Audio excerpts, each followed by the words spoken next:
A lost daughter found. Stellar date 04.12.8947. Adjusted years. Location: Basilisk residence, the Isthmus, Sparta. Region: Peloponnese system, the Politica, Precipi cluster. "Father, I'm home," a small voice called out from the entrance to the residence. "Stay still," Stavros commanded Silva. "Not a word. In fact, you're never to speak aloud in her presence, ever." "I'm in the lounge," Stavros called out. "Attend me, Amy." "Okay, Father," Amy responded, and a minute later, the young girl walked into the lounge, her eyes locked on Stavros. Silva's breath caught at the sight of her daughter. It had been so long since she had last seen her little girl, since she had held her precious darling in her arms. She tried to speak, but the moment she thought about it, crippling pain flooded her mind. If her armor hadn't been holding her up, Silva would have crashed to the ground at the intensity of it. And so Silva stood in anguish, watching Stavros, the person she hated most in the universe, speak to Amy, the one she loved more than anything. "How was the academy today?" Stavros asked Amy. "It was good, Father. We learned about the battles you fought against the Kendo Empire, how you subdued them and showed them the ways of the Politica." Stavros nodded. "That is a good lesson, though I'm surprised they had not already taught it to you. I may have to speak with your instructors."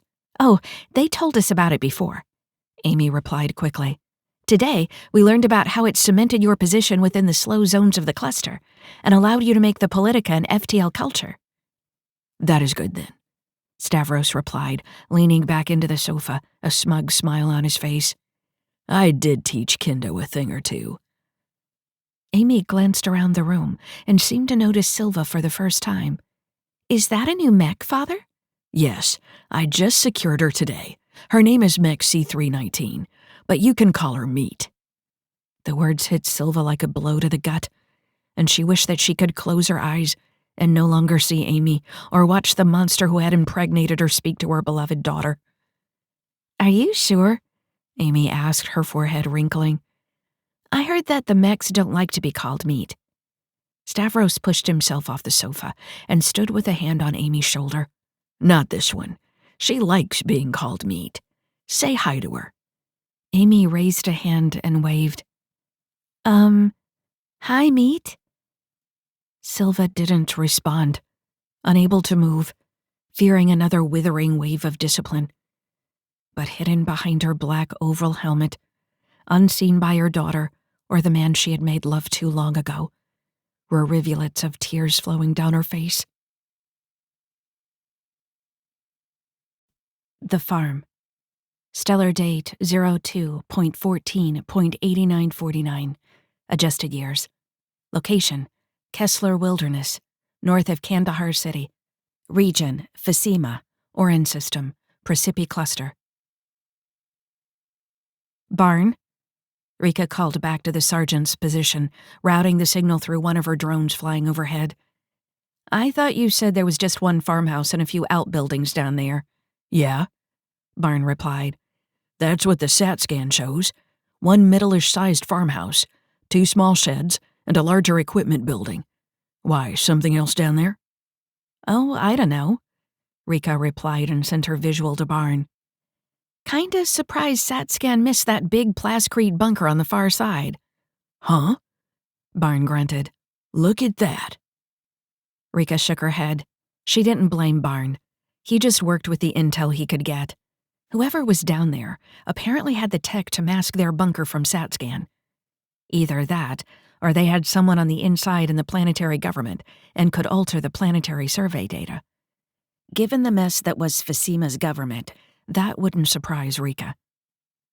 "Assume they have the tech to pull this off," Rika advised her team. "Either way, we're dealing with more than just some random thugs." "Would the thugs be random? Or would it be their actions that are random?" Leslie asked from her position, 90 meters to Rika's left. "Thanks for the support, Leslie," Rika replied, glancing west along the ridge toward Leslie's position. "You ready to go down?" "I was born ready, Rika. You should know that. Not randomly ready either. Deliberately ready." Barnes snorted. That doesn't make a lick of sense, Leslie. Not to you, Leslie replied. I'm in position, Chase added. hoping that they don't have anything that can pick up on all this EM chatter you have going on. Sorry, Leslie said. She gets all talkative before she kills people, Barnes said with a laugh. Rika sighed. Go already, Leslie. There was no indication that Leslie had moved. Even though Rika could see on both IR and UV bands, the team scout was all but invisible. If it hadn't been for Rika's micro-drone hovering above Leslie's position, watching for enemy surveillance, as much as monitoring the team's advance, she wouldn't have even known Leslie had taken a step. Leslie's stealth was aided in part by her armor. A chameleon suit, it could blend in with any surroundings, rendering the wearer all but invisible as it matched optical, IR, and even higher band reflective properties of its surroundings. The armor gave Leslie an edge, but Rika suspected that the team scout could do just fine without it. Even back in the barracks on the MSS Romany, Leslie could sneak up on any of them. Queries to the ship's AI for Leslie's whereabouts would often get uncertain answers, something which frustrated the AI to no end. The woman just loved to sneak. Rika looked down the slope into the valley below them. It was lush and green with low stunted trees dotting the slope, growing taller on the valley floor. A small stream meandered down the middle of the depression, running almost due west. Set back from the water on either side were the buildings of the team's target, Arrow Brook Farm. Up on the ridge, and for kilometers around, the vista was much different. Tall, dry grass waved in a hot wind that blew across gently rolling plains. Some of it was farmland, some was fenced off for cattle. All of it was unpleasant, baking endlessly under the orange system's hot orange star. Valleys like the one before them were like gems, small oases of life that stayed green all through Fasima's long summers.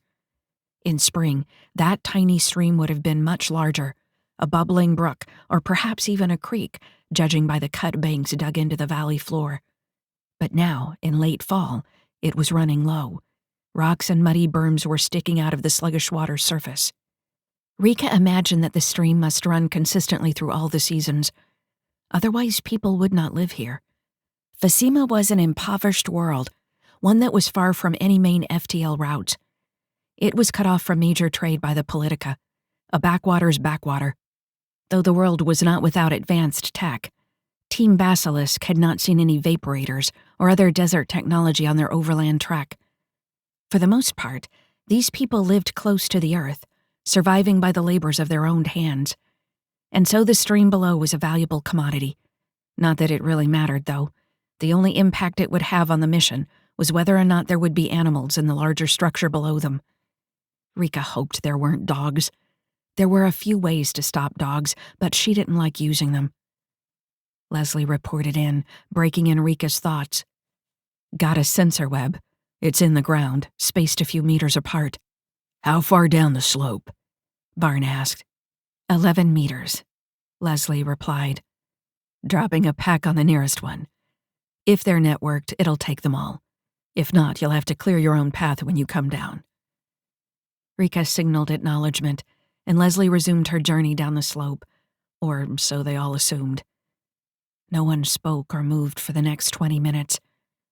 While they waited, Rika once more studied the buildings on the valley floor. The main farmhouse was south of the stream, on the near side. 2 small sheds stood to the right, on its east side. The largest trees in the valley were also near the house. 2 spreading oaks, one on the west and one to the north, between the house and the stream. Across the meandering water stood the largest building. It was wooden and resembled a livestock barn more than storage for large machinery, though if it did contain animals, it would still do double duty. Someone was managing the land in this area. The bunker was also on the far side of the stream, set further back against northern slope of the valley, likely set deep within the earth. The team had set up on the south side of the valley because they had believed their target would be in the farmhouse. But the presence of the bunker made that highly unlikely. There was no doubt in Rika's mind that she would be in the bunker, deep under the hillside. Rika considered having the team repositioned to the north side of the valley, but dismissed it. That would take at least an hour. She would wait for Leslie's recon sweep before determining the best course of action. Above, the local star Orion passed its zenith in the sky, beginning its trek down to the horizon. To the east, Rika could see stars begin to shine on the horizon, while those in the west began to fade. On worlds this deep in the Precipi cluster, there was always starlight. Night was a brilliant display, no matter what time of year it was. Given Fasima's proximity to its star and its long, brutal summers, night was when most of the populace did their work. The world was orbited by two large moons, Bakara and Kinzer. Coupled with the starlight, they made for more than enough light to work by once Orion slipped beneath the horizon. Rika's hair began to feel slick with sweat, and she wished that running her armor's cooling systems was an option. But it would give off far too much EM, not to mention making a very interesting heat signature for anyone watching the ridge. No, she'd suffer through it, just as the rest of the team likely was. Well, probably not Barn. He was far behind, hidden in the lee of a large boulder. Probably cool as a cucumber, the smug bastard. Another half-hour passed, and then Leslie sent a data burst over the team's combat net. The scout was in the eaves of the barn. Stars knew how she got there. Rika hadn't seen a thing, and she had an update on the hostiles. I picked up 3 in the farmhouse, 2 in armor in the building's main room, 1 sleeping in a room in the southwest corner, she reported. The 2 equipment sheds are clear, but I spotted a pair of automated turrets mounted in the oaks. They have camo packs. You won't see them, but I've noted their location for you.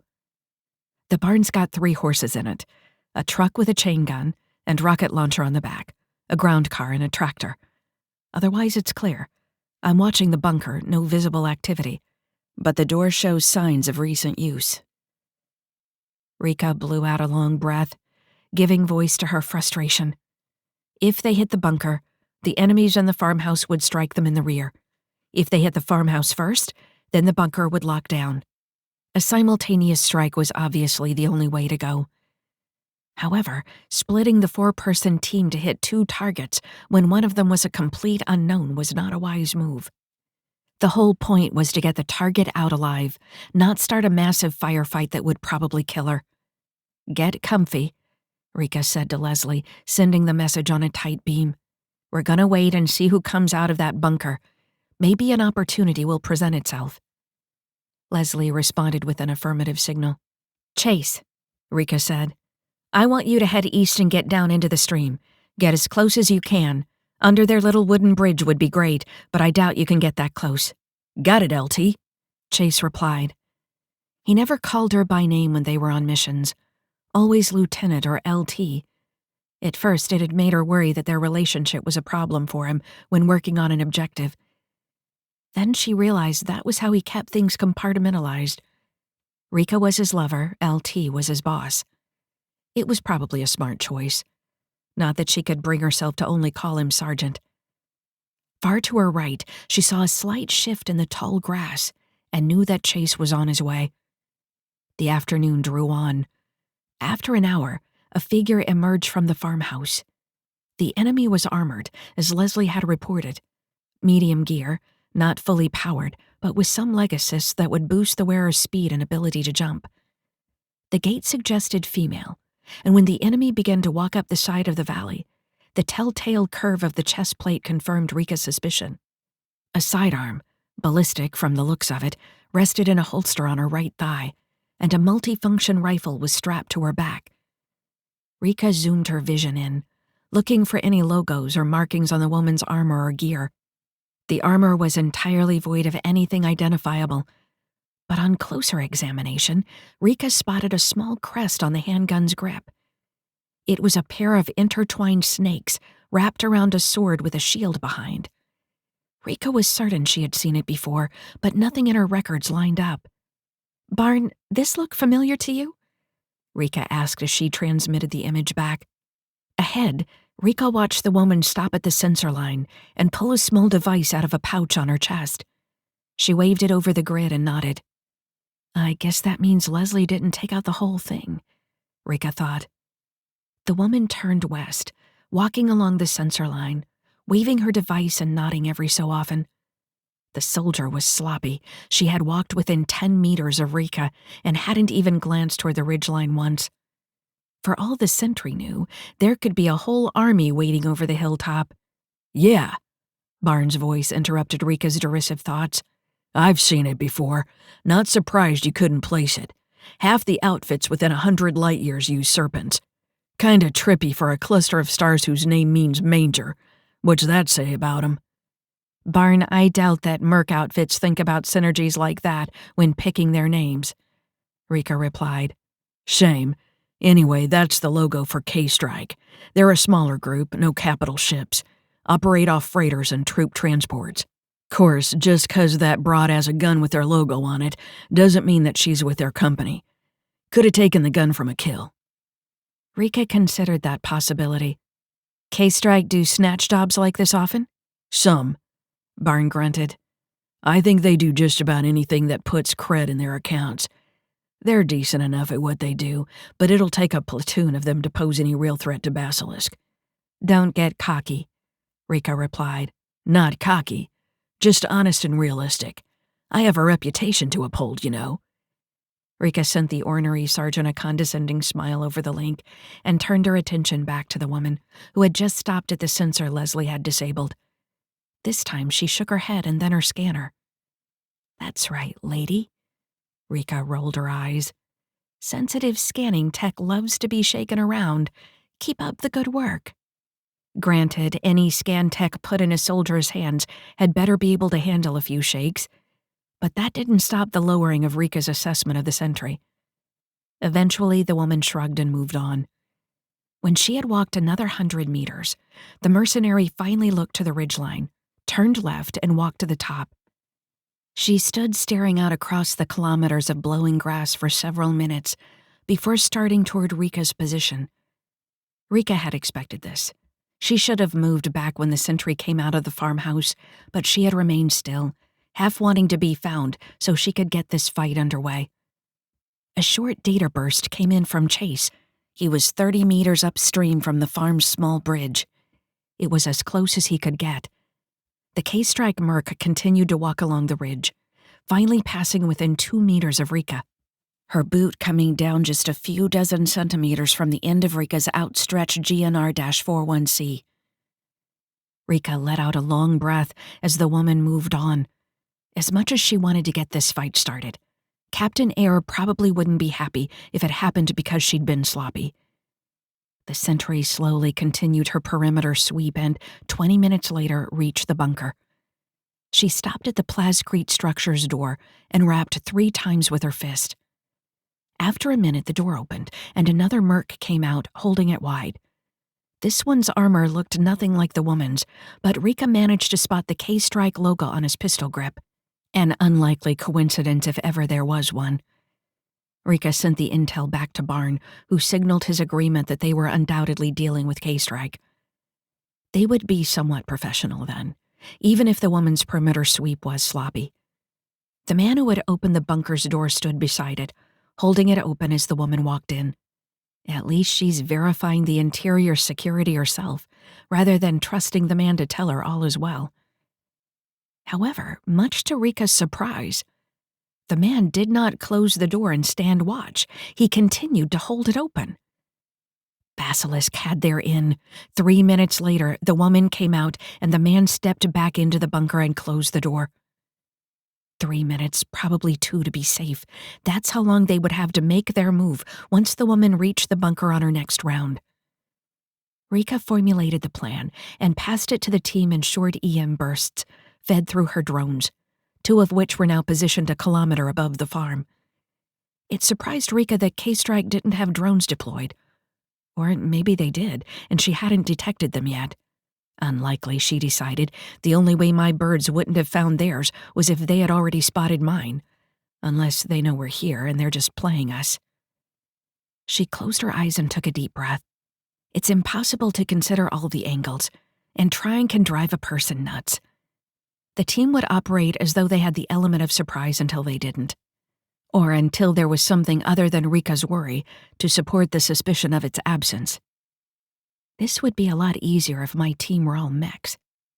As much as she loved Basilisk, Chase especially, they were fragile. If she had Hammerfall at her back, this would all be over by now. But she didn't. Her old team from the war was long gone, and no one on Basilisk was volunteering to get their arms sawn off to join Rika in the ranks of the mechanized. 3 hours after Rika formulated their plan for entry, the sun was beginning to set. A figure emerged from the farmhouse once more. Rika worried it was a different sentry at first, but then recognized the woman's gait. Rika had since moved and now lay between the sensor web and the top of the ridge. From what she had observed of the merc's behavior last time, the woman wouldn't come anywhere near her. Much to Rika's relief and professional annoyance, the sentry followed the exact same pattern as on her first circuit. When she neared the bunker, Rika tensed, ready to spring into action, knowing without checking that her team was as well. Time slowed down as Rika watched the woman rap once, twice, 3 times on the bunker door. After what felt like an eternity, it opened. The sentry woman walked inside, and a second later, Basilisk struck. Rika leaped into the air, firing her GNR at one of the automated turrets in the oak tree to the east, before activating a boost from the jets on her calves to take her 24 meters aloft. Rounds ricocheted off her armor, and Rika swore softly. Her shots must have missed, or the turrets were more heavily armored than expected. The 270-degree vision from her helmet gave her a clear view of twin streaks of smoke in the sky, punctuated by a matching pair of explosions in the oak trees. Rika didn't have time to see if the turrets were destroyed as she smashed through the roof of the farmhouse. She came down onto a kitchen table made of plaza and shattered it, not pausing as her helmet sensors swept the room and registered it as clear. Rika unslung her JE-84 multifunction rifle and considered her route. She could run down the hall to get to the front room, or she could take the more direct path. She fired a short burst at the wall and ran through, smashing a SAN unit, fired another burst and tore through the next wall, sliding to a stop in the front room, directly behind an armored merc who had his rifle aimed down the hall.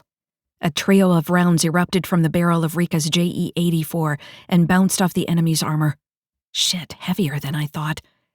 The merc spun, unloading his rifle's magazine on full auto. The blast traced a line across the walls as he swung the weapon toward Rika.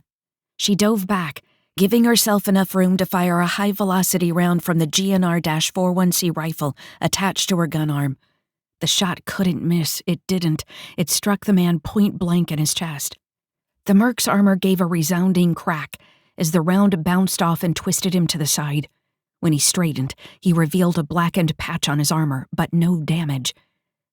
Must be some sort of reactive defense. Sure wish I had something like that. Before the man could raise his rifle again, Rika dropped her JE-84 and rushed him, clamping her left hand on his weapon, attempting to tear it from his grasp. His armor gave him the strength to resist. In the end, it was the rifle that gave out, bending under their combined strength. The merc swore and tried to take a step back, which Rika allowed. She could use some maneuvering room. When enough space opened up, she raised a clawed foot, slammed it into his chest, and clamped down. "Fuck!" the merc yelled and slammed an armored fist down on her leg. At the same moment, Rika brought her GNR up and fired 4 point-blank rounds into the man's neck. The first 2 rounds were shrugged off by his reactive armor, but the third one penetrated, and the fourth blew half his neck off.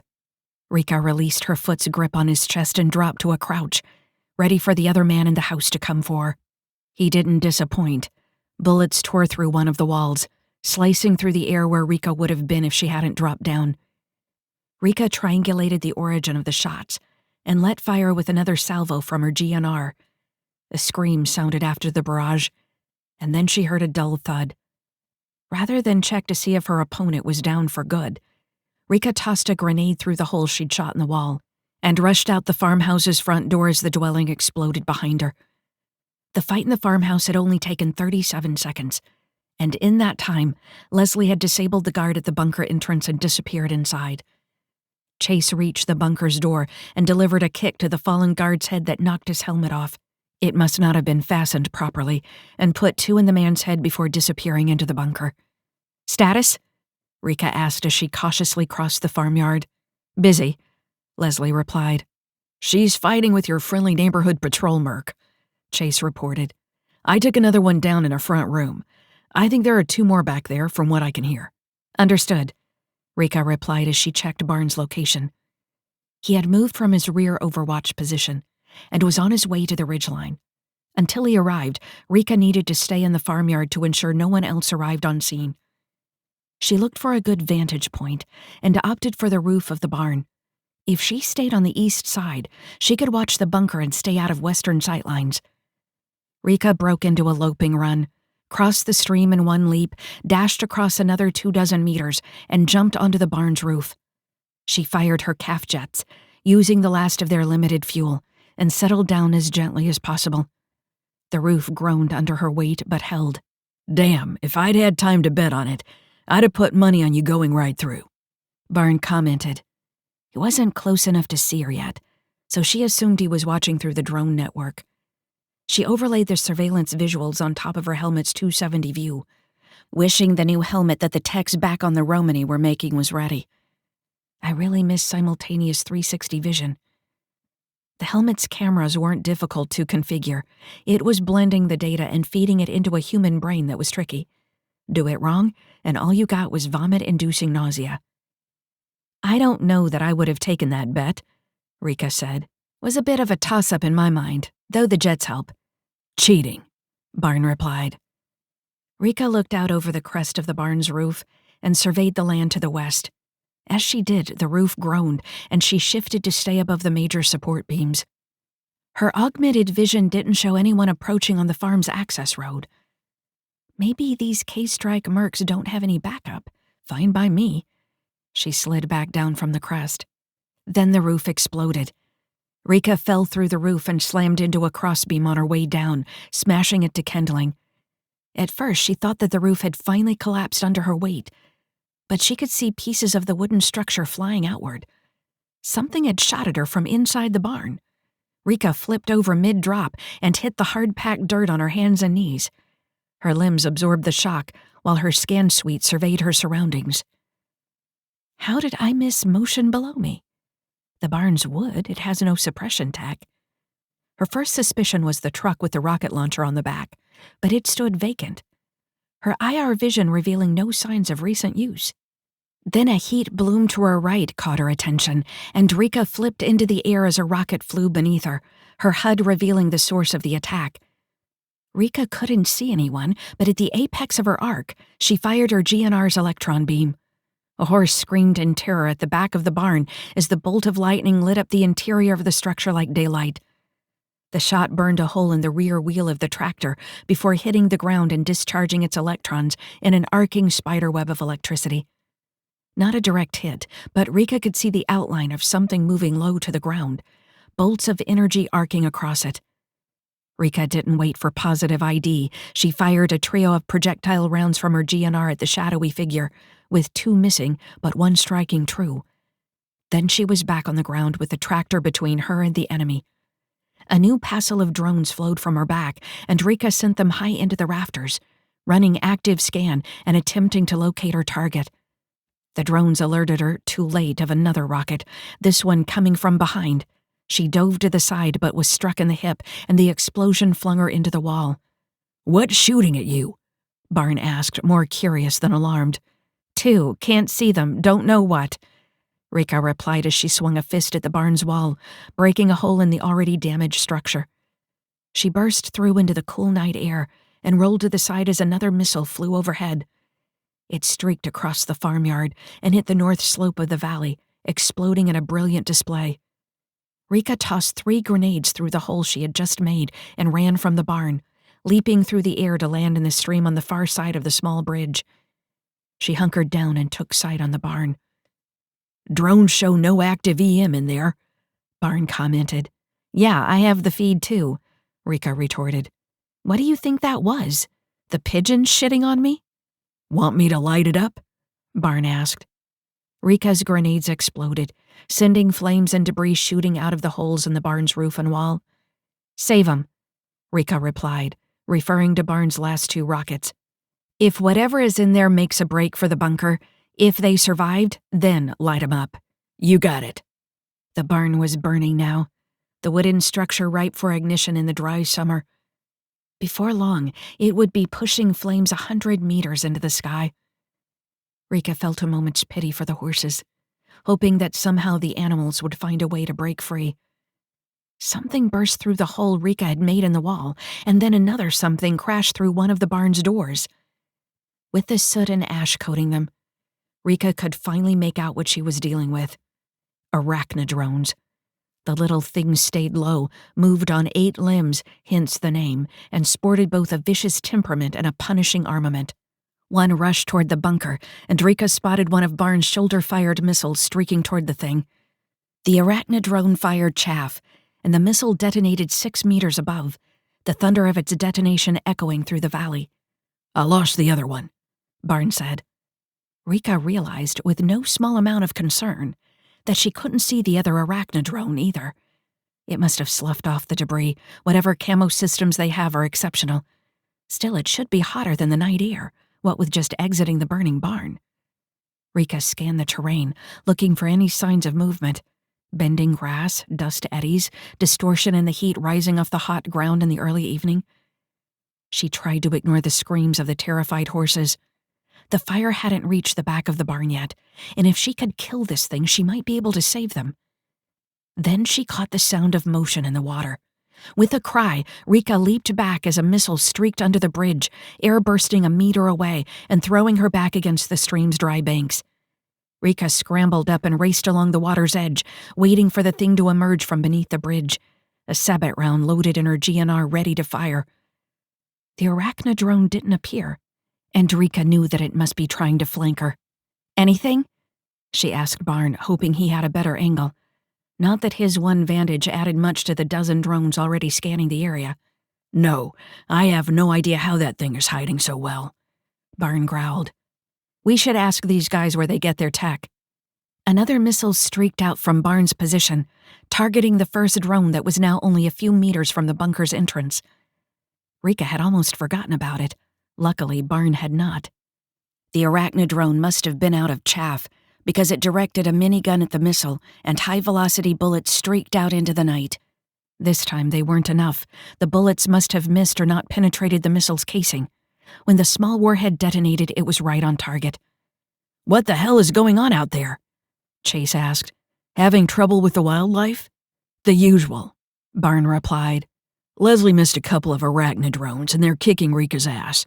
I'm hauling it out of the fire, though." "Hey!" Rika exclaimed at the same time Leslie corrected. "I didn't miss anything. They must have arrived later." "You almost done in there?" Rika asked as she continued to scan for the other drone. "Just got one last guy who has the target. We're negotiating," Leslie replied. Weapons fire echoed from the entrance to the bunker. "That's what you call it, eh?" Barn chortled. Rika was about to reply when she caught sight of a blur to her right. She dove to the ground as the remaining arachna drone opened up with its minigun, flinging high-velocity rounds at Rika as it strafed past. Enough of this. Rika leaped high into the air and fired one of her depleted uranium sabot rounds at the drone. The thing dodged out of the way. Its tracking was as good as hers. She fired another at the apex of her leap, and that one hit, tearing off 2 of the drone's legs, arms, whatever. Its motion slowed just enough, allowing Rika to twist in the air and land on the drone's back, clamping a foot around the minigun and tearing it free before slamming her fist into what she assumed was its main sensor cluster. For a second, the drone fell still, and she hoped it was down for the count. Then its legs reversed and clamped around Rika's thigh, tearing at her armor plating. "Fuck!" Rika swore as she ripped off one of the drone's limbs and shifted her position to fire her JE-84 into the thing's insides. The drone moved, and the rounds ricocheted off. The diabolical thing got some of its feet under it and pushed up, sending Rika to the ground. It reversed its legs again and scampered on top of her, tearing at her armor as it pulled itself toward her throat. "Hold still," Barn called down. "Easy for you to say," Rika called back, holding her GNR in front of the thing while batting away limbs. It was still tearing at her leg and managed to sink one of its sharp claws into her thigh. Rika resisted the urge to buck into the air, though a scream did escape her throat. Then a trio of high-powered slugs streaked across the farmyard and slammed into the drone, ripping off 2 more of its limbs and knocking it away from Rika. "Now you've pissed me off," Rika said as she rose and stomped on one of the drone's remaining limbs as it tried to right itself. She planted a foot on another leg and then grabbed the thing's missile launcher as it swiveled toward her.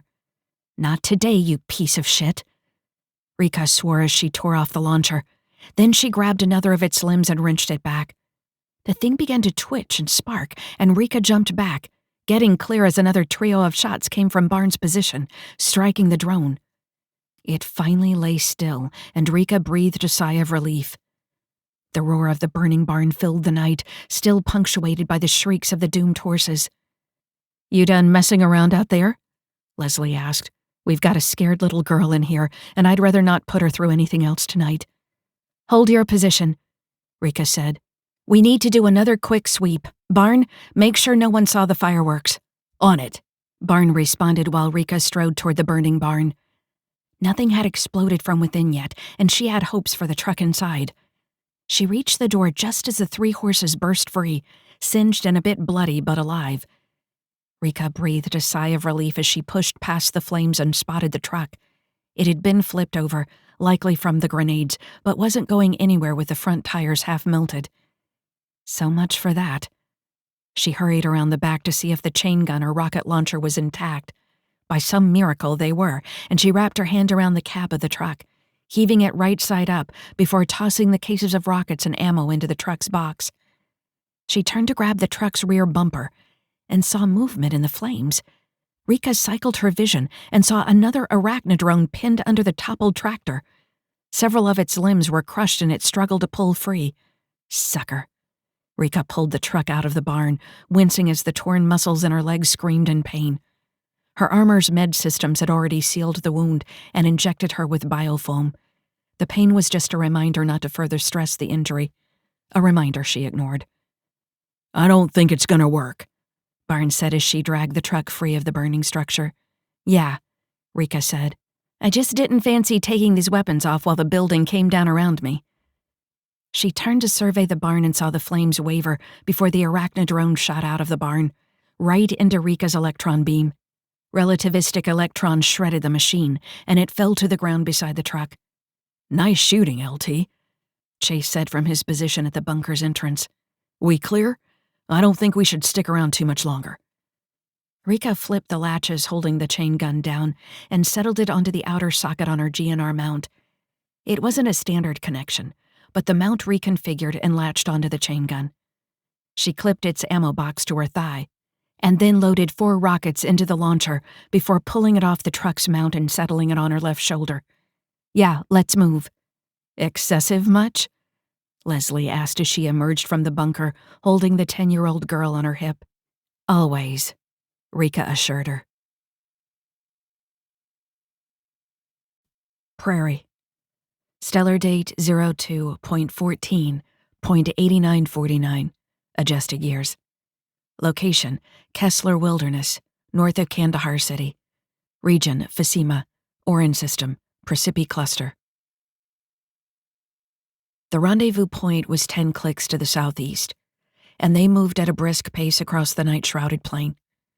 The girl, whose name turned out to be Amy, had remained mostly silent through the trip, her face buried in Leslie's shoulder.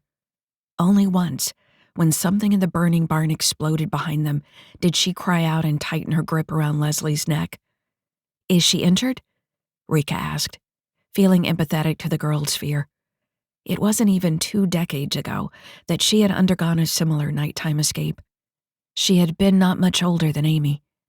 "No, she seems okay," Leslie replied. "Physically, at least. If I weren't armored, I think she'd choke me to death with these pipes she's got for arms." "She was scared of us at first," Chase allowed. "But when Leslie took her helmet off, the girl rushed right for her." "Called me Kitty," Leslie laughed. Barton snorted. "Need a new call sign?" "We don't use call signs," Leslie replied, her serious tone a warning. "Could start. You'd be Kitty. Rika would be Iron Ass. Chase can be Loverboy." "You call me Kitty, and I'll claw your eyes out in your sleep," Leslie threatened. That's not helping your case, Chase laughed. What, and you want to be lover boy? Leslie asked. Chase shrugged. I don't think Barn can muster the consistency to pull off nicknames. Besides, he wouldn't want to know what we'd come up with for him. Rika laughed and Barnes' shoulders rounded. Why? What would it be? He asked. Dunno, Chase replied. But it would make Loverboy seem like a compliment. I kinda think it is a compliment, Rika answered privately. Me too, Chase said with a smile in Rika's mind. But the less ammo I give Barn, the better. Besides, he could call me shitface. I'm living the dream here. He can't get me down. Oh yeah? Rika teased. I'm the dream? Chase gave a mental chuckle. Of course. Well, plus shooting bad guys and winning. I really like winning for a change. Wow. I'm the third rung, under shooting and winning, Rika half-jested. Chase must have sensed her sincerity, because he took a step closer and touched her arm. I'd watch grass grow with you, Rika. Anything my girl wants. I'm just glad you like kicking ass more than slinging cargo for Hal on Decker. Thanks, Rika flushed. She would have touched him in response, but her one hand was busy holding the rocket launcher steady on her shoulder. You're my one and only, Rika. Once we get off this shithole, I'm going to remind you in all the right ways. Rika responded with a wave of gratitude over the link, holding back the sadness that they still couldn't be intimate.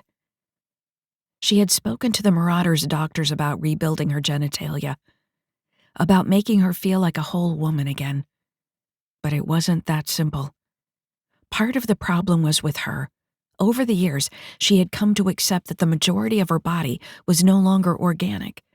She didn't sweat except for her head, didn't have to eat if she didn't want to, didn't have to worry about pimples, rashes, infections. The matte gray ballistic polymer that served as her skin was perfection. That realization had come to her when the doctors were talking to her about how she could get organic skin for the rest of her body, not just her head. They had talked about regrowing her limbs, about making her human again. Thing was, Rika liked being a mech. A year ago, she would have punched someone in the face just for suggesting such a notion. Her body had been nothing but shame to her. But in the Marauders, she was all but revered. She was the backbone of Basilisk. Her company's CO gave her team the hardest assignments because of Rika's effectiveness as a warrior, effectiveness that came from being a mech. Here, no one derided her. She had a family, and that family accepted and loved her, in their own ways at least. She had decided to remain a mech, at least for now. However, functioning sex organs would require the removal of 2 of her internal SC batteries. That would make her weak.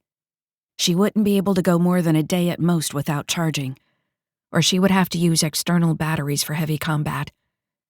In the Marauders, Rika was always within comms reach of Basilisk team. But the fear of running out of power, of not being able to move her own limbs, of being prey, was still strong. Power notwithstanding, there was also the matter of dealing with organic waste. Rika had long since realized that she was very happy with the fact that she no longer had to wipe her body clean several times a day. Her sandpack took care of all that.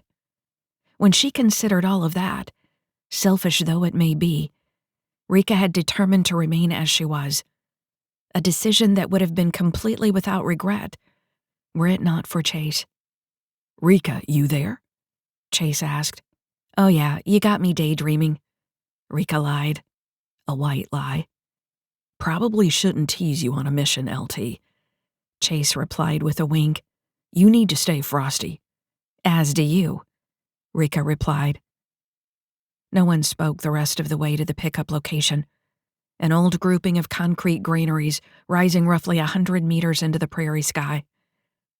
They stood out like dark sentinels against the starscape, and the girl whimpered when she saw them, eliciting a few soft words from Leslie.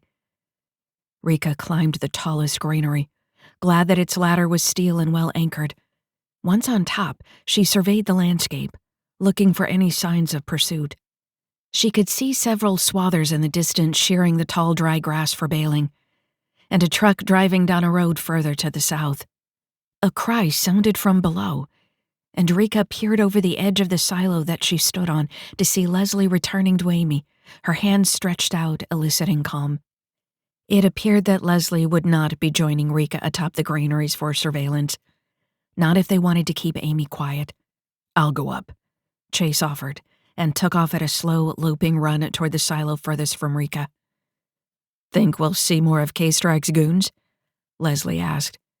"There was an EM signal linking those arachnes," Barn said. "It was close by, or passing through a strong relay. Either way, someone saw what we were up to. Whether or not they have the firepower to come at us is another story." "What do you think, LT?" Chase asked. "I think we should expect an attack," Rika assessed. "Barn, did you signal for our lift? Where is Patty already?" "She's coming," Barn replied. "She had to refuel and got gouged on station. She'll be lifting off shortly. Oh, and she said there's weather moving in from the west. She's gonna try to beat it." "Weather?" Rika peered at the western horizon. She cycled her vision through a few modes, and backscatter revealed that there were clouds low on the horizon and moving in quickly. She could make out a few flickers of light deep within. Great. A flash prairie storm high on the steppe. Just what we need. "Tell her to hurry up, Barn. I don't want to get stuck in this," Rika ordered. Barn chuckled. "Afraid you'll rust?" "Shut up, Barn. Just tell her to move it." "See that?" Chase said suddenly. "At the farm, a gunship." Rika looked toward the farm and saw a small, squat ship descending into the valley. "I don't see any markings, so it's not police." "Yeah, but it's well armed," Chase replied. Rika played back the visuals Chase had captured and saw that the gunship sported a set of rather large missiles on its undercarriage, as well as a pair of chain guns alongside its electron cannons. "I didn't take K-Strike for the sentimental type," Chase commented. "You'd think they'd search for us first." "Maybe they think we're long gone," Leslie suggested, "just doing cleanup to remove their tracks." "Sloppy if that's the case," Rika replied. She dispatched her last passel of drones and directed them to set up an overwatch grid 2 kilometers into the sky. She wanted a clear view of the ship if it sent out search parties or took off, or if more of its friends arrived. "ETA on Patty?" Rika asked Barn. 22 minutes, Barn replied. Rika nodded to herself. It could be worse, and there's nothing we can do about it anyway. She turned to examine the structure atop the silo. A conveyor ran between each concrete tower, with different tracks and pipes used to deliver disparate grains to the correct silo. It was aged and rusting, but not so badly that it wouldn't support her weight. Rika carefully climbed up the steel struts and wedged the rocket launcher between a pair of beams supporting the conveyor.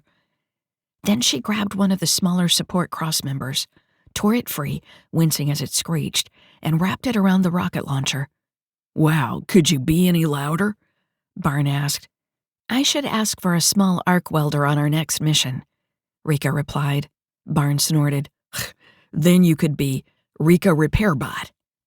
"You're just a bucket of yuck-yucks tonight, Barn," Chase responded. "You go see a comedy show recently or something?" "What can I say?" Barn shrugged. "You guys are my muse." Chase and Barn continued trading barbs, while Rika interfaced with the rocket launcher and linked with its launch systems. The missiles it fired were guided. So long as it was facing in the general direction of the enemy, she should be able to use it effectively without toting it around. Rika didn't have the specs on the missiles themselves, but judging by their size, they should have enough fuel to strike targets up to 4 or 5 kilometers out, provided she didn't need to steer them too much. Satisfied that the launcher was secure, she climbed back down to the domed roof of the silo and took up a position on the leeward side. She surveyed the darkened prairie, pausing periodically to take in the breathtaking view of the Principi cluster gleaming in the night sky, like a diamond, ruby, and sapphire-encrusted sheet of velvet. A gust of wind raced across the grass, and Rika imagined a swarm of the arachna drones rushing through the tall stalks toward their position. "Leslie, do you have any pixie dust with you?" Rika asked. "Of course," I don't leave home without it, Leslie replied. I don't think Amy is going to let me go long enough to disperse it, though. I'll do it, Rika said, and walked to the edge of the silo. She stepped off and hit the ground with a dull thud. Leslie and Amy sat in the shadow of a silo in the second row, so Rika made her way through the discarded equipment to their position. She checked Barnes' position and saw him hunkered down at the end of the row, scanning the horizon to the south, the direction from which Patty would approach. Amy started as Rika reached the pair, and the girl buried her face into Leslie's side. "It's okay, Amy," Leslie whispered, stroking Amy's hair. "Rika is a nice woman." Amy peered out at Rika, eyeing her suspiciously. "She's a mech. Most mechs aren't very nice." Rika unlocked her helmet and lifted it enough to show her face. "Hi, Amy, it's very nice to meet you." A small smile crossed Amy's lips, and her grip on Leslie loosened a little. "Oh, you're a pretty lady. I didn't think mechs had faces." Rika chuckled softly. "Some do. And thank you, Amy. Think you could loosen your grip on Leslie a bit? She needs to get something out of her satchel for me." A look of worry flitted across Amy's features, and Leslie patted her on the shoulder. "Just for a moment, dear." Amy nodded and gave Leslie a bit of space while Rika pulled her helmet back on. "Are we gonna be okay?" Amy asked, her voice wavering as she watched Leslie. "You bet we are. You saw how we took out those bad people holding you. Here we are, hale and whole," Rika replied. Amy looked at the gash on Rika's thigh where bits of biofoam stuck out from the wound. "That looks bad, though." Rika glanced down at her leg. The pain had died down to a dull throb, more because she was practiced at ignoring injuries than because of any lack of severity in the wound. "Yeah, looks worse than it is, though. I'm pretty tough." Amy nodded seriously. "You look tough. Do you work for my father, ma'am?" Rika let out a quiet laugh. "Rika. You can call me Rika. We were hired by your father to bring you home." A strange expression crossed Amy's face, and Rika couldn't tell if the girl was happy or sad about the news. While she was processing that, Leslie handed her the pixie dust. "Don't get any on yourself. It will mess with your sensor suite." "Yes, Mom," Rika replied. As Rika moved away, she saw Amy tuck against Leslie's side once more. Rika ventured out into the tall grass surrounding the granaries, stopping when she had walked 500 meters. The pixie dust was a fine film, deposited from a canister onto the grass and ground that the team's sensors would pick up. It was expensive. Rika wouldn't use it to detect humans. There was no way those could hide in the dry grass. The arachna drones were a different story entirely, and worth the cost of the pixie dust, in Rika's opinion. She held the canister out at arm's length and began to walk in a wide circle around the granaries. She started on the southwest side, determined to first lay the dust down on the side facing the farm. Behind her, the dusted strip of grass glowed brightly on her HUD. So long as no one else knew the variable set of wavelengths at which the dust reflected, it would be entirely invisible. If any of those drones came through and picked up the dust, they'd be as bright as searchlights. "Let them try me, then," Rika challenged. She had almost walked a full kilometer when the surveillance drones alerted her to the gunship lifting off from the farm. "They're headed this way," Chase said. "Not surprising," Rika replied. "We didn't hide our tracks too well." It wasn't that they had been sloppy. Traversing 10 kilometers of waist-high grass, in armor, was going to leave some broken stalks, even if one avoided the denser patches. The gunship was flying low and slow, sweeping back and forth across the terrain. Rika and the team had used a few game trails as they moved across the terrain. With any luck, their pursuers would follow some of those, and buy the team enough time for Patty to arrive with their ride. "I judged them to be 7 minutes out," Chase said. "That's about my guess, too," Rika agreed. "And Patty is still 12. Barn, tell her to juice it." "Sure, I'll tell her to fall like a stone through the atmosphere. Think that would work?" Rika ignored the barb and continued on her route, depositing the pixie dust. As she passed 120 degrees of her circle, she saw movement to her right. "Company!" she called out as an arachna drone raced through her trail of dust, rushing toward her. Rika's lips split into a grin. Not so easy this time. She took a moment to gauge the drone's movement, and then fired a depleted uranium round. The sabot burned its propellant, then fell off, leaving the high-density dart, which hit the arachna drone with the force of a building falling on it. Debris fountained into the air, and when it settled, there was no more movement. From that drone. Rika sprinted back toward the granaries, putting more distance between her and the pixie dust, as 2 more arachna drones passed through the line. Gunship just changed course, Chase reported. Just now? Rika verified. Yeah. Chase's tone was grim. They all knew what that meant. Either the pilot of the gunship was very subtle and didn't want to reveal the presence of the arachna drones until they struck, or they were dealing with 2 enemies. Rika had to assume 2 separate foes. Apparently, Amy is a hot commodity.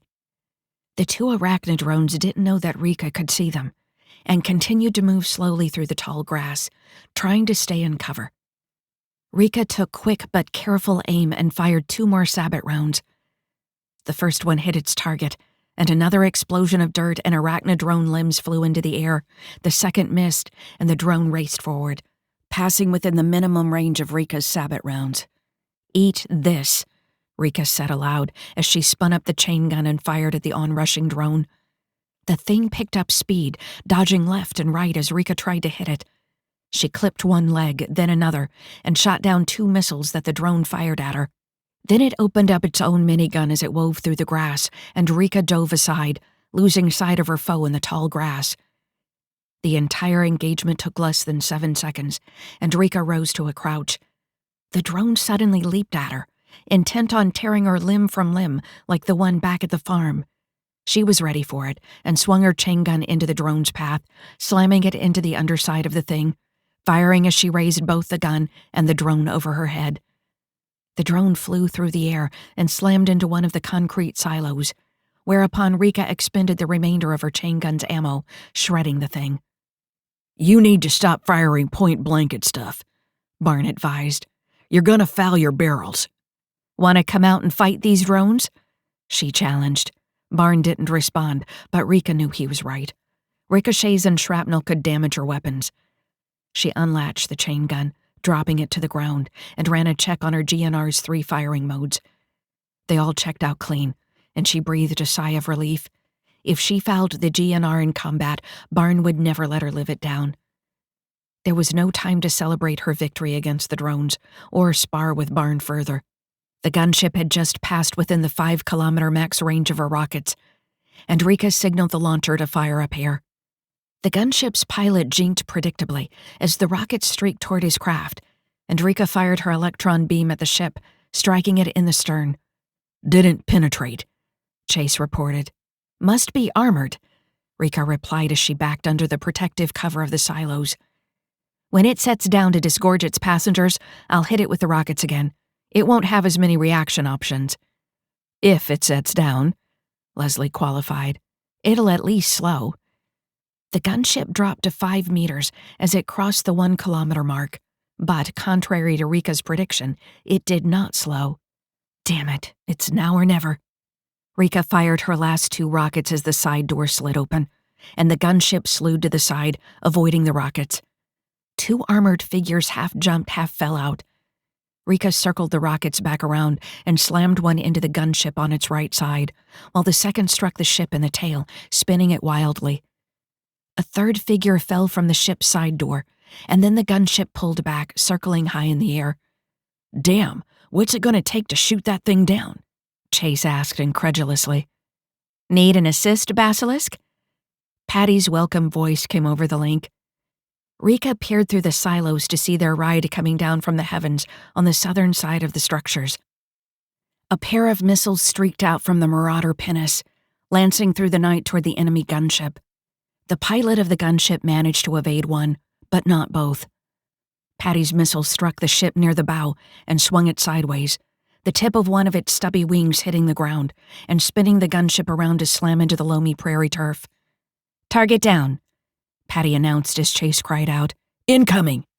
Rika switched her vision to the overhead drone feeds and saw a trio of missiles, plus 2 electron beams streak out of the tall grass directly under Patty's dropship. The ship fired countermeasures, but the enemy had fired from too close a range and their weapons all struck true. The back end of the Marauder pinnace exploded, and the ship flipped over, spinning end over end before slamming into one of the silos. "I'm on it," Chase shouted, and Rika saw him leap off his silo and race to the downed dropship. "I have eyes on those shooters," Barn called out and passed the targeting data over the combat net. Rika acknowledged before running a quick scan to make sure all the drones were down. Satisfied that she wasn't going to get attacked from behind, she dashed out into the prairie and fired 2 sabot rounds, followed by an electron beam. Then she turned to her right, toward the enemies who had jumped from the gunship before it went down. Rika's high-altitude drones had tracked the mechs as they left the ship and hadn't lost sight in the chaos. The feed showed that 2 were in heavy armor while another was in lighter gear.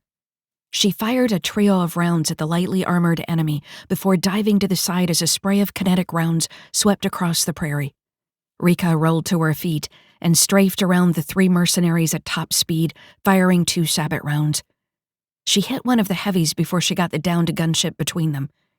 The overhead drone showed that the figure in the light armor was down, but the 2 heavies were still on the move, getting in position to come around both sides of the gunship. Rika glanced inside the cockpit, noting that the pilot was alive but unconscious, and that the ship, despite the hole in the back and the shattered ablative plating, was otherwise intact. She was considering her options when one of the heavies broke into a run and leaped atop the gunship. "Shit, I was going to do that," Rika groused. Even without her drones overhead watching the battlefield, she would have heard the enemy slam into the ship. He moved toward the edge. 2 can play the jumping game. JE-84 in hand, she leaped into the air, flashing past the enemy, who was too startled to react, and unloaded a full magazine from her weapon into his head and shoulders before coming down behind him. A spray of rounds from the other heavy hit her in the back, and Rika spun behind the soldier atop the gunship, using him for cover. He had just recovered from her barrage, which had dented his armor but not penetrated anywhere, when his teammate's weapons fire slammed into him. His armor cracked around the shoulder and right arm, and Rika dropped her rifle, grabbed the broken armor, and pulled. By then, the troop had the build of a man, was raising his rifle to fire point blank into Rika's head, until she ripped his arm off. He shrieked like a banshee, and Rika kicked him off the top of the gunship and leaped into the air, forgetting her JE-84, brandishing his detached arm as she raced toward the 3rd enemy, who took off running the other way. Rika threw the arm after him and considered giving chase, but Leslie spoke up. "There's another ship on the horizon, coming in low." "I've got confirmed 4 ground signals from those bastards who took down Patty," Barn added.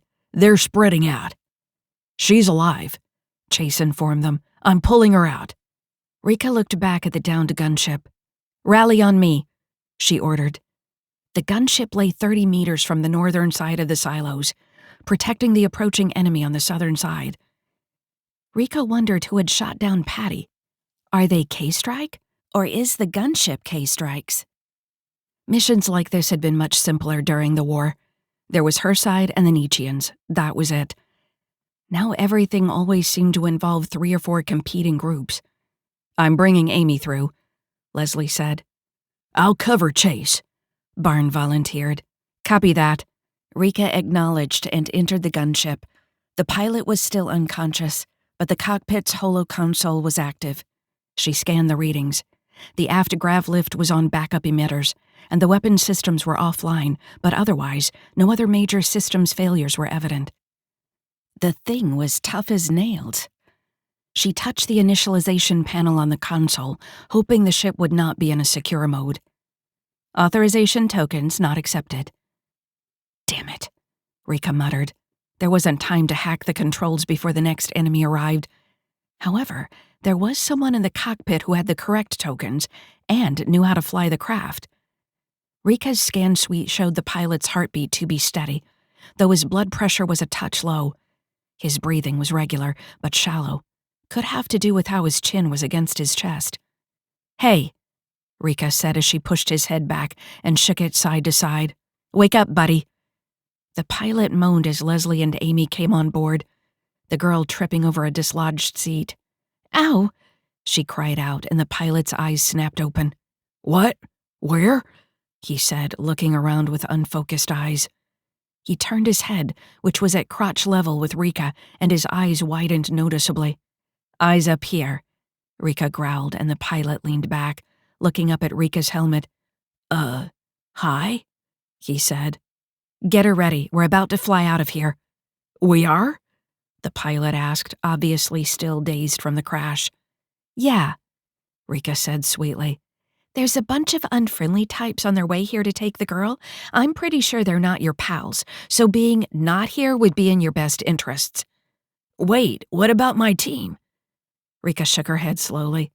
"Unless you want to join them, I'd suggest you get us airborne." The pilot nodded and turned to the console in front of him, muttering under his breath as he activated a repair system and powered on the main grav-emitters.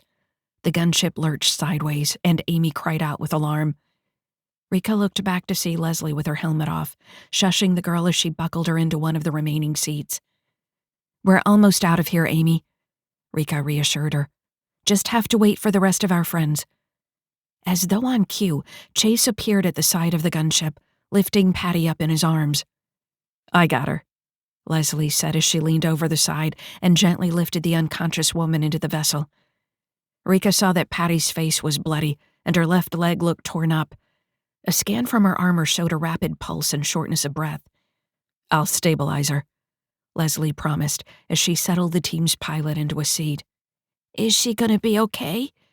Amy asked, her voice a mixture of fear and concern. "Yes, dear, she'll be fine," Leslie replied absently. "You'll see."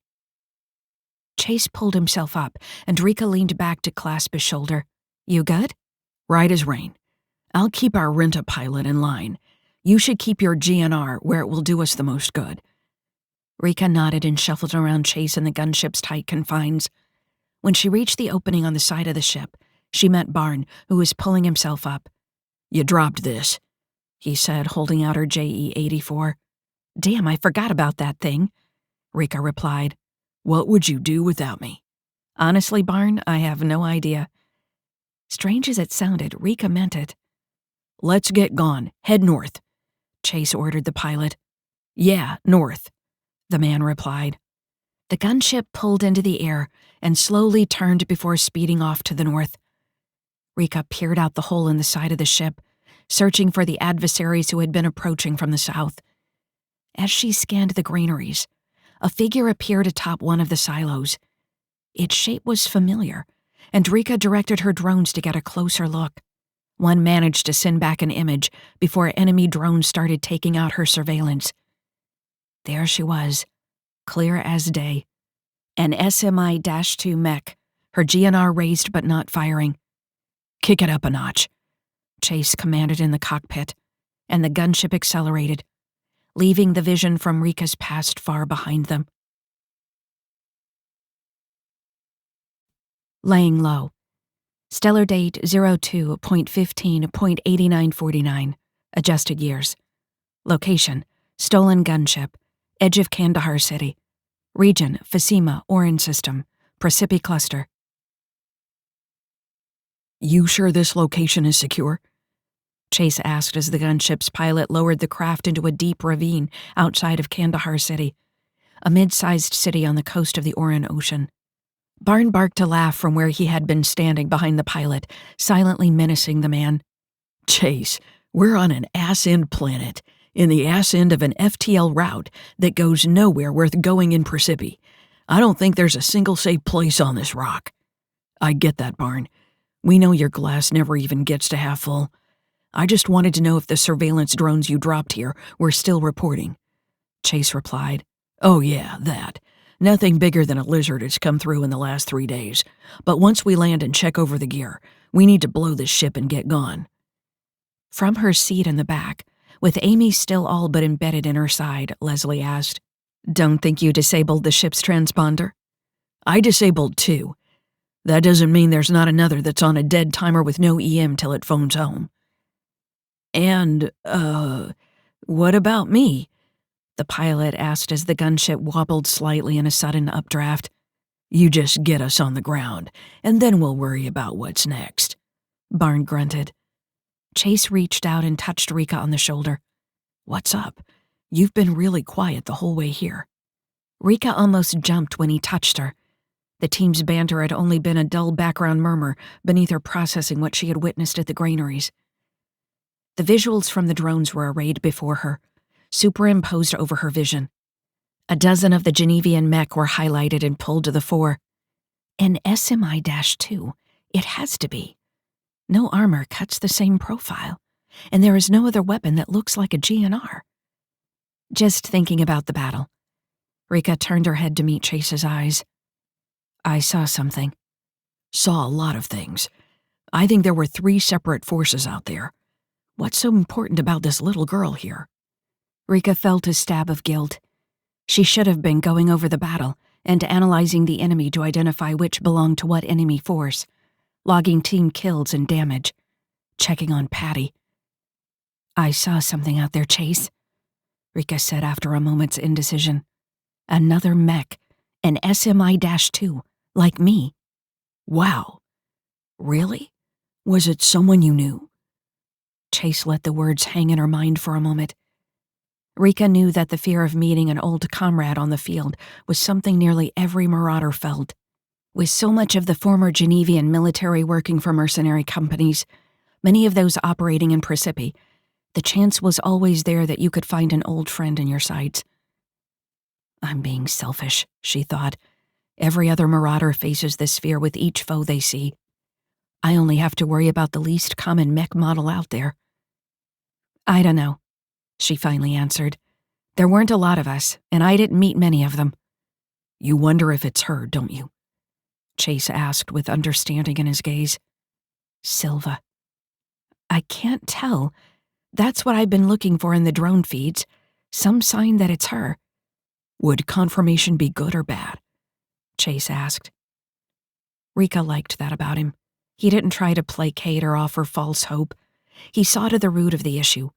How did she really feel about it? Thing was, she didn't know. "Somewhere else on Fasima is an SMI-2 mech. It could be no one I know at all." Chase nodded slowly, his eyes still locked on hers. "Or it could be Silva, your old fire team leader." "The woman who saved me from everything."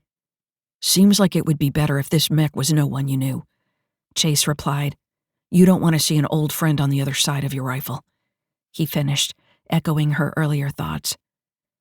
Rika let out a long sigh, which coincided with the pilot finally settling the gunship on a level space at the ravine's bottom. "Thank the stars," Leslie said. "Yeah, I hear ya," Barn agreed. "Would suck to make it all this way, and then have this chucklehead clip an outcropping and kill us all." "I'm on this thing too," the pilot said pointedly. "Your level of loyalty to your organization is unknown to us. You might consider it an acceptable trade," Rika said as she rose, ducking low in the cramped space. "Get up." The pilot hit the release on his harness and half stood, remaining hunched over in front of his seat. "You first," Rika prodded, gesturing to the back where Chase waited. Beyond him, Leslie was saying something to Amy while Barn exited the gunship to secure the area. You first? You're all big and kinda sharp in places.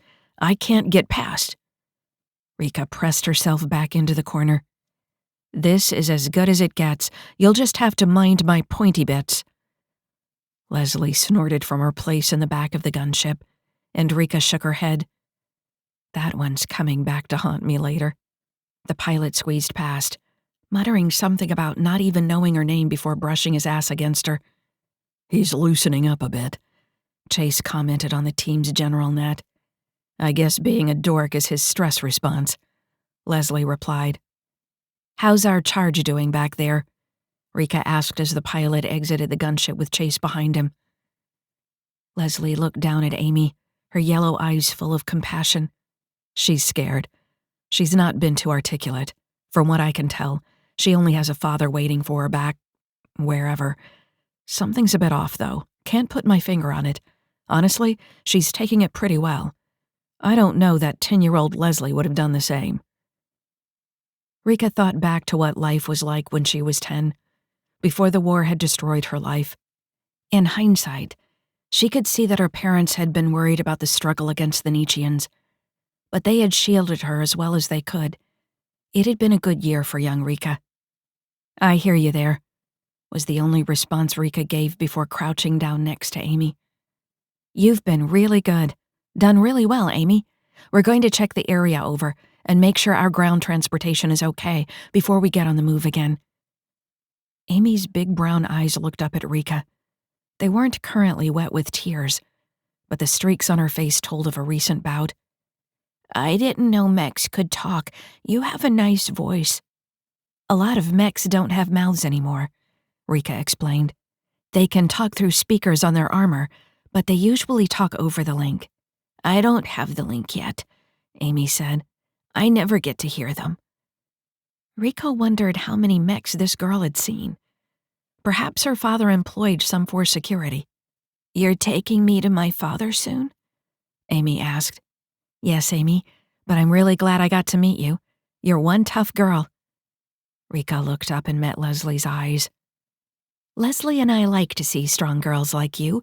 Gives us hope for the future." "I don't feel strong," Amy said quietly. "That's how I know you are, though," Rika assured her. "Being strong, even when you don't feel like you can go on another minute, that's the real deal. I see it in here."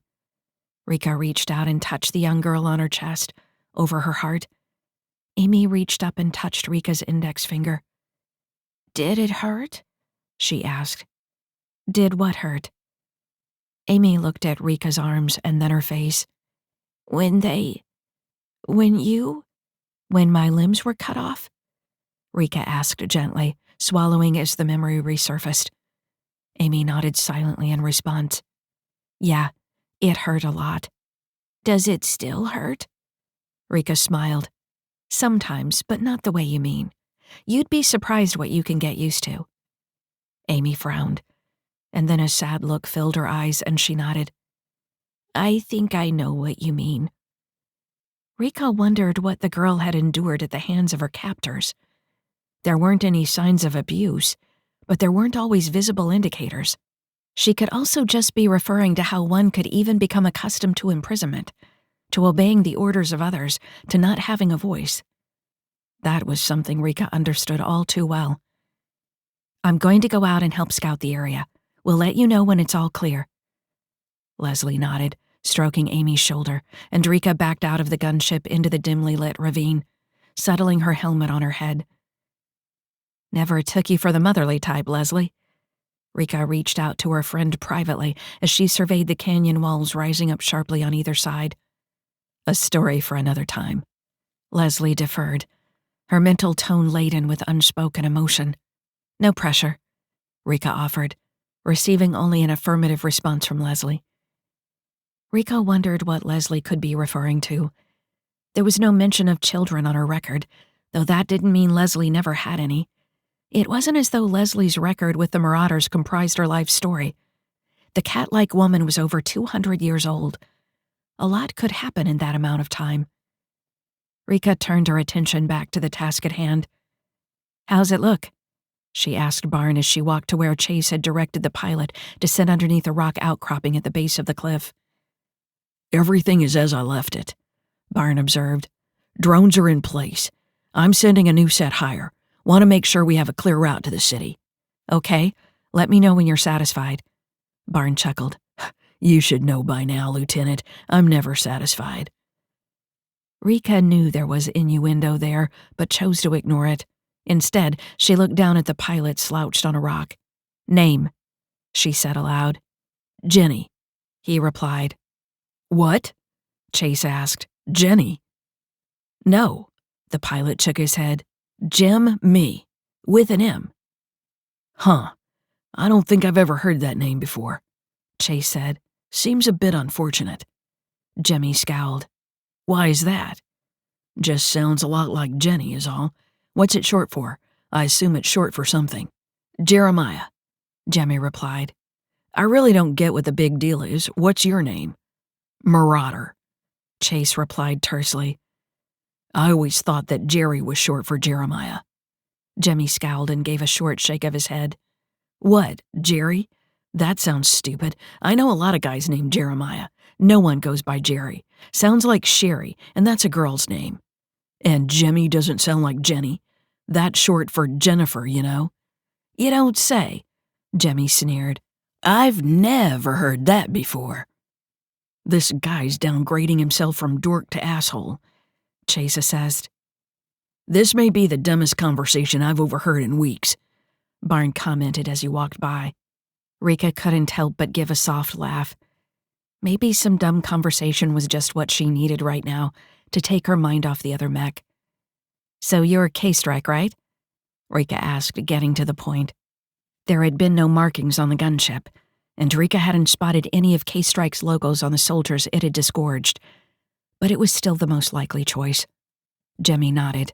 Yeah, but I'm not a fighter, I just fly ships. Ships that shoot at us, Chase replied. Sounds like fighting to me. We don't care that you fought for your outfit, Rika said in a mollifying tone. That's what we do too. There are no hard feelings there. Though our outfit doesn't kidnap children, Chase added, his voice dripping with disdain. Easy now, Chase, Rika coaxed privately. I'm trying to win this guy over. Oh, shoot, I thought we were doing good cop, bad cop. Oh, well, I guess we are now, Rika replied, since you've been all mean to poor little Jennifer here. Chase gave a laugh over the link, while Jemmy defended himself against Chase's verbal accusation. Yeah, but you guys shot first. Okay, that's enough, Rika said sharply, turning her helmeted head to Chase. Go check over the transport with Barn, I got this. Chase shook his head and stomped off, while Rika knelt beside Jemmy and pulled off her helmet. Sorry about him. He's always a bit testy after missions. I can tell, Jemmy said. Guy's grouchy and a bit rude. I'll let him know to ease up, Rika said with a warm smile. What happens now? Jemmy asked. You shoot me and leave me in the gunship when you blow it? Rika chuckled. You seem pretty blasé about the whole thing. I kinda expected to be dead already. I'm just living it up on borrowed time right now. Marauders don't execute prisoners, Rika said. Oh yeah? Jemmy asked, his right eyebrow raised skeptically. What about tying them up and leaving them to die in the bottom of a deep ravine? I'd group that with execute, Rika said. Wow, morals and everything. Let's get to my questions. Then we can decide what we'll do with you. First off, how many more from your outfit are on Fasima? She could see that Jemmy was having a small crisis of conscience. He didn't want to give away his own people, but he knew the game they were playing. There was the easy way or the hard way. He also knew that even a gentle slap from Rika was the sort of thing that broke jaws and knocked out teeth. Gunship was the backup team, he finally said. No one else on planet. And above? Rika pressed. The gunship could do short flights and atmospheric drops, but it didn't have food supplies or environmental systems for long flights. It certainly wasn't FTL capable. That meant K-Strike had a ship nearby. Jemmy didn't reply, but Rika watched on scan his blood pressure rise and heart rate go up, and then drop as he tried to regulate his stress levels. When Basilisk had approached Fasima on Patty's Penis, there had been over 2,000 ships in orbit, and thousands more docked at the various stations. While many were certainly not the right class or configuration to be a K-Strike ship, capable of interstellar flight, there were hundreds that could be. Space above Fasima even had 3 battle cruisers in orbit, remnants of Orin's military, such as it was. Rika took a moment to consider the situation in the Orin system, and what that might mean for an evac. 20 years ago, Orin had been in its prime, wealthy from being the last system on an FTL spur route that went 5 light-years into the Persepi cluster. Beyond Orin, FTL flight was not possible in the cluster. The dark layer was suffused with dark matter, concentrations that heralded the end of any ship that dared transition into the DL. Beyond Orin, only light huggers plied the black, ships that employed massive ram scoops to draw in interstellar hydrogen as they continually boosted or braked between the stars. But 19 years ago, a new power had arisen in the region, A warlord named Stavros had built up an empire of ships and warriors that he had scavenged in the wake of recent wars on the edge of the cluster. Unlike outfits like the Marauders, Stavros wasn't interested in doing work for hire. He wanted to build a new empire, which he named the Politica, and he wasn't afraid to subjugate or obliterate the occupants of any system he set his eyes on. Oren had been one such system. The Iranians had believed themselves secure in their alliances and trade agreements. As a result, they had not built up a large military. The other nations within the cluster were happy to work with them, as the people of the Oren system were fair, and efficiently facilitated the constant two-way handoff of cargo coming into and going out of the nations deeper within Precipi, which had made them ripe for the picking when Stavros came. Oren had fought back, and a few of their neighbors even came to their aid, but in the end, Stavros and his Politica fleets had forced the Iranians back to the 3 planets in the core of their star system. Fasima was the only habitable world of the lot, and so became home to the remnants of the Oranian people. Strangely, Stavros did not strike the final blow to destroy the original inhabitants of Oren. He contented himself with controlling the outer system and the FTL jump points. He even allowed trade and commerce with the Iranian people on the inner planets. It was a strategy that turned the inner worlds into a vassal state, dependent upon the Politica for trade and access to the rest of the Precipi cluster. From what Rika could tell, the 3 cruisers above Fasima may very well represent the entirety of the local space force. If Team Basilisk got into space, and K-Strike attacked, there may be no help from the military, unless they were on a local ship. Rika brought her attention back to Jemmy, who had not answered her last question. "So, you have a ship up there," she surmised. "Makes sense. Even without a hole in the side, your gunship wasn't getting you home. And you're loyal enough not to screw over your pals up there. I respect that. You'll be interested in knowing that we didn't kill everyone on your team. One of them ran off." Jemmy's eyes narrowed. "That's not what you told me last night." "I didn't exactly say I killed everyone," Rika pointed out with a shrug. "I kinda implied it." "Heavily?" "Guilty." "Are you telling me this to get me to think you're okay? To conclude that my team is a bunch of cowards, or to sow hope of rescue?" "Hadn't thought of that last one," Rika admitted. "I suppose if your shuttle has a 3rd transponder, that might happen. Though I'd like to see them try. Unless they're willing to do an orbital strike and risk killing the target, then I think we're okay." "For now," the pilot allowed. "Yes, for now. We'll let someone know you're here before we go." She reached out toward Jemmy, and he pulled back, his fear justified. "Shit," Jemmy muttered as a hypo spray extended from the palm of Rika's hand. "Better than death," Rika judged. "We'll leave water." The hypo spray injected him with a fast-acting neurotoxin, plus a batch of nano to make sure his own internal systems didn't clear out the neurotoxin too soon. "We clear?" she asked Barn and Chase. "Yeah, transport is 300 meters to the south. No signs of anyone finding it. We're ready to roll soon as you get here.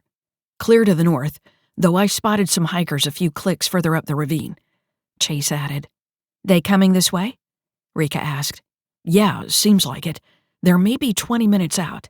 "Shit," Rika muttered aloud, though she supposed it could be worse. The hikers could have been right underneath them as Jemmy brought the gunship in. She walked back to the gunship and stuck her head in. "All clear. Barn has the transport ready to the south." "Okay, Amy," Leslie said as she rose. "Time for us to go. I have to put my helmet back on so that I can keep my eyes peeled while we're out there." "Do you have to?" Amy pleaded. "I don't like how your helmets make you look." Leslie knelt in front of the young girl, smoothing her hair back. "I know. They're meant to look dangerous, to make people fear us. It's part of what we do." Amy nodded. "I know. My father says similar things. It's just, they're still scary." "Too bad the gunship doesn't have a kid's EV suit. We could put her in one and she'd probably feel safer," Rika said regretfully. "Maybe we can find something when we get to Kandahar City." Rika backed out of the opening in the gunship's side and stood guard as Chase ducked in to retrieve Patty. He lifted her carefully, and Rika touched his shoulder as he moved past. "What's up?" he asked. "Nothing, just wanted to feel you." Chase's mental avatar gave her a knowing smile. Once we're safely on our way, we can have lots and lots of feeling. Stop it, I need to focus, Rika said, sending a mock scowl to his mind. Chase turned his head, looking back, and gave a nod. She couldn't see his face, but she knew there was a wink being given. You started it, he reminded her. Behind her, Leslie finally got Amy out of the gunship and began guiding her down to the floor of the ravine, explaining why they couldn't fly a stolen gunship with a hole in the side to the city's air and spaceport. Rika leaned her head into the vessel and made one last sweep to ensure nothing identifying them had been left behind. Amy had left a few fingerprints on the hull, so Rika wiped those off before walking to where Jemmy was slumped over. Should have gotten Leslie to help with this, Rika realized as she lifted Jemmy's right arm with her left, pulling him up straight. Then she ducked down and slung him over her shoulder. Or not. Guy doesn't weigh that much. 100 meters from the gunship, Rika stopped and turned to face it. Looking at the cliff rising above, there was a large outcropping of rock 20 meters up. She took aim and fired her electron beam at it. The ravine wall exploded, and rock showered down onto the gunship, nearly covering it. Rika changed her angle and fired a sabot round at the cliff face, shattering it further and dropping more stone onto the craft below. One more shot, and the final chunk of the overhang fell, likely crushing what remained of the K-Strike vessel. Should do the trick? The hikers would probably see the dust and come investigate. Or maybe they'd think the ravine wall was unstable and turn back. Either way, Basilisk would be long gone by then. Rika carefully moved down the ravine, reaching where Barn waited in the ground transport a minute later. It was an off-road truck of sorts that had a small bed and 3 rows of seats inside. Chase was settling Patty in the back row as Rika approached, and Rika spotted a shady spot where a bottle of water and some protein bars waited. She laid Jemmy on his side and, once satisfied that he wouldn't get baked when the sun reached its zenith, walked to the truck, getting in the front passenger seat. Good to go, LT? Barn asked from the driver's seat. Yep. Dropped the cliff on the gunship. No one's getting to that thing for some time. The whole cliff? Amy asked. The echo was kinda scary. Not the whole thing, Rika said with a soft laugh, but enough. The drive out of the ravine was slow going over the rough terrain, a combination of gravel and paved roads. But an hour later, they were in the rolling hill country to Kandahar City's south. Barn took them around the city via a circuitous route, passing onto gravel roads again after a while, and then onto another paved highway that entered the city from the east. Where are we going, once we're at the city? Amy asked after not speaking for a few hours. I'm really hungry. I've managed to set up a meeting with a short-range freight hauler that moves grain off-planet to stations in system. He can get us up to one of the moons. Bakara from the looks of it, Barn replied. That's tomorrow morning. I've set up a safe house in the city, so that's where we'll hunker down till then. But what about food? Amy asked. We have food, Chase promised, looking down at Amy, who sat beside him. Well, it's stuff that does the same thing as food, once it's inside your body. Do you mean it tastes like crap? Amy asked, wrinkling her nose and showing some spunk for the first time. Chase gave a low chuckle. Yeah, but I was trying to be more delicate than that. I'm 10. I'm not a child, Amy informed him. Besides, my dad says worse stuff all the time. That was the one thing Rika really didn't like about this mission. The ambiguity over who Amy really was. Captain Ayer hadn't known, and apparently neither did the old man. The Marauders had been approached by an intermediary who claimed that, should knowledge of the girl's identity leak, it would make even bigger problems for her father. Maintaining the fiction that she was safe at home was paramount. Rika had been instructed not to ask Amy about her father, and she'd been ready to comply. But that was before they'd been attacked by multiple enemies and lost their off-world transport. As far as she was concerned, any intel was good intel. It wasn't as though the team was going to spill the beans to anyone out on Fasima. Who is your father? Rika asked. Still wearing her helmet, Rika could see a frown settle on Amy's forehead without having to turn. You don't know? The girl asked, then glanced at Leslie. You said you worked for him. Rika shook her head. No, he hired us, but we never met him. It was all done through an intermediary. I don't understand, Amy said. I assumed you were all out of uniform because this isn't one of his worlds and you were hiding. Barn chuckled. Well, that second part is true at least. Amy's words narrowed down Rika's list of suspects. There weren't a lot of men on this side of the cluster who were said to possess worlds, though there were a few. One stood out. Your father is Stavros, Rika stated after a moment's consideration. A look of consternation passed over Amy's face. Rika suspected that she had been instructed not to share that information in the event of capture, and by the look in the girl's eyes, she was now wondering if she had been captured anew. Well, that makes things interesting, Barn said, before cursing quietly under his breath. Rika connected to Fasima's general information network through a relay Barn had set up, and looked up what public information there was on Stavros and his family. His wife had died several years prior, and he had only one daughter, Amy. Good thing you told us, Amy, Leslie said.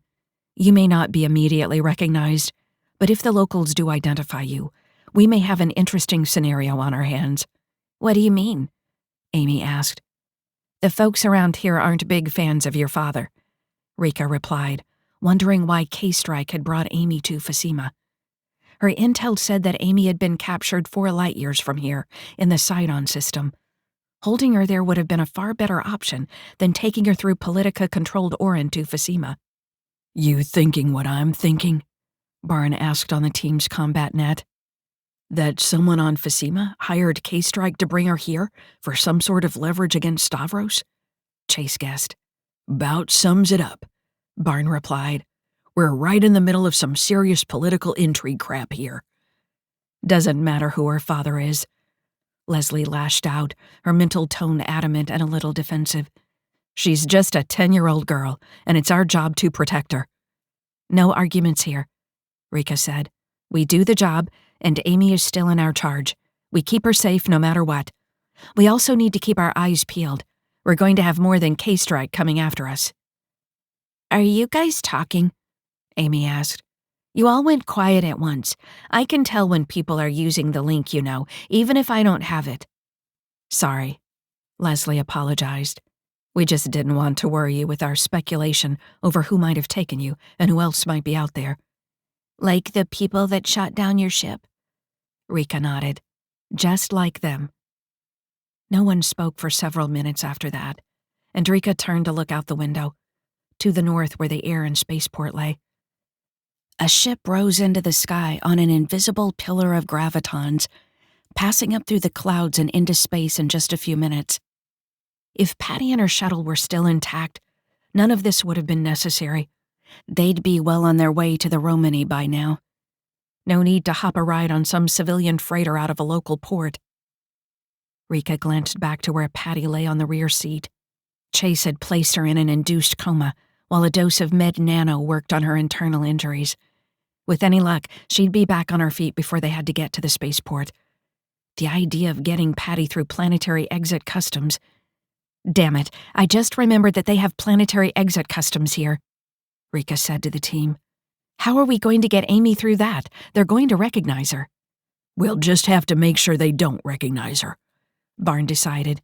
Leave that to me. You sure? Leslie said, not sounding at all sure herself. This isn't going to be like that time on Uriel, is it? Barn laughed. That was a pig. It's really hard to disguise a pig. I think I did a passable job, though. To be honest, I'm just as worried about you, Rika. If the authorities check out what happened at the farm, or those granaries, they're going to be looking for a mech. You fit the bill for mech. Lot of heavy mod folks here, injured in the war with Stavros or working their farms. I won't stand out like I do some other places. Don't forget, LT, Chase said. Your regular right arm was on the shuttle. All you have is your gun arm. Damn it. Rika couldn't believe she had forgotten about her normal right arm.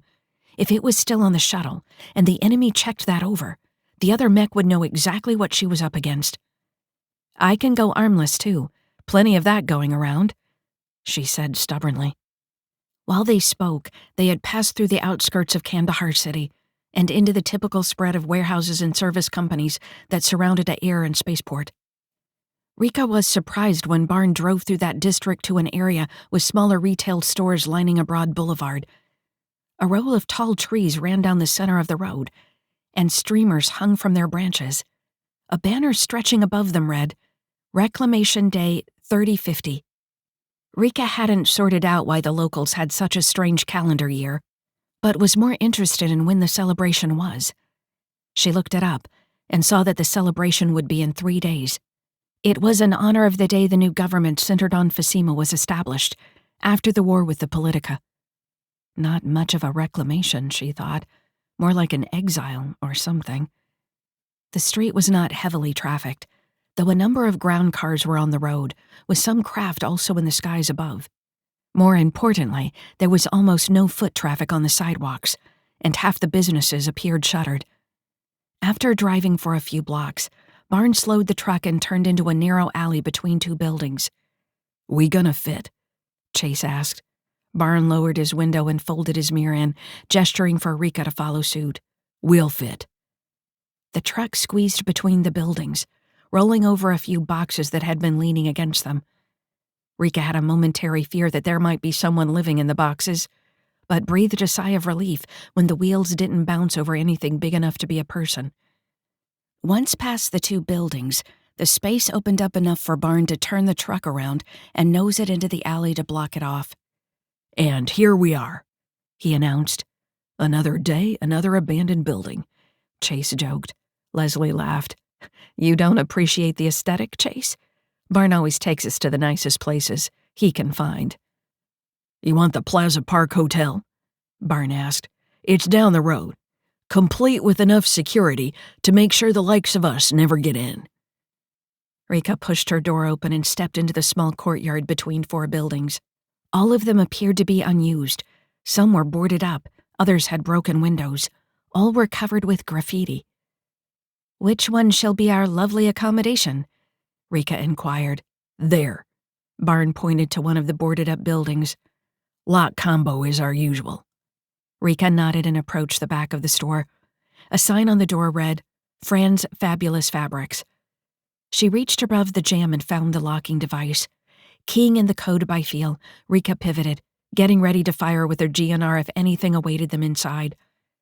"Monitoring net reads clear," Barn reported from her side. "Yeah, I'm just paranoid," Rika replied as the lock disengaged, and she put a hand on the knob. "Blame me?" Barn shook his head. "Not really. Paranoia is a good survival trait in our line of work." Line of work. Something about the statement struck Rika as incongruous. She supposed that for Barn it was a line of work. It was a career he had chosen and engaged in with great passion. For Rika, it was her life. She was always a mech, always armored, always primed for a fight. It was life back on the Romany, or shore leave that felt like the job. Being in the shit, in some dump on some crappy planet or station, now that was her normal life. She pushed the door open, sweeping her GNR across the small room at the back of the store. True to the sign, dozens of bolts of cloth rested in racks, though as many were pulled out and strewn across the floor, their bright colors and patterns muted by dust and grime. Rika moved into the room while Barn covered her from the entrance. Neither expected to find anyone, and they both hoped they wouldn't. The sort of people hiding in here would probably be homeless or neighborhood kids. If either of those saw the team, the safe house wouldn't be so safe anymore. Killing any occupants would take care of the problem, but that wasn't how the Marauders, Team Basilisk in particular, operated. Rika's scan turned up no heat sources in the back room, and nothing showed on IR or UV. She signaled to Barn that the space was clear and moved to the door that led to the front sales area. Barn followed behind, covering her right side as she pushed the door open. It was dark, the store's front windows boarded up, and roughly 20 by 30 meters. Racks of cloth, some large cutting tables, and 2 auto weavers filled the space. Rika moved out, checking the corner behind the door before starting her sweep on the left side, looking down each aisle and scanning with her sensor suite, while Barn covered her from the doorway. When she had passed all the aisles, Rika walked down the far one and performed the same sweep from the front of the store. Nothing turned up, other than a few mice who were happily nesting in a pile of wool, and she called out softly, "We're clear." Half a minute later, the rest of the team filed into the room. They dumped guns, ammo, and other equipment onto the counters in the back. With the truck clear, Chase and Barn went out to fetch Patty. A minute later, they brought her in and laid her down on one of the cutting tables. "How's she look?" Rika asked as she approached. "Better," Chase replied. "Her internal bleeding is all cleaned up, and her vessels and arteries are stitched back together. Her liver and right kidney are just about all set too. I expect her right lung to be healed up in an hour tops. If she checks out after that, we'll bring her out of the coma." "Glad to hear it," Rika said, and not just because she didn't want to haul Patty to the spaceport in a coma. She had gotten to know the pilot on the trip in, and her generally positive attitude toward life, combined with an often sarcastic wit, made Patty an enjoyable person to be around. Chase's nod was resolute. "Patty's made of some damn tough stuff. Gonna take more than a downed bird to take her out. Plus, the old lady would have our hides if we effed her up too much, so she'd better be okay." "Captain Ayer did tell us to take care of her," Rika remembered, giving Patty one last look before turning to Leslie and Amy, who were settling down behind the back counter. "You want to do a little recon, or should I?" Rika asked. Leslie glanced at Amy, who, while looking better than she had when they brought her out of the bunker, still looked scared and uncertain. Rika supposed that the drive in the truck had probably been reassuring. They had been out in the world, moving through traffic like other vehicles. But now they were hiding in an abandoned store, not exactly a confidence builder. "I'll stay here," Leslie decided. "You go take a peek."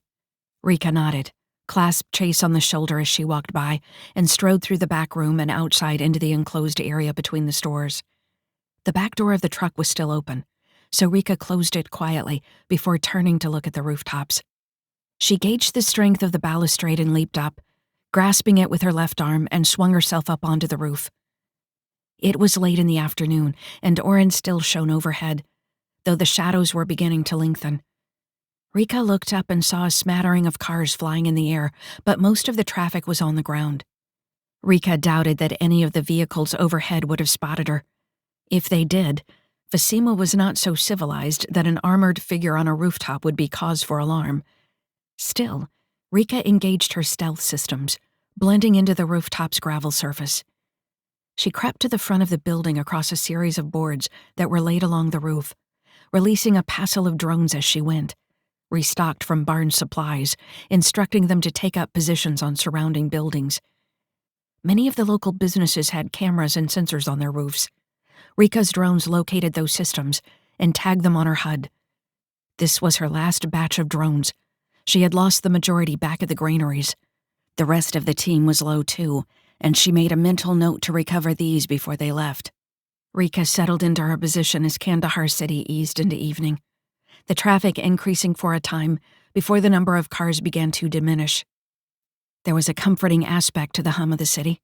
The sounds of cars and people mixed with the rustling of leaves and the large trees that ran down the middle of the boulevard. Every now and then, a group of kids, some as young as 10, others older and more raucous, would pass by below. Their brief bouts of noise and color were a refreshing break from the quiet and stoic adults that made up the majority of the sparse foot traffic. No one stopped at the windows of the fabric store. Few even gave the place a second glance, which was good to see. It meant that the store was long since forgotten, completely blended into the urban landscape. "I love how you can still see the stars here, even in the cities," Chase said as he settled down beside her, leaning against the raised edge of the wall. He was wearing civilian garb, but she could see the neckline of his ballistic sublayer poking above his shirt. Rika gave him a warm smile. He had approached quietly, but there was no way to make it across the gravel rooftop without giving off more than a little sound. "How are things below?"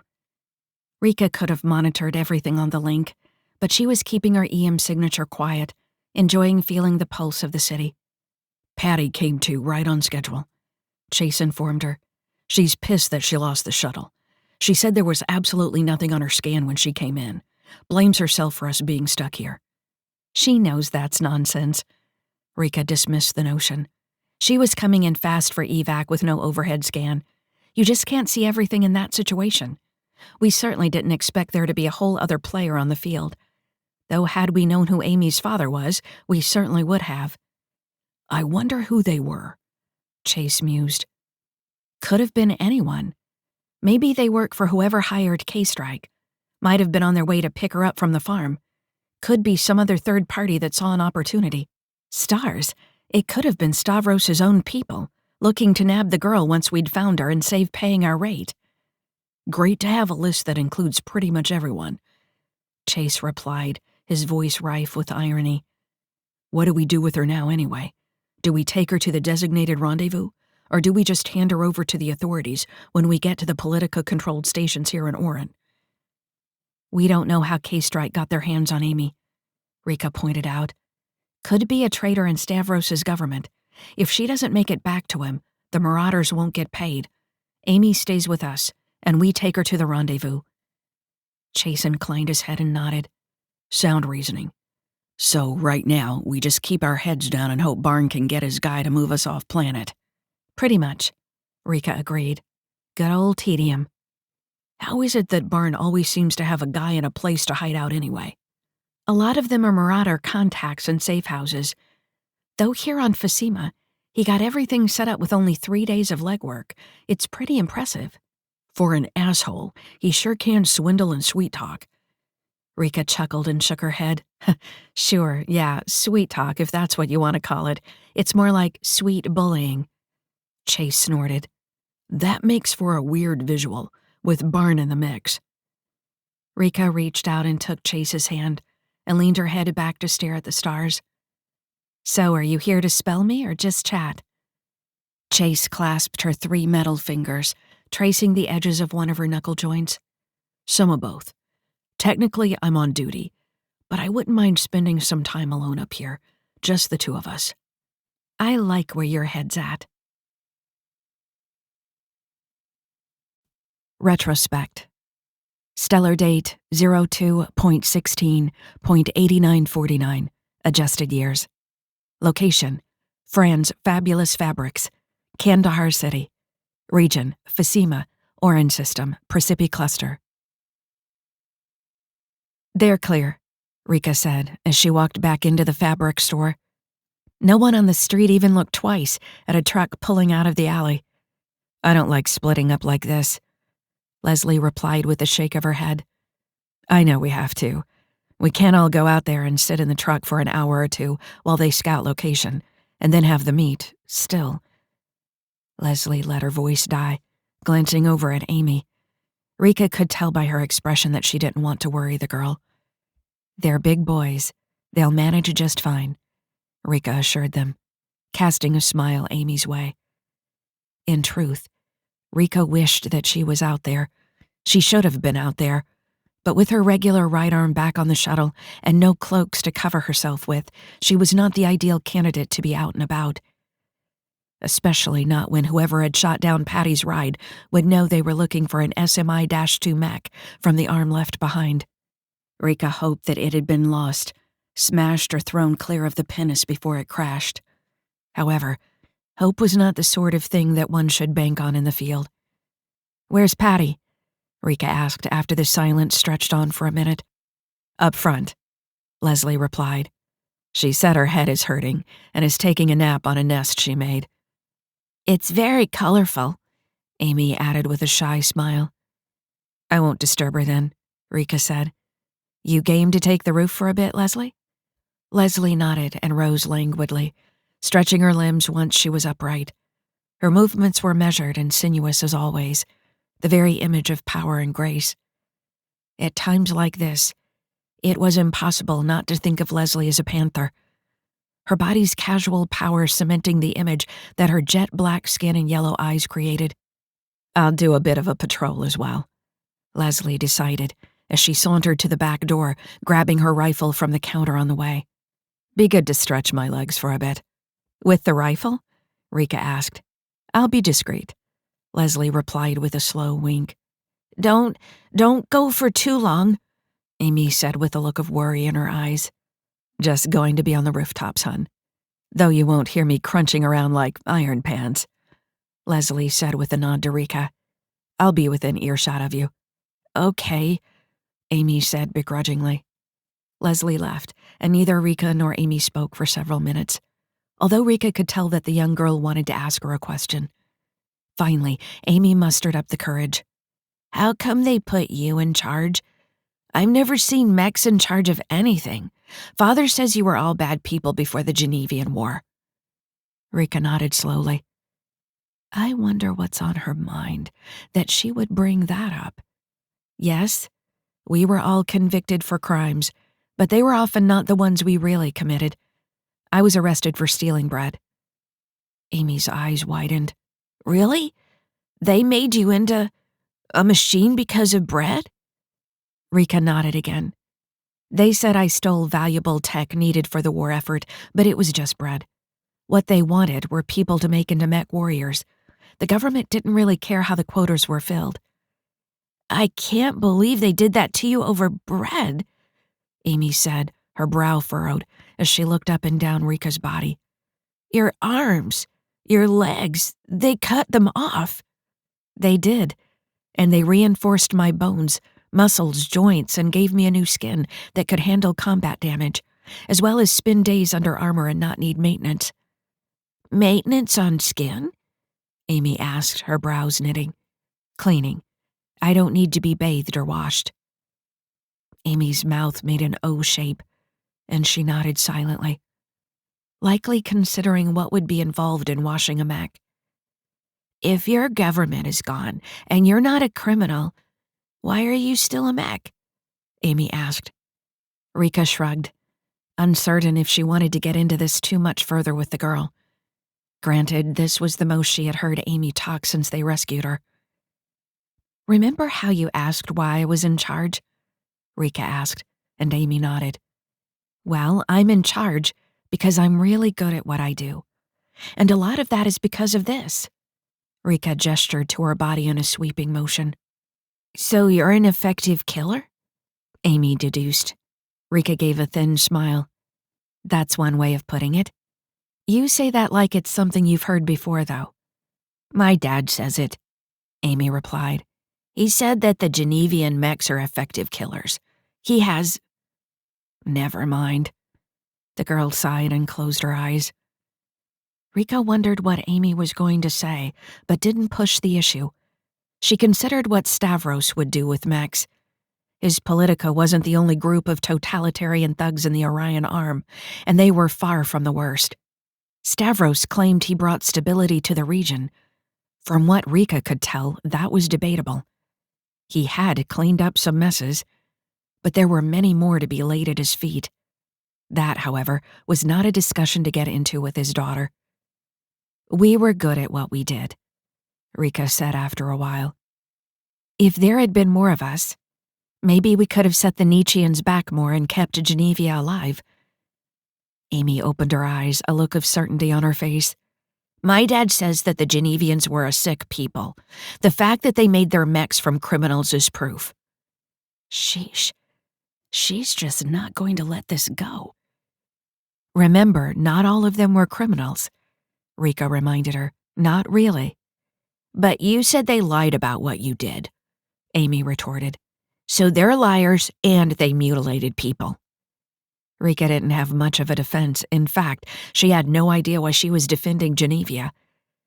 Maybe it was because so many Marauders were former Genevian military, and they were her family now. But Amy was right. The government and the military leaders of Genevia had been monsters. She didn't know if the war had made them that way, or if her nation had been utterly amoral before the Nietzscheans attacked. All she knew now was that she hated them both. I suppose your father's right. Some Genevians were sick people, but most of those were at the top, the rank and file. The regular people, are still good people. Rika watched Amy process the information that a government could be bad while the people were good. Rika wondered if it was a viewpoint that the girl had encountered before. From the sounds of it, Amy's father had imparted a rather unforgiving view of the world on her. I guess, Amy said uncertainly. You five are all Genevian, and you don't seem that bad.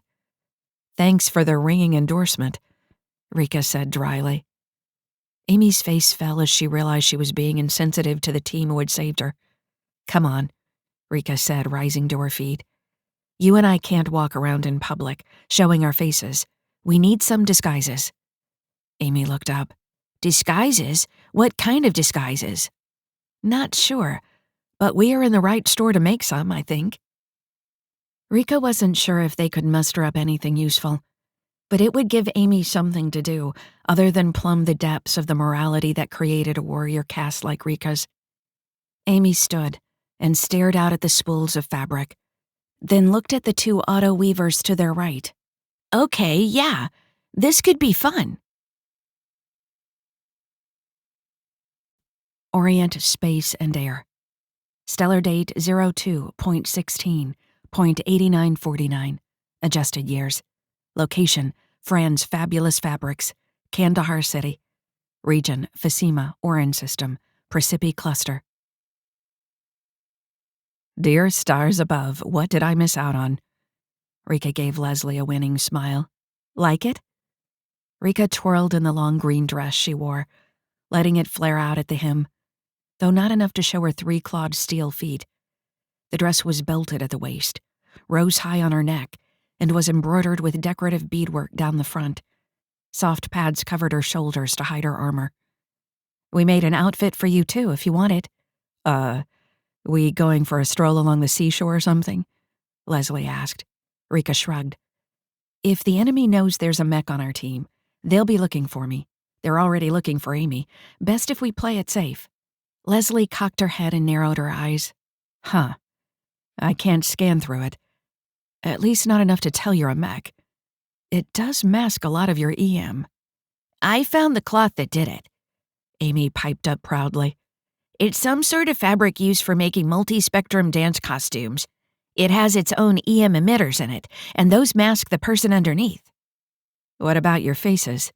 Leslie asked, raising an eyebrow quizzically. "Floppy hats," Amy said with a brilliant smile as she reached onto the counter behind her and brandished a pair. Amy's smile was infectious, and Rika found herself grinning as well, daring Leslie with her eyes to continue to make an issue of the dresses. Leslie was saved from having to bring any further logic to bear by Patty's emergence from around the corner. "You girls did great," Patty said, striding out in a long green and blue pastel-colored dress. "Going to try your outfit on, Leslie?"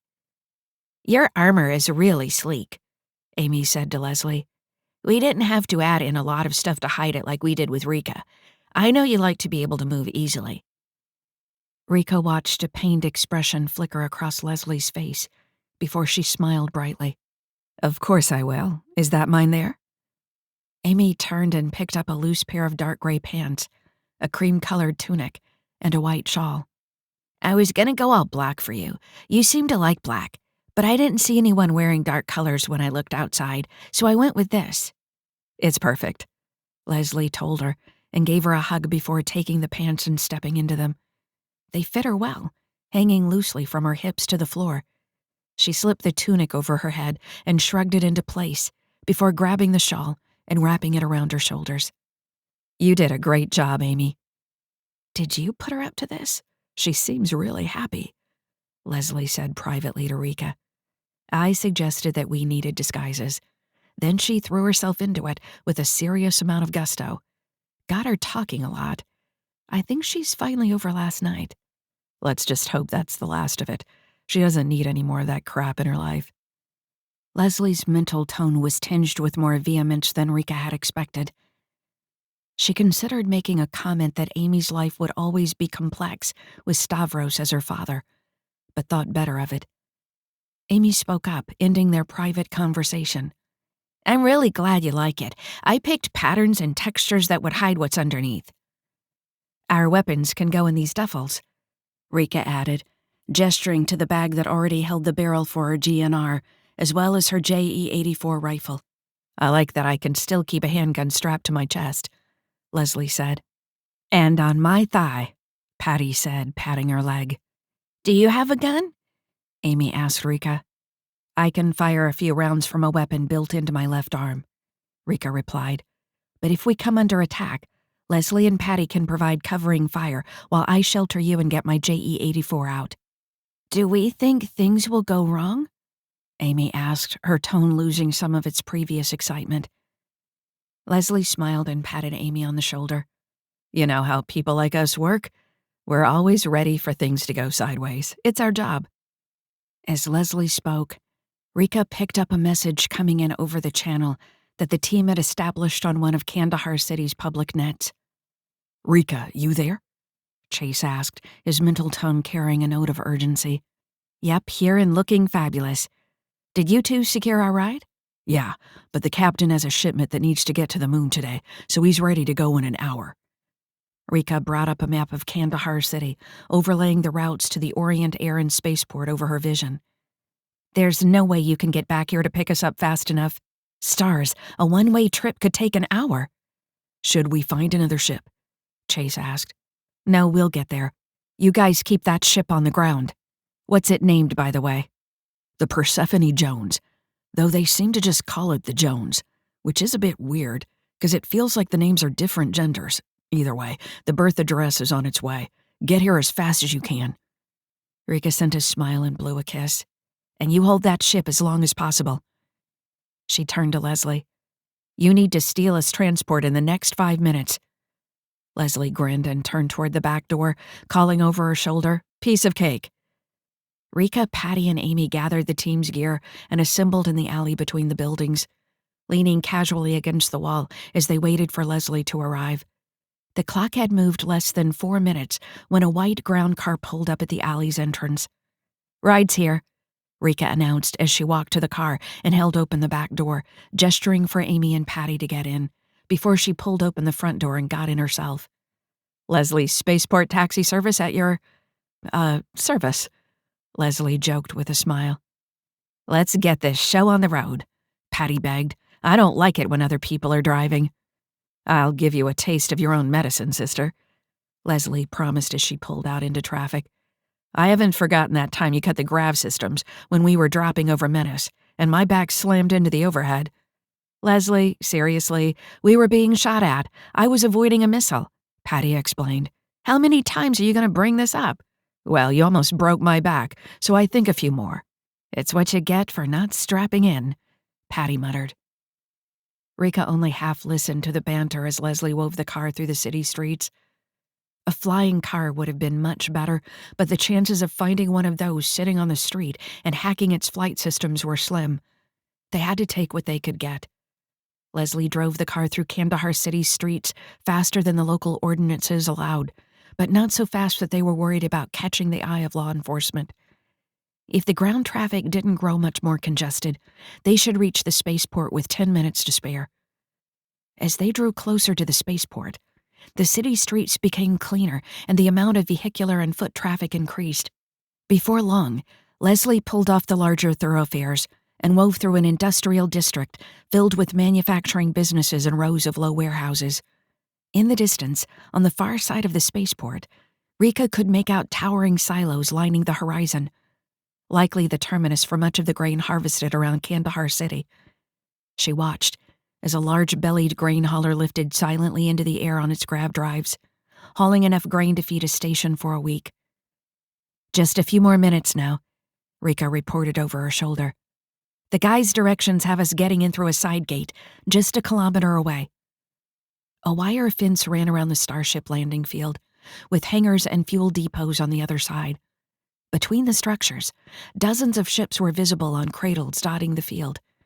Presently, they arrived at the gate, and Leslie pulled the car up to the security booth. "Stay your business," an annoyed-looking guard demanded as Leslie's window slid down. "We have a berth on the Persephone Jones," Leslie said calmly, not even batting an eyelash. "Pass your public tokens over the security station's Authnet," the man said. "She doesn't have link access yet," Leslie said, craning her head back to indicate Amy. "I'll be passing her creds." "Sure, whatever," the guard said, as he took a step back to gaze through the gate at something that seemed only marginally more interesting than the car in front of him. Rika passed her tokens, praying that Barn would have thought to hack the gate's auth systems. She hadn't asked him to, and neither he nor Chase had mentioned it. He doesn't miss details like this, don't sweat it, she scolded herself while forcing her heart rate to steady. The guard glanced back at the security booth behind him, and his eyes blinked rapidly before he looked back into the car and nodded. Okay, you're good to go. Park over there on the right, in the long-term garage. Oh, we have a friend coming to get the car later today. We don't need to go into the lot. Sorry, ma'am. Passengers can't park by the private terminals. You have to go to the garage.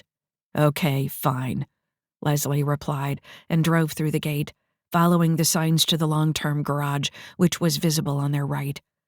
It was a towering structure with 20 levels, reaching into the sky, filled with thousands of cars, but surprisingly little foot traffic.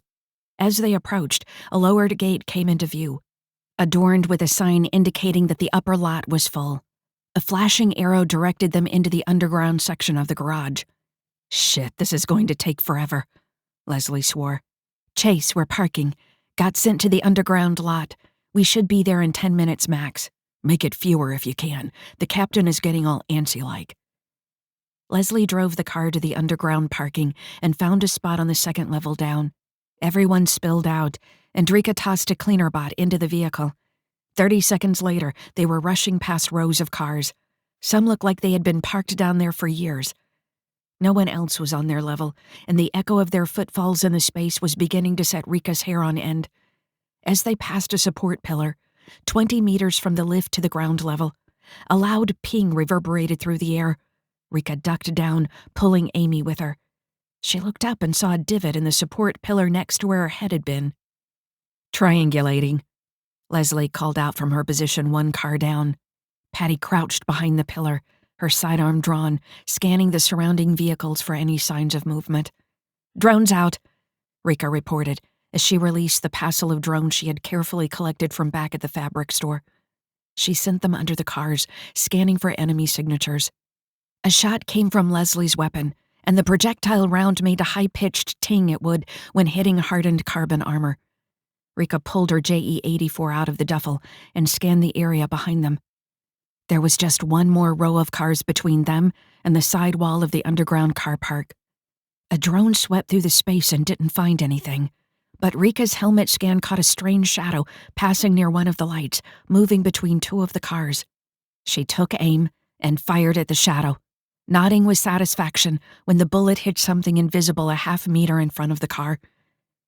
Rika fired another trio of rounds while calling down to Amy, who seemed surprisingly calm in the midst of the weapons fire. Amy, get a grenade out of the duffel. Return fire hit the car she was crouched beside, one bullet passing all the way through the vehicle before bouncing off Rika's armor. Rika sent a burst of kinetic rounds from her rifle in return. Then an arm touched her shoulder, and she saw the grenade resting on Amy's palm. Sometimes having just one hand is a pain in the ass, Rika lamented. She set the rifle down, took the grenade from Amy, and tossed it with a flick of her wrist. She didn't throw it overhand, but instead skipped it along the ground. If her aim was true, it should roll out from under a car right underneath the enemy. A moment later, the explosion thundered through the garage, and one of her drones caught sight of a figure being thrown into the air and smashing against the ceiling before dropping down. Then the concrete above cracked, and a vehicle from the next level fell through, hopefully landing on top of whoever was back there. Nice, Amy called out approvingly, and Rika wondered what sort of combat the girl might have already seen. I'm at the staircase to the right of the lift, Leslie reported. One target down over here, I count two more. I see your targets on the combat net, Patty added. I have another moving toward us on the left. Moving into the row behind, Rika said as she slung the duffel bag over her shoulder and gestured for Amy to follow. They moved behind the row of vehicles, skirting the area where the roof had fallen in. Patty fell in behind without needing to be told, and the group moved to the end of the row, staying low, with Rika and Patty firing their weapons sporadically, keeping the enemy back as best they could. When they reached the last car, Rika could see Leslie crouched in the stairwell's entrance. Rika pulled the duffel off her shoulder, grabbed the scout's rifle, and tossed it to her across the open 6 meters. Leslie snatched the weapon out of the air with her left hand while firing with her right and nodded at Rika. Thanks, was on my last mag. Okay, stay on my right, both of you, Rika said aloud for Amy's benefit. Patty stacked up beside Rika and pulled Amy against her side, giving Rika a nod. A second later, Leslie opened fire with her rifle, delivering short, controlled bursts at the locations the enemy had been firing from. Rika didn't wait to see if the soldiers had taken cover before she moved out into the open space as quickly as she dared. Patty had an arm around Amy, keeping her close, and Rika pushed her worry back as she took aim with her JE-84 and fired 4 3-round bursts at the enemy locations. Then they were at the stairwell. Patty and Amy took cover behind the wall, and Rika took up position behind Leslie. "That was easy," she commented. "You got hit twice," Leslie replied. "I did?" Rika asked, not looking as she fired at the figure of a soldier a dozen cars down. "Let me get a shape charge," Patty requested, and Rika shrugged the duffel off, tossing it next to Patty. Leslie fell back and took the stairs to the next level, while Rika continued to provide cover fire. To her left, Patty set the proximity sensing shape charge on the low ceiling of the stairwell. "Set," Patty announced. Weapons fire echoed down the stairwell. Then Leslie called, "Clear up here." Rika gestured for Patty to go, and the pilot grabbed Amy and rushed up the stairs as Rika fell back, using her body to shield them from any shots that made it through the doorway. "Stars, I'm glad they want the girl alive. That would have been a lot less fun otherwise," Leslie said. "It's not over yet," Rika warned. They made it to the next landing, and Rika took up a position at the door, freeing Leslie to go up to the next level, which was the ground floor. Patty had another shape charge and was about to place it when Amy said, "Do it at the top, by the lift, just in case." "Damn, when did she get so bloodthirsty?" Patty asked. "It's a good point, though," Rika said. "That's the last charge we have." "Clear topside," Leslie called down. They were sloppy, only one person about. More weapons fire sounded from the level above, and then Leslie came back on the combat net. "Okay, now we're clear." Patty led Amy up the stairs, while Rika moved backward, signaling the proximity charge 1 level down to go live once Amy and Patty reached the floor above. She hadn't reached ground level when the first shape charge exploded, the roar thundering up the stairwell, followed by hot flames. There was a loud crack, and the stairs beneath her feet dropped a centimeter. Rika threw her JE-84 through the open door to the ground level and lunged forward, grasping the sill as the staircase fell away. A groan sounded above, and she hauled herself through the opening a second before the staircase above fell past. "Shit!" she cursed aloud. "Didn't expect that." Patty glanced over from where she was setting the shape charge on the lift. "I did set it to the max. Thanks for the warning." "We're secure out here," Leslie reported from the outside entrance. "But I picked up a call on their emergency channel. EMS is going to be on the scene before long." "Blow a few things up and people always have to come to investigate," Rika complained. Rika took up a position beside Leslie at the double doors leading out of the building. Ahead was a wide road, followed by an open grassy field, easily 100 meters across. Then the first cradles on the landing area rose up. Massive shipping containers were stacked along the edge of the field, and starships filled the space beyond, some rising as high as 100 meters into the air. If the team could make it to those shipping containers, they'd be clear, provided no other enemies waited out there. Rika unslung the duffel once more, surprised the strap it held, and grabbed her GNR's barrel. She glanced down at her dress and was amazed that it wasn't torn anywhere, though it was more than a little dirty. Its condition was about to worsen. With a sharp pull, she ripped her right sleeve, exposing the socket for her GNR, and slid the tri-fire barrel into place. "Sorry, Amy," she said. "It's okay, Rika," Amy replied. "I didn't really expect them to last. Plus, I can fix it." Strange girl. Wants to fix my dress, which I'll probably never wear again, and also has excellent advice on where to place shape charges. Behind them, the lift activated and Patty swore. "Shit, I was hoping that thing had been damaged in the blast." "Let's move, then," Leslie suggested, darting out of the building and across the road. "Gonna run a lot faster than you can. Here." Rika tossed her JE-84 into the duffel, slung it over her shoulder, and scooped Amy up. Patty moved out, crossed the road, and crouched behind a gray box adorned with power symbols on the other side.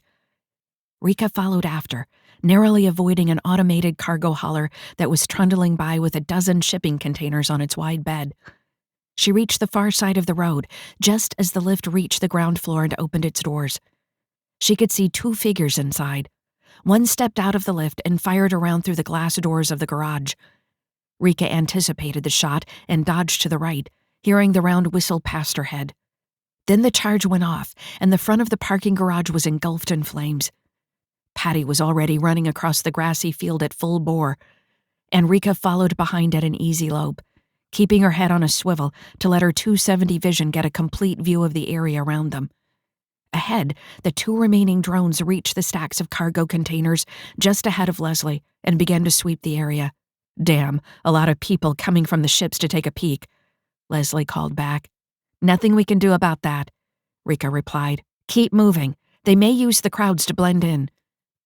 Rika wished once more that she was with a team of SMI-2 mechs.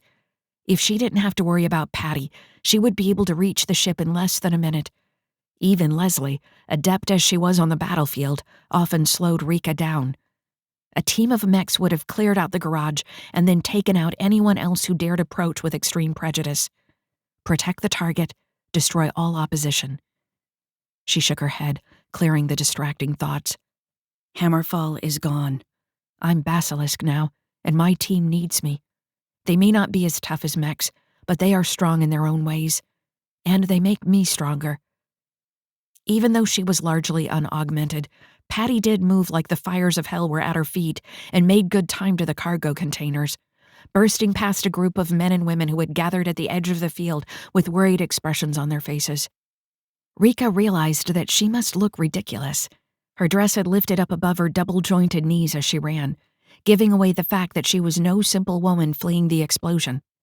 Though she supposed that her helmet had already ruined any illusion the dress was intended to create.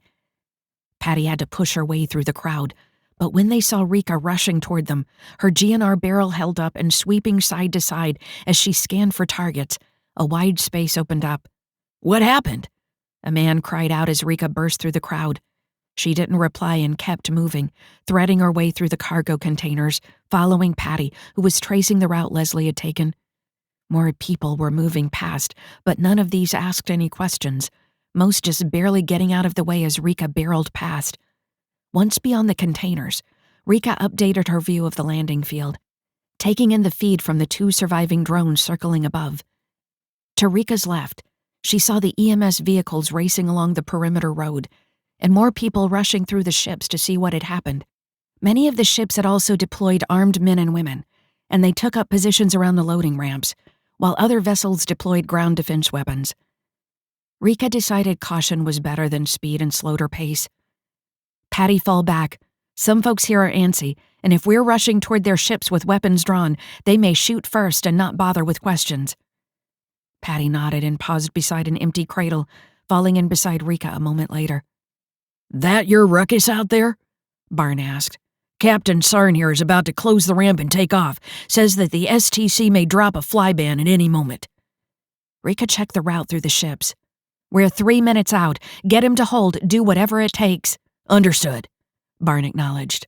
Ahead, Leslie darted from cover, firing her rifle at a target Rika couldn't see. 2 in heavy armor, Leslie reported.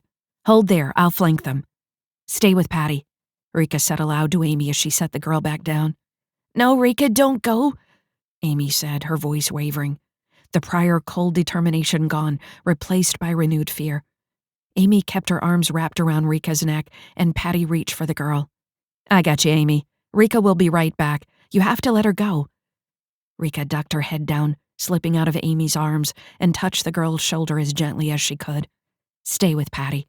When I give the word, you 2 advance to Leslie's position." Amy didn't reply but managed one short nod. "Good," Rika said, and took off at full speed, banking around an empty cradle and past a bulky freighter that was lifting off into the air on its grav drive. The wave of gravitons flowing out from the ship's emitters cascaded around Rika and almost made her stumble and fall.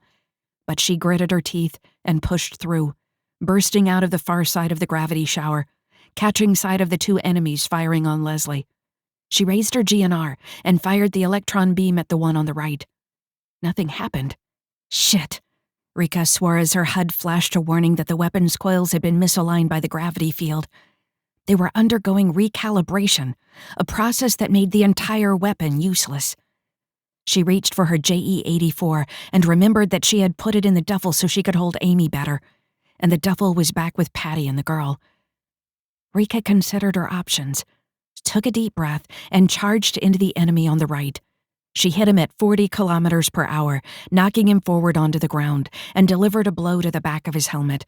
His faceplate slammed into the hard plas surface of the landing field, and Rika pushed off his back, leaping into the air as the other soldier, a woman, by the stylized, oversized breasts on her armor, fired a rifle at the spot Rika had been a moment before. "We're moving on," Leslie said over the combat net as Rika dropped onto the woman, tearing away her rifle and swinging it back around into her head. "Good, I'll catch up," Rika replied as something hit her in the back. She turned and saw the first soldier up in a crouch firing at her. Rika sank her clawed feet into the hard plas of the landing field and spun the woman between herself and the crouching enemy. The man hit his female comrade with 2 shots before he stopped firing and dove to the side in an attempt to get a clear shot on Rika. Not that Rika was there anymore. She had leaped into the air, flipped over, and dropped onto the man. Her intention had been to hit him center mass, but he had seen the 200 kilograms of mech falling toward him and jerked backward. He didn't make it far enough. Rika's full weight came down on his head, crushing his helmet and everything inside with a snap-pop sound. The woman had spun when Rika went flying through the air and screaming something incoherent as her partner died. She drew her sidearm and opened up full auto on Rika, shredding her dress and denting her armor. Rika realized she still held the woman's rifle and swung it, trying to knock the pistol out of her opponent's grip. The woman strafed to the side, and Rika's swing missed, but her GNR reported firing readiness. The range was too close for anything but its projectile rounds, so Rika jumped backward and fired 3 shots at the woman. The first 2 cracked her armor, spinning the woman to the side. The third tore off one of the exaggerated breast domes, and no small part of the woman's chest. Rika didn't wait to see if the enemy fell. She turned and ran, leaping into the struts and armatures of a docking cradle, and swinging through the gantries before dropping to the landing field on the far side. Her chest twinged, and she glanced down to see that her own armor had been cracked in the engagement. There was no blood, but Rika realized her med suite was flashing a warning that 4 of the ribs in her back were bent, and several ligaments were torn. She ignored the warnings to slow down and limit her motion, pushing herself to her max speed as the Persephone Jones came into view. She could see Patty and Amy rushing up the cradle's long ramp toward the open cargo hatch. Barnes stood at the top, firing at a target Rika couldn't see, while Leslie crouched at the base, taking cover behind a crate. Chase had come down to meet her and was firing in the same direction as Barn. When they caught sight of Rika, Leslie ran up the ramp, disappearing into the ship behind Patty and Amy. "Nice of you to make it, LT," Chase commented as Rika approached at full speed.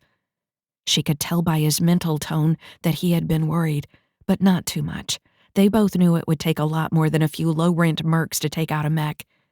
"Get up there, I'll cover you," Rika ordered, taking aim at the target Chase had been firing on. She drew her targeting data from the combat net, which highlighted a shipping container with 3 enemy troops behind it. Rika fired 2 beams from her GNR, the blue-white lightning illuminating the underside of the Persephone Jones and the other nearby ships. The first beam burned a hole in the container, and the second passed through, scoring a direct hit on one of the enemy soldiers. Nodding with satisfaction, Rika raced up the long ramp as the ship began to lift into the air. Ahead, Chase leaped across the gap and passed into the darkened confines of the vessel. Rika poured on all the speed she could and pushed off, sailing across the 20 meters of space as the ship continued to rise. Oh shit! The cargo bay's entrance rose past eye level. Her hand stretched out as far as it could and caught hold of a lip at the bottom of the airlock's opening. One of her fingers slipped off, and once again, Rika cursed only having one hand. In a desperate attempt, she swung her GNR up just as the Persephone Jones poured on more thrust, and the protuberance she hung from bent under her weight. Then something struck her in the back, and Rika slipped free. She felt a sickening moment of freefall. and was wondering if she could manage to land safely below in the jumbled structure of the landing cradle when she jerked to a stop. Rika looked up to see Chase leaning out of the airlock, grasping the barrel of her GNR with both of his hands while Barn held onto the weapon hook on Chase's back. "Don't think you're getting out of our relationship that easily, do you?" Chase quipped as Barn pulled him and, by extension, Rika up into the airlock. Rika's heart was pounding, and she couldn't even think of a response until she was half sitting, half collapsed on the airlock's deck. "Thanks," was all she could manage as she gasped for breath and then passed out. Persephone Jones. Stellar date 02.16.8949. Adjusted years. Location: Persephone Jones. Departing Phasema. Region: Orin System. Percipi Cluster. "What the hell was going on out there?" Captain Sarn hollered as he strode onto Persephone Jones' main cargo deck. "People were shooting at my ship! Shooting at my ship!" Chase looked up from Rika's back, where he was pulling what he hoped to be the last shard of armor from her skin. He opened his mouth to respond, but Leslie put a hand on his shoulder and rose to face the captain. "Captain Sarn, we're really sorry about that," she purred.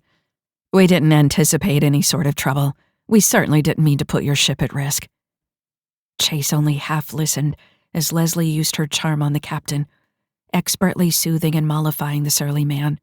He checked Rika's wound over once more, pulling back her matte gray skin and pushing aside her carbon fiber-enhanced muscles with a probe. "Don't worry, we'll pay extra," Barn promised the captain from Chase's left. Chase hoped that there was enough in the local accounts Barn had established to make good on that promise. They didn't have unlimited funds, and the Romany was a long ways away. Amy huddled by Rika's head. It still bore her helmet, and the girl was stroking it, and mumbling something about her being too tough to die. "Don't worry, she won't die from this," Chase told her with as reassuring a smile as he could manage. It wasn't a lie. He wasn't worried about Rika dying from the wound she had received, not with her mods at least. A vanilla human would have been torn nearly in half from the round that had hit Rika's back, but a mech would be ready to fight again in an hour, he hoped. "Are you sure?" Amy asked, her eyes wide. Chase nodded. "I don't think Rika knows how. Even if she does, she's too stubborn to die." He pulled a tube of sealant from the small med kit and pushed Rika's skin together, applying the military-grade epoxy to the wound to glue it shut. "Are you gluing her?" Amy asked. "Is that safe?" Chase gave a soft laugh. "It's safe for both mechs and humans, don't worry.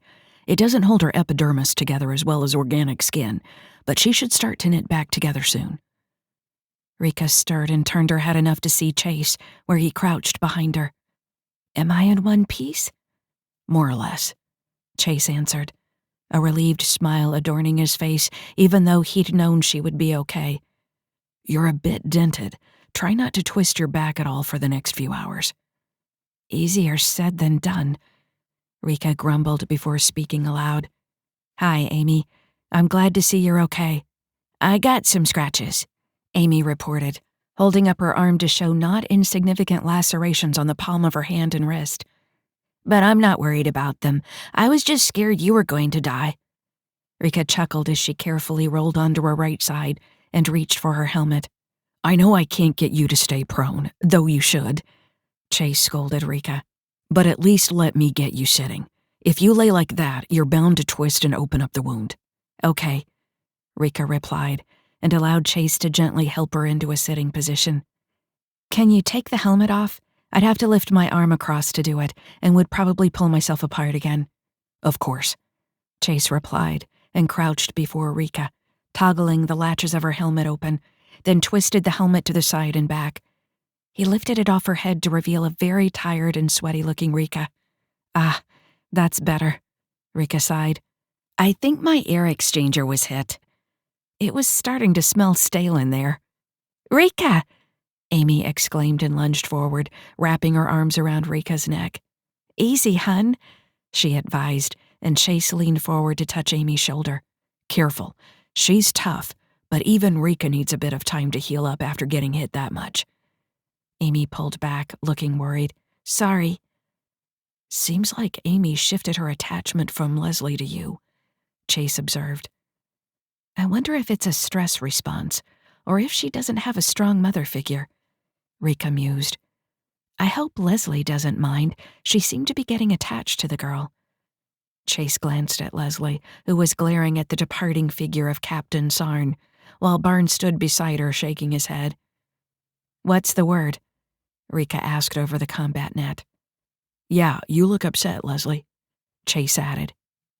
Barnes smirked at Leslie and walked to the side of the bay to sit beside Rika. She's just pissed that the captain told us we have to stay down here. Doesn't like to be cooped up, that one.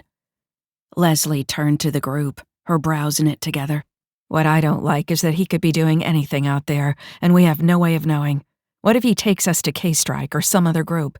Stars. We're pretty sure K-Strike has a ship in orbit. They must have the Persephone Jones on a list of suspects, since it took off during the firefight down there. I'm with Leslie on that. Patty chimed in. Barnes shrugged. Over 24 ships took off. That's not a lot. Chase considered. Leslie's right. We're a target for whatever K-Strike has in orbit.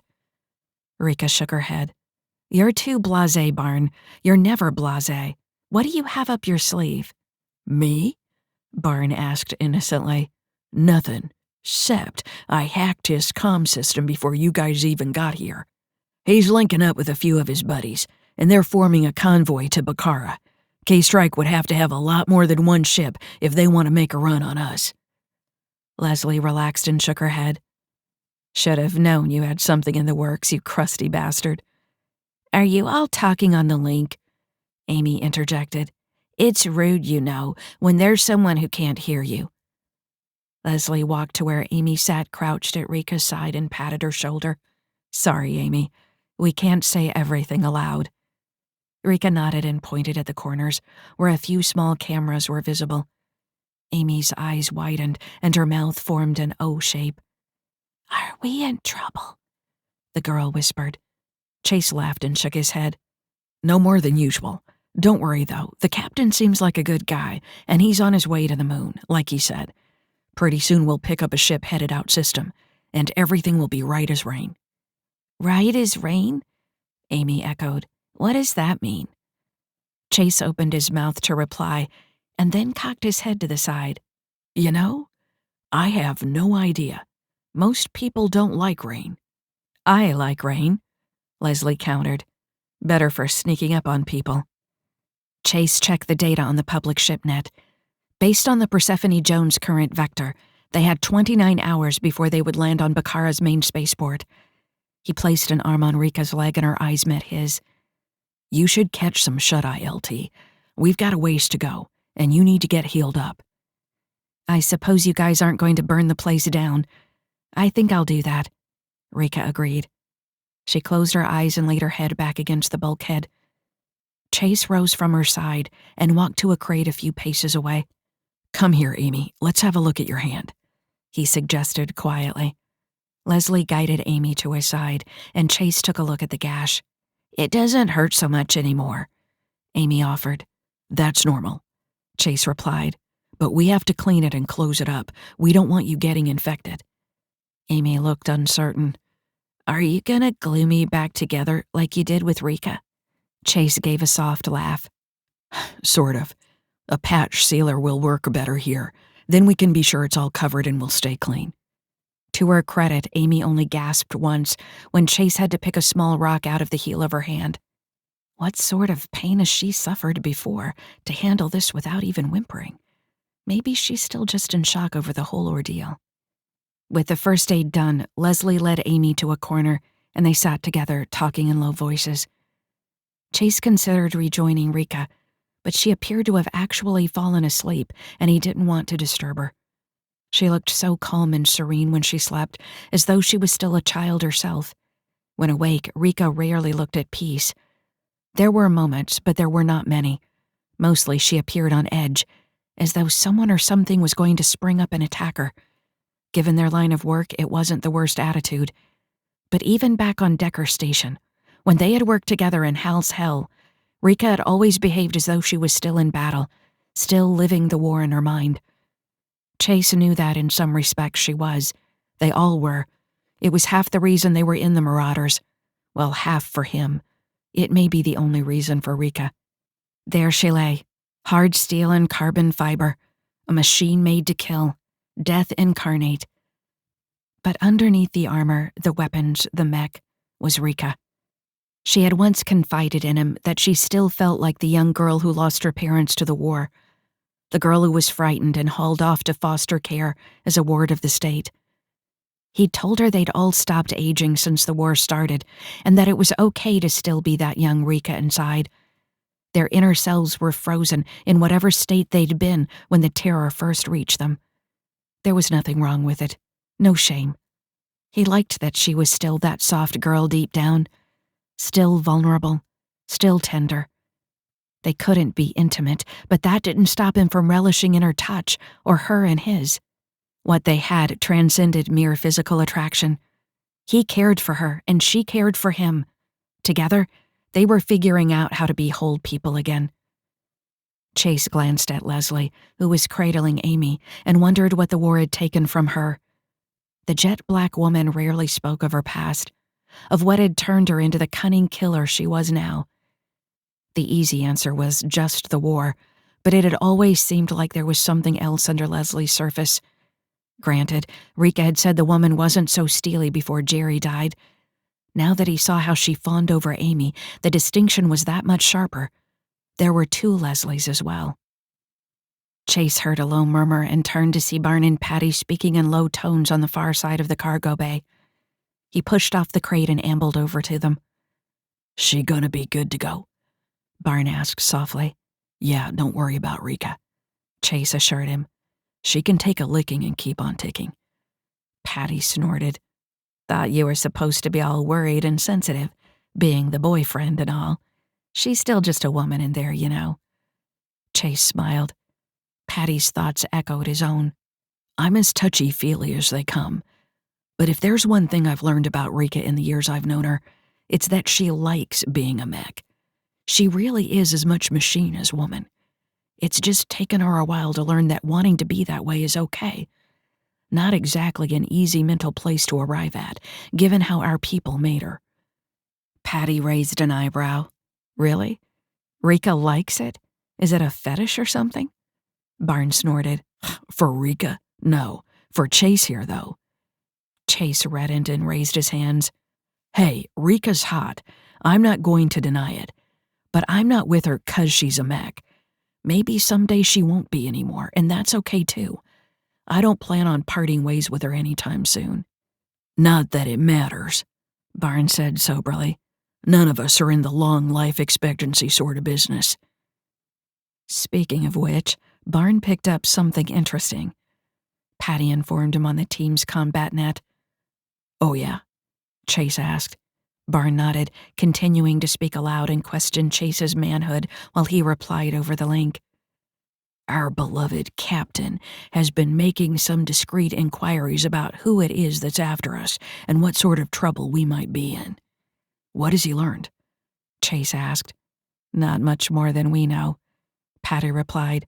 "K-strike, most likely, but that's not the problem." "He's going to attract attention.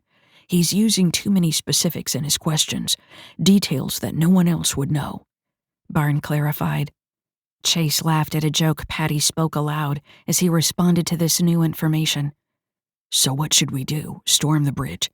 "No go," Barn said. "This ship has an AI. Even if we could subdue Sarn, the AI would sound a mayday before we could get control." "An AI on this tub?" Patty asked. "Whatever for?" "You could ask him," Barn replied. Chase didn't like the trouble an AI could bring. "Then we need to get to the core. We should see if Leslie can get off this deck and take it offline." "Leslie is listening."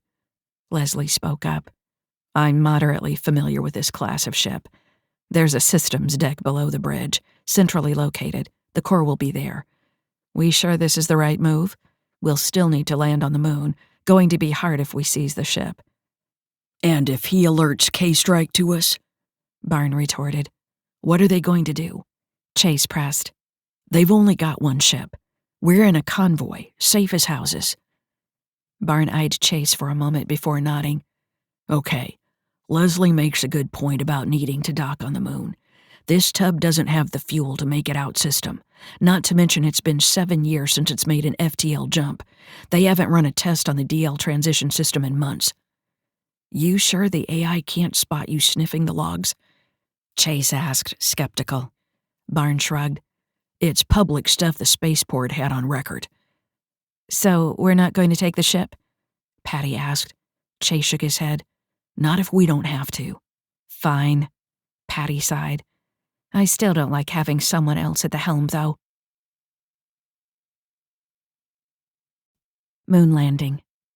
Stellar date 02.17.8949. Adjusted years. Location: Persephone Jones. Departing Phasima. Region: Orion System. Precipi Cluster. When Rika awoke, Chase filled her in on Captain Sarn's inquiries. She agreed with their decision to hold tight, and, so far, nothing untoward had come to pass. The feeds from Kandahar City were rife with speculation over what had occurred at the spaceport, though no official conclusions had been drawn. Most people believed the fighting had to do with grain smuggling rings that had been operating at the spaceport for some time, if the conspiracy theory folks were to be believed. 2 hours before they reached Port Laundry on Bakara's surface, Sarn appeared in the entrance to the deck with a grim look on his face. Not an idiot, you know, he said without greeting. Well, maybe a bit. Took a few hours to realize you tapped our comms. Since then, Nikki, our AI, has been filtering out what we didn't want you to hear. Not nice to tap your ride like that, Nikki admonished over the general ship net. Told you we should have taken out their AI core, Barn lamented over the team's private channel. Since you didn't get to hear the warning, you don't know that station security at Laundry has been instructed to inspect all ships that lifted off from Kandahar City. Sarn spoke slowly, as though he was still making up his mind about what to do with his passengers.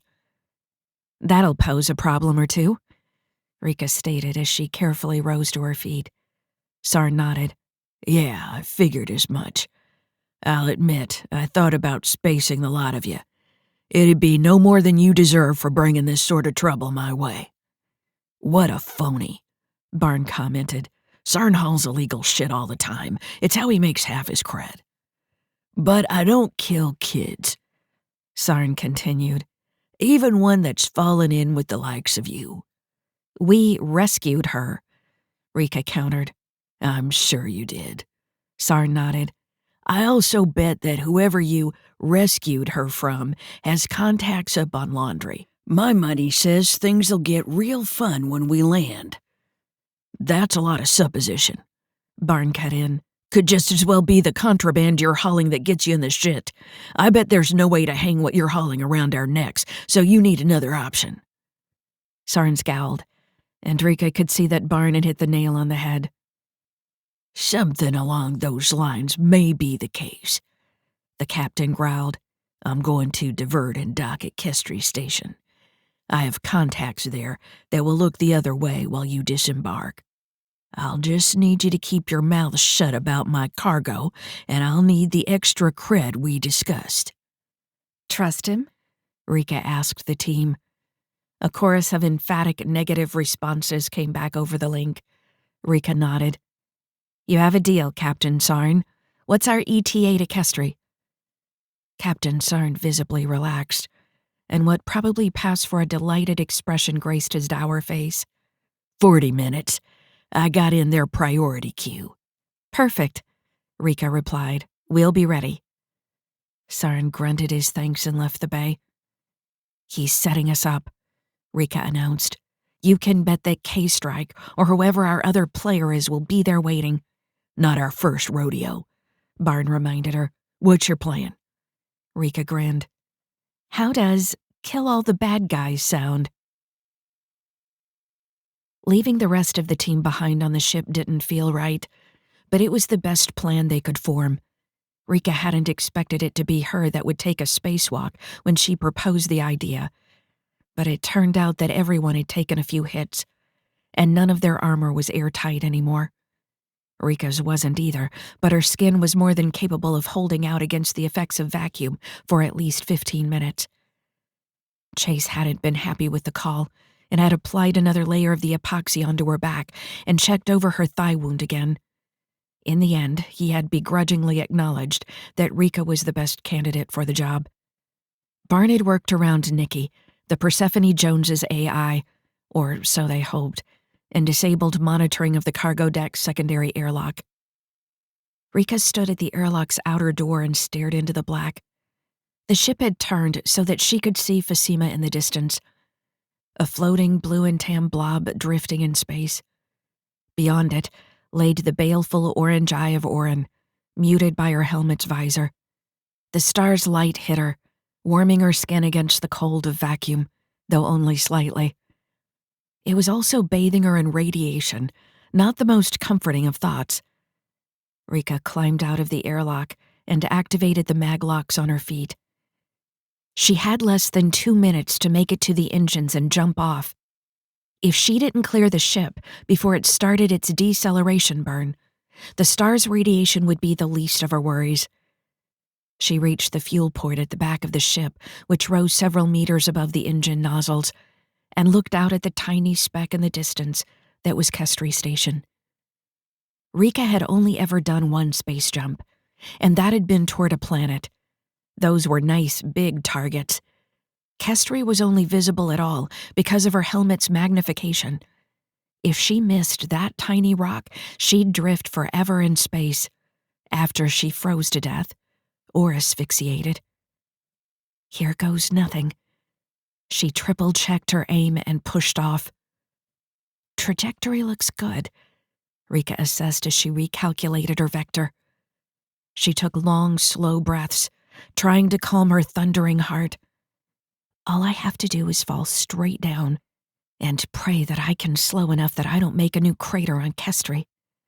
An alert went off on her HUD, and Rika looked up to see the Persephone Jones pivot a few degrees and begin its braking burn, directing its engine wash away from the asteroid and Kestri Station. The effect was dizzying. The ship appeared to accelerate away as it slowed.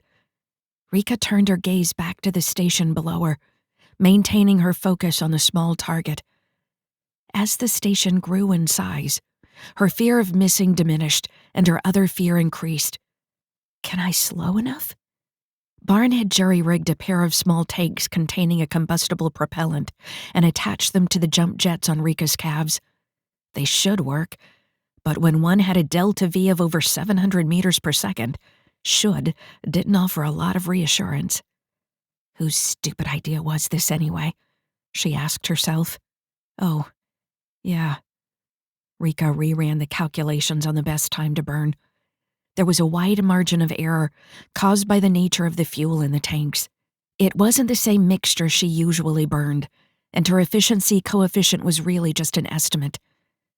Everything in space was in motion, her, the station, and the moon it orbited. Too much burn and she'd miss the target. Too little and she'd bore into the surface. Or maybe punch straight through the station. Wouldn't that be fun?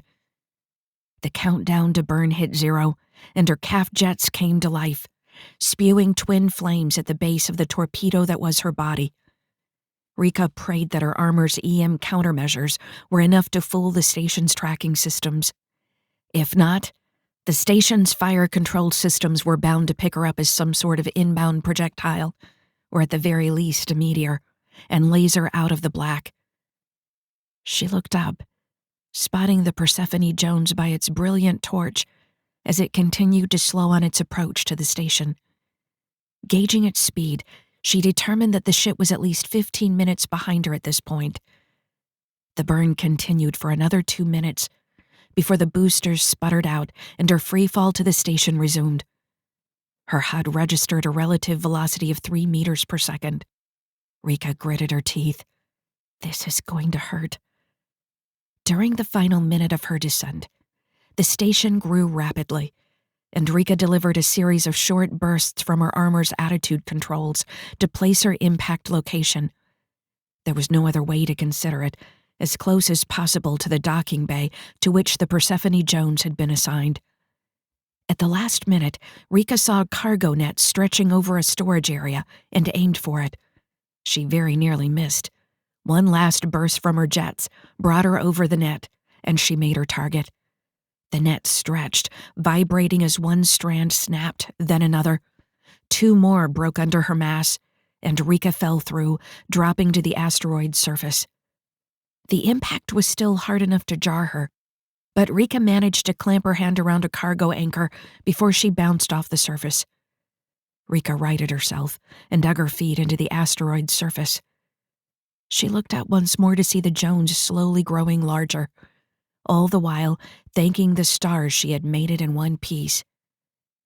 She turned her gaze back to the asteroid and noted helpful lights anchored into the stone, showing the way toward an airlock set into the rock 20 meters away. With deliberate steps, Rika worked her way through the external cargo storage area, reaching the entrance a minute later. Once at the airlock, she pushed the helpful green button, and the entrance cycled open without requesting any codes. It was suspicious, but Rika couldn't hack a door that opened willingly, so she stepped inside and triggered the airlock to cycle the inner door open. She unslung her JE-84, checking its action while reading that her GNR was ready on her right arm. If anyone thought they could catch her unawares, they had another think coming. However, when the airlock's inner door opened, it revealed only an empty corridor, a strange sight after encountering an unsecured airlock. Now I feel like no one wants to welcome me. Just as well, I probably would have had to kill them. The thought stopped Rika in her tracks. Have I become so inured to death that it's entirely casual now? It was one thing to take down an enemy on the battlefield, when they were both soldiers. But in Oranian space, she was the criminal, rescuing a girl whose father had caused the people immeasurable pain. No, Rika resolved to avoid any non-essential casualties, if at all possible.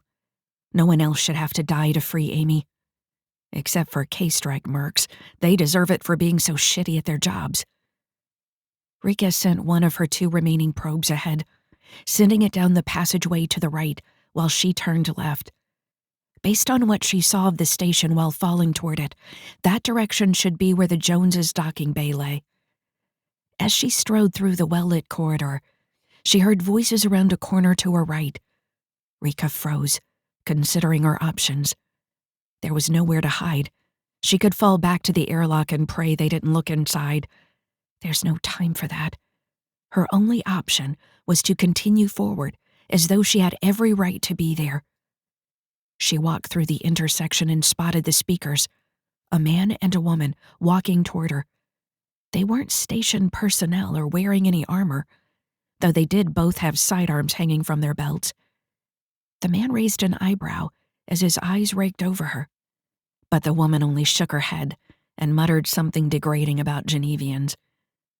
For a moment, Rika considered grabbing the woman and tossing her down the hall, a little fantasy to make her feel better as she walked past, pretending she hadn't heard the couple. I mean, she's just mech meat, the woman was saying, raising her voice for Rika to hear. Rika clenched her teeth and kept moving, focusing on putting one foot in front of the other. She was surprised the woman would insult an armed and armored mech, though Rika had to admit that she did look a little worse for wear at present. By some miracle, her taunter decided not to goad her any further, and the pair turned left down the passageway, their voices fading. The corridor branched once, and then passed through another intersection before coming to a large pressure door that stood open, revealing the docking bay beyond. She thought that she saw the Persephone Jones on the far side of the bay and feared she was too late. Then she realized it was a different ship of the same class. Rika let out a long breath and recalled the probe she had released upon entering the facility while sending the other one into the docking bay. She tried not to think of what the Marauder quartermaster on the Romany would say at the loss of yet another allotment of drones. She remained out of sight in the passageway as the nearest drone fed an overhead image of the bay to Rika, and she overlaid it atop her vision, looking for locations where the enemy could be lying in wait and correlating them with the cradle assigned to the Persephone Jones. After one sweep across the bay, the probe hadn't picked up anything out of the ordinary, other than a dearth of dock workers. If I jumped down to this rock for nothing... Rika sent it on another pass, wondering if the team had been overly paranoid, when she caught sight of an armored woman in the shadows behind a row of cargo floats. Rika had the drone pull EM readings from the woman and perform a new sweep, focusing on the detected spectrum. Sure enough, there were 2 more armored figures in the bay. One was crouched in the armatures of a docking cradle, while the other was high up in the bay, crouched in the Y where 2 support arches met. The sniper in the arches was Rika's biggest worry. He would have a clear line of sight on 2 of the Persephone Jones's airlocks. Rika knew that if she were running the ambush op, there would also be another sniper covering the far side of the ship. Rather than using suppressive fire in an attempt to overwhelm Basilisk, like the K-Strike soldiers back in Kandahar City had done, this crew was going to take out as much of the opposition as possible in an initial strike. During her drone's reconnaissance, Rika had continued to remain outside the bay, leaning casually against the passageway's bulkhead, her line of sight limited to a small corner of the docking bay, also remaining out of sight of the enemy. She considered moving in to take up a better position, but decided against it. While her drone had flitted about undetected, Rika hoped, there was no way the enemy wouldn't have eyes on the entrances. Better to wait until she could use the element of surprise for distraction. Rika wondered if the reason the airlock security had been offline was the enemy in the bay. They couldn't just hunker down in there without station security taking notice. They must have had someone on the inside disable the security measures in this area. Nice to catch a break once in a while. A minute later, a warning klaxon blared. Through her drone's feed, Rika caught sight of the Persephone Jones sliding through the grav shield and into the bay. Overhead, a gravimeter armature slid over the ship, guiding it to its cradle. This was it. Once the cradle locked on and the ramp extended, it would be time for her to move. Rika checked her GNR's loadout. 7 depleted uranium sabot rounds, 62 projectiles, and a half charge on her electron beam's last SC bat, enough for 5 more shots. In the bay, the Persephone Jones touched down, and the docking ramp began to extend. Rika took a deep breath. Time to do this. She casually walked into the bay, turned left, and strode past a line of cargo containers. Once in their shadow, she stopped, took 2 long steps backward, and raised her GNR, taking aim at the sniper in the support struts high above. Sure enough, the sniper had spotted her, but his weapon was pointed at the far side of the containers, where Rika had been headed, not back at the opening she had just passed. Rika gave him a 1-2 punch. A stream of relativistic electrons lanced out from her GNR, followed by a sabot round. The electrons burned away the ablative plating on his armor, and the sabot round punched right through his body, hitting the inside of his armor on the back. The sniper's chest exploded, and he fell from his perch. Without wasting a moment, Rika leaped over the shipping container and fired a trio of projectile rounds into the back of the enemy perched in the docking cradle's armatures. 2 hit, but the third missed as he jerked to the side and spun toward her, firing a salvo from his rifle. Rika's armor registered 3 impacts before she hit the deck, dodging around the docking cradle struts, looking for a clear line of sight on the enemy. When she got one, he had moved. Rika circled back, ready with both weapons. As she sidled up against an angled strut, she heard the Persephone Jones main cargo deck's door open, and a signal from the team's combat net reached her. Rika linked up and fed her drone's data to them while resuming the search for her foe. A scraping sound from behind alerted Rika to danger a second before a burst of kinetic rounds streaked toward her. The sound gave her enough time to pivot and fire her JE-84 at the attacker. He had moved again, and her shot missed. Rika knew she had to take this chucklehead out fast. Too much longer, and one of his friends was bound to show up. Taking a risk, she leaped into the air. Flying over the struts and armatures she and her enemy had been using for cover to come down on his position from above. Apparently, assisted by his powered armor, he had the same plan. Rika took a moment to consider the guts it took to drop down onto a mech, though she had performed similar maneuvers in the past. Neither of them reacted as quickly as they should have, and they passed each other in the air. Rika had to move her GNR out of the way to bring her JE-84 to bear, and her opponent was below her, aiming where he expected her to be. At the last second, Rika swung her GNR's barrel at the man's right side, clipping his shoulder and sending him off course. The action spun her as well, and Rika landed facing back the way she had leaped, not pausing before springing over the docking cradle and opening up with her JE-84 firing on full auto. An entire magazine of bullets slammed into the man's head and shoulders, dropping him to his knees before Rika crashed into him, her clawed feet grasping his shoulders and flipping him backward into the deck. Rika kicked him in the head, breaking his armor seal and snapping his neck. 2 down, she reported over the team's combat net. Nice of you to say hi, Barn replied dryly. I was busy. Rika pulled the team's feeds and saw that Basilisk had not used the Joneses' main cargo door. Leslie and Barn had exited from the airlock on the ship's starboard side, near Rika's position, and Chase had ridden in atop the ship, laying down fire from behind one of its sensor arrays. That's a cowboy move, Rika teased him privately. And jumping down to the asteroid from a few hundred kilometers wasn't? Chase sent with a wink. Touché. There's bound to be a sniper on the port side somewhere. Keep an eye out. Oh, I've got an eye out. So do they, Chase retorted. Whoever it is that's after us has some serious firepower. Do we have to worry about the Jones bringing its beams to bear? Rika asked the team. Nope, Leslie answered as she advanced past a row of hull inspection bots. Their AI core is a bit offline at the moment, seeing as it's in Barnes' satchel. That's causing them no end of trouble. Nicely done, Rika said appreciatively. Rika noted that Patty and Amy were still inside the ship's airlock, and she moved from cover to cover until she was at the base of the ramp in position with Barn. Now that Basilisk had disembarked, the enemy was showing their full force. Not counting the 2 Rika had already disabled, there were 9 active enemies in the bay. They were armed as well as the Marauders, probably better, since the team was running low on ammunition. We need to clear this bay, Rika advised. Patty, get Amy down here. They're not going to use their heavy ordnance on her. You sure? Patty asked apprehensively. Our pretty dresses don't offer much in the way of protection. No choice, Rika replied. We have to get out before they box us in. Station's general net has another bay a click from here.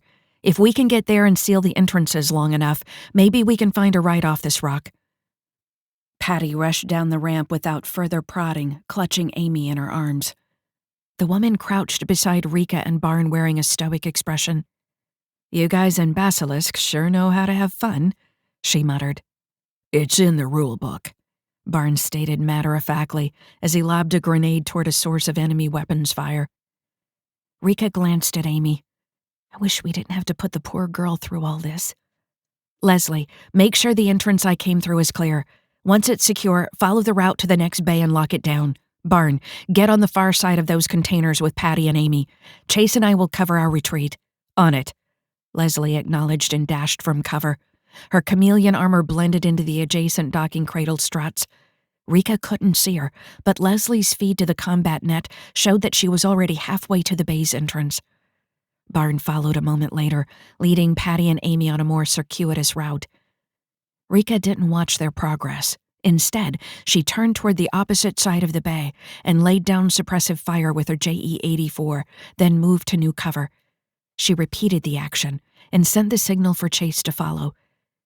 She looked up to see him leap from the top of the Persephone Jones down into the docking cradle surrounding it. A burst of weapons fire came from amongst the struts and armatures, followed by a resounding crack. Chase? Rika asked. a spike of fear driving through her chest as she spotted movement ahead and fired a trio of projectile rounds from her GNR. "I'm good. Just had to break someone," he confirmed. "Just so long as you're not the one getting broken," Rika replied in relief. Chase emerged from the docking struts on her left and moved into cover, giving her a jaunty wave once he was behind a stack of crates. "Can't break me. I have too many years with you ahead of me," he stated simply. Rika shook her head. "You're such a sap sometimes." She proceeded to lay down suppressive fire with both her weapons as Chase rushed past her, leapfrogging to new cover. Now that Amy was clear, the enemy was intensifying their attacks. The projectile fire had switched to kinetic slugs, which tore away any cover Rika and Chase moved to in moments. They were almost at the row of containers lining the edge of the bay when Rika's probe picked up a telltale whine. "Down!" she commanded. They hit the deck as a blue-white electron beam flashed overhead and burned a hole through a docking cradle support strut. The cradle groaned, and the support armature fell free, coming straight for Rika. She scrambled out of the way, certain she wouldn't make it, when something grabbed her GNR's barrel and yanked her forward. "Should get a handle put on that thing," Chase suggested with a grin in her mind before he fired at the source of the electron beam. "Come on," Rika urged as she rushed past him from behind the relative safety of the shipping containers. As they ran, the container behind them exploded, spraying shrapnel in every direction. Rika knew that type of impact. It was a depleted uranium sabot. They passed between two crates, and Rika fired her electron beam toward the origin of the uranium round. She harbored a strong suspicion it was the SMI-2 mech she had spotted down on Fasima. She didn't want to shoot at a mech, especially not one of her model.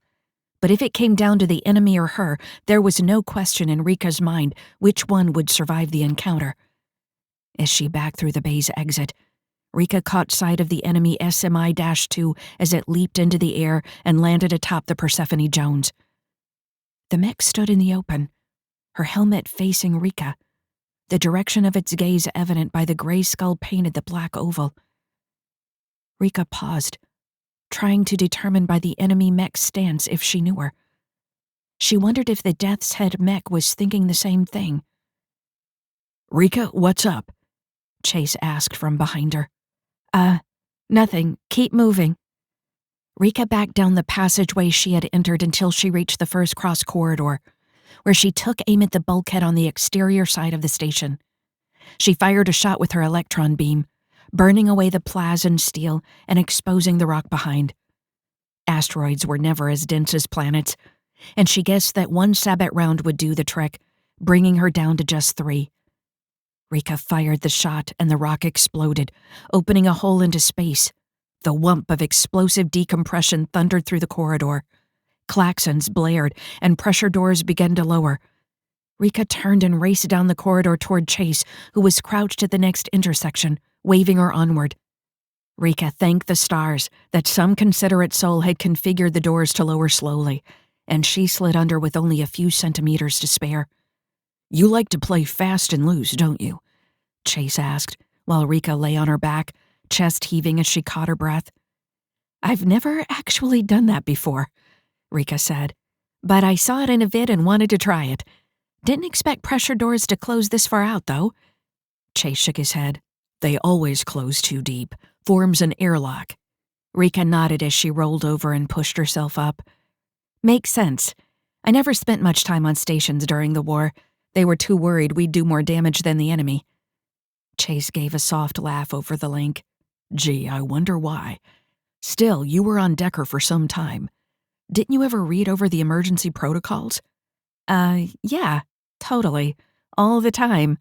Loved me some good emergency protocol reading." Chase shook his head and made a tisking sound. Rika took the lead as they moved down the corridor, following the route the rest of the team had taken. After turning at the next intersection, she spotted Patty and Amy crouched down behind a conduit stack. "What's the holdup?" Rika asked Patty. "Barnes gone ahead to help Leslie. There's a ship in the bay, but it's locked down." "Opposition?" Rika asked Barn over the combat net. "Not the physical kind," Barn replied, his voice terse. "Bay is clear," Leslie added. There were 2 mechanics in here, but I locked them down. Okay, not enough of the physical kind to be worth noting, Barn amended. Rika gestured for Chase to lead Patty and Amy toward the bay, but not before she reached out and gave Amy's arm a reassuring squeeze.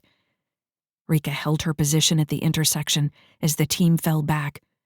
Movement to her left caught her eye, and she saw a group of station security guards swing into the corridor. Damn it, she swore aloud, and fired a shot with her electron beam into the overhead, a half-dozen paces ahead of the lead guard. The ceiling exploded. Lights, ductwork, and rocks spilled out into the corridor. Rika turned and fired another shot at the overhead, back in the direction from which they had come. Hopefully, if the enemies from the docking bay follow this route, they'll end up in a firefight with station security. "Who you shooting at back there?" Chase asked. Station security. Just keeping them at bay. "'Bout time they showed up, slackers," Barn commented. Rika chuckled at the annoyance in Barn's voice. The surly sergeant seemed genuinely annoyed that station security had taken so long to respond. ETA? Rika asked. "Just got on the ship. Give me 2 minutes to make sure we can take control of this bird, then fall back." Rika sent an affirmative. Holding this intersection for 2 minutes should be a breeze. On her left, the station security guards were taking positions behind the overhead's rubble. Rika took aim with her JE-84 and fired a shot into one man's shoulder, then pinged a shot off another's helmet. That'll teach them to stay low. No wonder these people lost to Stavros' Politica. Either that, or their good soldiers all died in the war. A minute later, the enemies from the docking bay showed up on the right and took up positions behind the pile of rubble Rika had made for them. Shit, Rika swore internally. Giving the mercs cover had not been one of her brighter moves. They were using it well and mopping the deck with the station security. Rika decided to even the odds and fired a few shots into the mercs' ranks, taking one out and forcing the others back. "You want to keep dicking around down there, or are you going to come and get on this ship?" Barn asked.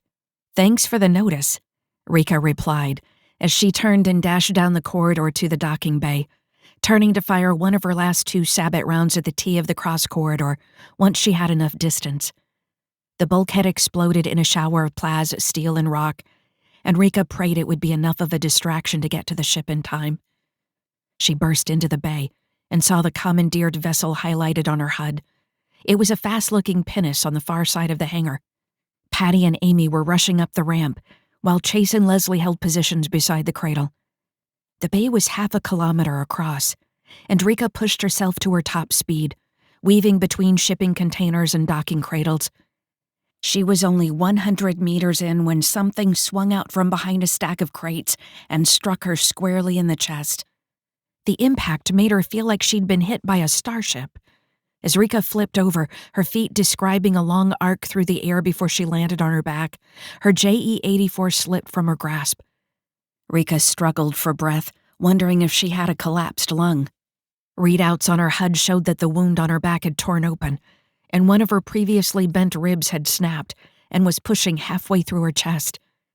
Biofoam sealed the internal wound, and her systems deadened the agonizing pain. All of this happened as Rika flipped over. She backpedaled away and spotted a 2-meter beam lying on the deck, but there was no sign of the enemy. Until she fell onto Rika from above. The enemy SMI-2 hit Rika like a meteor, slamming into her shoulders and firing at her helmet with a Messier Orion pulse rifle. A pulse rifle? Rika reached up for it, grabbed the barrel, and pulled down hard. By some miracle, she managed to tear it from the enemy's grasp. Then she fell backward, trying to get enough space between them to manage a shot with her GNR. The other mech read Rika's intentions and leaped to the side, firing a projectile round from her own GNR, a 41B model, Rika noticed, into the top of Rika's head. Rika's helmet bore the brunt of the round, but her ears rang like she was the clapper in a bell. She ignored the pain and rose to a crouch, firing 2 rounds at the enemy mech. One hit her in the chest and the other in the left arm, blowing off a piece of armor, the round lodging in the elbow joint. Rika struggled to her feet just as the other mech barreled into her, slamming her into a shipping container, rocking it backward as the combined half-ton of mech drove a deep dent into its side. The metal of the container had folded around Rika's left arm, and she tried to wrench it free. But with the other mech bearing down on her, she couldn't get it to budge. As Rika waved her GNR, trying to catch it on the edge of the container to pull herself forward, she found she was staring into the death's head painted on her enemy's helmet. Even if they had never known one another, she and this mech had once fought on the same side, suffered the same indignities, shed Nietzschean blood, and watched their comrades die. We should be friends, not enemies. Rika gave up struggling, and the other mech pulled back her fist, driving it into Rika's face.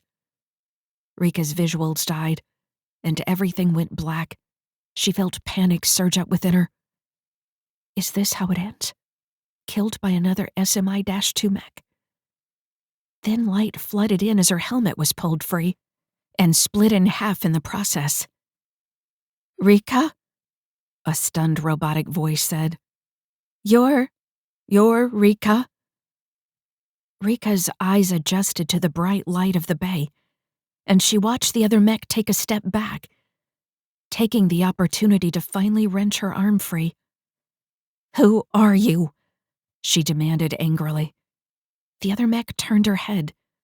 Though Rika knew it didn't matter, the SMI-2's 360 vision wouldn't allow her to stop seeing, not so long as the helmet was on. "No one," the other mech whispered. "I just saw your picture once." "Liar!" Rika shouted. "I know you! Who are you?" In the back of her mind, Rika knew that anyone could have looked her up after the war, seen what her face had looked like before it was taken away. But this mech, she'd had a personal reaction. Rika knew that the person before her had once been a member of Team Hammerfall. Not all the women of Hammerfall had survived the war. Only 4 others during Rika's tenure. She knew 3 of them to be dead. "Silva," Rika whispered. "You're Silva. How could you—" "Show me your face," Rika commanded, taking a step forward. I don't have one," Silva admitted, hanging her head. Rika shook her head. "I don't care. Show me your eyes then, I'll know." The other mech, Silva, paused for a moment, and then the black oval surrounding her head split open. She reached up slowly and pulled the front half away, exposing the featureless gray face of an SMI-2 mech. No mouth, a stunted nose, no ears, but 2 eyes, wide and unblinking, stared back at her. Rika knew those eyes. It was Silva. She wanted to rush forward, to embrace her old friend, to ask her where she'd been, whether she'd seen her children since the war, what she was doing this far into Precipi. But she did none of those things. Instead, she lifted her GNR, taking aim at Silva's head. "Why?" she asked, her voice sounding as tortured as she felt. Silva's eyes looked away, and the robotic voice emanated from her armor. "I'm surviving, same as you." "I'm not surviving," Rika argued. "I'm living. Who are you working for? Who's trying to take Amy?" Silva shook her head. "I'm sorry, Rika. I can't disobey orders. I need you to come with me." Rika lowered her GNR and fired a round at Silva's leg. But nothing happened. She looked at the gun and saw that the auto feeder was bent. No rounds were in the chamber. Silva met Rika's eyes. "Drop it. Come with me." "You lower yours," a voice ordered from behind Silva, and Rika saw Chase step out from behind a crate. Her own JE-84 was in his hand, aimed at Silva's head. "Friend of yours?" Silva asked dryly. "Lover," Rika replied firmly. Silva's eyes widened. "A face? A lover? The world's been a lot kinder to you. You just have it all, Rika." "Join me," Rika pleaded. "Come to the Marauders." Silva tapped the side of her head. "No can do, Corporal. I'm chipped. I have to follow orders." Her tone was curt, but her eyes belied a deep sadness. "You can fight it," Rika implored. "I did. I was able to beat discipline. I know you can too. You just have to try." Tears formed in Silva's eyes, the stoic attitude falling away. "I've tried, Rika. I've tried so hard. I can't, though. I have to obey." "Rika," Chase called, getting her attention. "Rika, we have to go." He tossed Rika her rifle, which she caught and leveled at Silva, who stood with her head hung low. "I'm sorry, Silva," Rika said placatingly as she walked sideways toward Chase. "Don't follow us." The words burned in her mouth as she said them. Silva had been her best friend during the war, the indomitable leader of Team Hammerfall, the woman who had kept Rika's spirit alive through those long, dark years. Rika had searched for her after the war, even on Decker, and then with the Marauders. She had sent out inquiries and hunted through feeds. Now she had found Silva, but she wouldn't come. It wasn't even the same Silva. Her spirit was broken. Somehow, the woman who the entire Genevian war machine, not to mention the Nietzschean army, couldn't bring down, was now a shell of her former self. "Go," Silva whispered, cringing as discipline racked her body. "I won't be able to stop myself." "That's bullshit," Rika swore as she ran backward, following Chase to the ship. "You're stronger than this. I know you. I loved you, Silva, like you were my mother." Rika shrieked the last words and watched as Silva turned away, lifting the front of her helmet back into place, becoming death incarnate as she raised her GNR and took aim. "No!" Rika screamed and fired her last sabot round at Silva, not shooting at her friend, or whatever she was now, but at her gun arm. The round hit the weapon and shattered the mount, knocking the GNR off Silva's arm. Rika debated rushing back to Silva. Maybe I can convince her or knock her out or something. But weapons fire sounded and shots ricocheted off her armor. "Rika, get in front of me," Chase ordered. "Your head's exposed." Chase fell back and ran right on Rika's heels with his gun held up to protect her head. His other hand was on her shoulder as they rushed through the bay with the sounds of pursuit closing in. Then the pinnace came into view from between two stacks of crates, and they rushed toward the ramp, at the top of which stood Barn and Leslie, laying down covering fire. Rika felt hot tears running down her face as she rushed into the ship, pushed to the deck by Chase as the pinnace pulled away from the docking cradle and flew toward the grav shield. She tried to rise to get one last look at Silva, but Chase shoved her back down as rounds tore through the air into the interior of the ship. Then the pinnace's ramp closed, and Rika collapsed, letting the sorrow take her as her body was racked with shuddering sobs. Recovery. Stellar date 02.17.8949. Adjusted years. Location, Pinnace. Departing Kestry Station. Region, Orin System. Precipi Cluster. "So, that was Silva," Chase began as he sat beside Rika in the cabin she had escaped to shortly after the pinnace had burst out of Kestry's Bay and into the relative safety of space. Rika didn't respond, though she managed a slight nod. She knew this wasn't the time to lose herself in sorrow. The mission wasn't done yet. They still had to get Amy to safety. But to find Silva here, on a mission trying to kill her, it was almost more than she could bear. "I'm sorry it had to be like this," Chase said as he reached around behind her, examining her reopened wound. "I really am, Rika. You've told me a lot about her. How she was the one who kept you going." "She was always the strongest of us," Rika whispered. "What could have happened to her?" Chase shook his head as he reapplied the sealant to Rika's back. "It's hard out here. Hard for all of us. We don't know what she's been through to end up here, but there's a silver lining." Rika turned her head, meeting Chase's eyes. "Oh yeah? What's that?" "She's alive. Chase paused and then clarified. Now you know that Silva is alive. Maybe you'll get another chance to save her. Rika drew a deep breath, sniffling as she did so. If she survives long enough for me to find her again. Chase reached up and wiped a tear from Rika's eye. She'll live. You mech girls are the toughest women in the galaxy. You can't even take each other down. Rika smiled sadly and rubbed her cheek against Chase's hand. The vision of Silva putting her helmet back on, her sorrowful eyes disappearing behind her death's head mask, was replaying over and over in her mind. What if Silva doesn't want to be saved? By some miracle, no one pursued the pinnace as they flew out of Iranian-controlled space. Part of their efficacious escape was due to the alterations Barn had managed to make to the ship's beacon.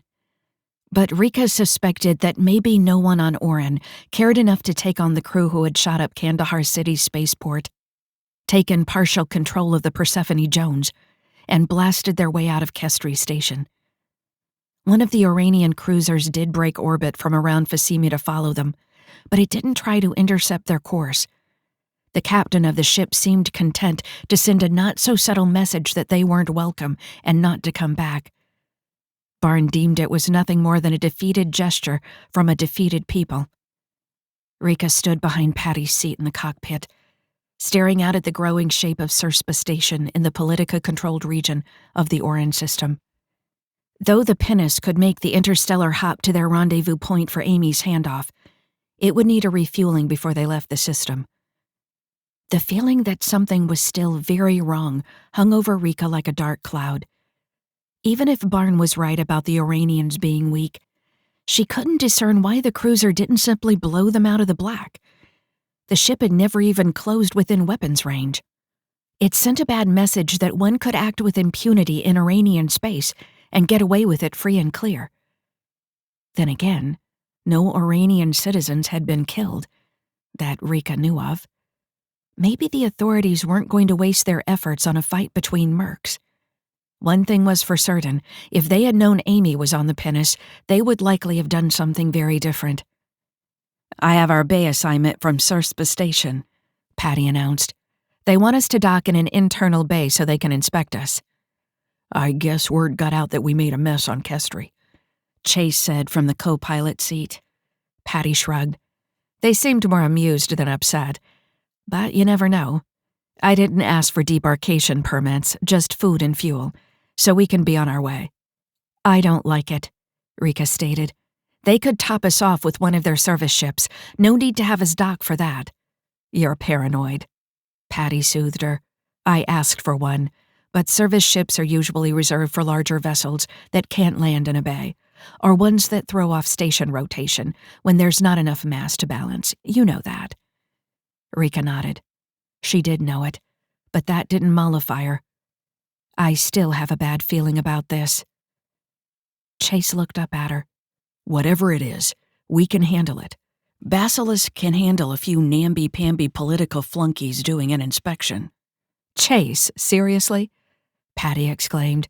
Now you've gone and jinxed us. I didn't take you for one of those superstitious pilots, Chase teased her. Patty snorted. All pilots are superstitious. We fly tin cans through the deadliest places in the universe. Every little bit of luck helps. Rika couldn't argue with Patty's logic. Space was downright inhospitable in the best of circumstances. Throw in enemy stations and ships and stray space junk, and it was no wonder people still terraformed planets, even with all their pitfalls. At least on the surface of a habitable world, outside wasn't instantly fatal. I'm going to check on Amy, Rika announced and left the cockpit. The pinnace wasn't large, but it did have a small galley, which was where Amy had spent most of her time, picking at food and playing snark with Leslie. When Rika entered, the pair was in the midst of a game. I thought I smelled popcorn, Rika said as she sat down and picked out a single puff from the bowl that sat to the side. Eating finger food was a messy affair when you had exposed joints for crumbs to get into. Popcorn was delicious, but it was the worst to clean up after. The little kernel bits got everywhere. Found it under a stack of disposable plates, Leslie explained. Nuked it up and here we are. We'll be at Surspah Station soon, Rika informed them. Then we can stock up on all the popcorn you two could ever want. Amy's eyes darted toward Rika, and then back at her cards. She ran a hand through her hair and tucked it behind her ears before glancing at Rika again. Something on your mind? Rika prompted gently. The young girl twisted her lips, drew in a long breath, exhaled, and looked Rika in the eyes. I overheard Barn and Chase. They said you fought another mech out there, on Kestri. Rika nodded slowly. Where is she going with this? It wasn't a topic she wanted to delve into at the moment, certainly not with Amy. Still, she couldn't exactly tell the girl to drop it. She wasn't a bastion of emotional stability either. Was she like you? Amy asked. Like me? You mean an SMI-2 model? Amy nodded. Yeah, well, one of them, of you, works for my father.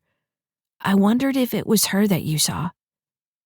Rika raised her eyebrows. An SMI-2 mech works for your father? For Stavros? She wanted to add, and you're just mentioning it now? But kept that comment to herself. Yes, Amy replied, nodding gravely. When I first saw you, I thought she had come to save me. She's always very nice to me. But then I realized it wasn't her. You have a different helmet. Leslie met Rika's eyes, her expression saying what Rika didn't even want to consider. Of the quadrillions of humans spread across space, what are the chances that we would encounter one of a few thousand SMI-2 mechs on a mission? Even less likely was the fact that their young ward just so happened to know an SMI-2. What are the chances? Leslie asked privately, echoing Rika's thoughts. Astronomical, Rika replied. But why would Stavros hire us if he already had a team led by Silva?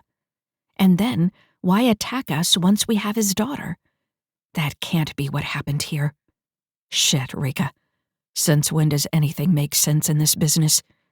It's a possibility, though, one we can't ignore. This mech, what's her name? Rika asked Amy. The girl shrugged. I don't know. She never talks. Not aloud, at least. Father always calls her meat, but I never do. She's come to comfort me more than once after. She went quiet. After what? Leslie pressed. Rika could see the fear of what they might hear in the scout's eyes. After Father yells at me, sometimes I do things that make him mad. Rika chewed on the inside of her cheek, holding back the question of what else might occur in the Stavros family. Not turning Amy over to her father wasn't an option. The Marauders did the job they were hired for. The old man would have her hide if she boned a job like this. It wasn't like she could keep Amy. What would I do with a young girl like Amy? The Marauders is no place for kids. Rika, if he beats her, we can't turn her over, Leslie said firmly. I know, but what are we supposed to do? Take her to the Romany? The general will not be happy if we blow the mission. The general can't be a fan of Stavros. He's destabilizing the region. The old man wants it solid to defend against the Nietzscheans when they come. Leslie countered. Right now, I think unseating Stavros would make a bigger mess than keeping him around. Anyway, it's not our call. Rika stopped. Why am I rationalizing this? The look on Leslie's face spoke volumes about what she thought of Rika's adherence to the mission. Okay, maybe once we get out of the Orange system, we can have ship trouble or something. We can return to the Romany before the handoff. Stars know enough has gone wrong with this mission. It won't be hard to convince anyone that our stolen pinnace had some sort of issue. Leslie's eyes lit up. Are you saying we'll blow the meat? Rika sent a mental nod. We'll go to the Romany and let Ayer and the old man make the call. We have over a week till we get there. Let's work with Amy to see if we can get more out of her. Yeah, she has some psychological signs of abuse. But she was also kidnapped. So who knows what's going on with her now? Thanks, Rika. Amy's well-being means a lot to me. Rika had noticed. She wasn't going to push for details. It was obvious Leslie had lost a young girl at some point in the past, be it daughter, sister, whatever. Leslie would share when she was ready. Just don't tell the boys that we're considering this. I really don't feel like arguing about this with Barn for the next week. Leslie had returned to playing snark with Amy while the two women spoke. She had been making idle chit-chat with the girl, but at Rika's statement she snorted aloud. What? Amy asked. Gah! Leslie grunted. Got a popcorn kernel stuck in the back of my throat. Don't you hate that? Smooth, Rika said as she rose. I hope I get to meet this mech that works for your father, she told Amy. I don't think you will, Amy replied. Father sent her on some mission before I was taken. She's a long ways away. Oh, yeah? Rika asked. Yeah, she was looking for someone in the Pura system, Amy said absently. Though I guess maybe she'll be back soon. Maybe you will get to meet her. Maybe you two knew each other before. Rika, you better get to the cockpit. We've got trouble. Patty interrupted with more than a little worry in her mental tone. Duty calls, Rika announced as she turned to leave the room. Save some popcorn for me. Amy grinned and pulled the popcorn toward her. No chance, Rika. You can get your own. Rika laughed and walked down the passageway to the cockpit to see what new calamity was waiting to befall them. Nice of you to join us. Chase jibed when she arrived, and Rika stuck her tongue out at him. What's up?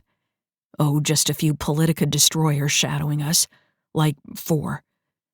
Rika looked at the scanned data on Patty's holo display and let out a low whistle.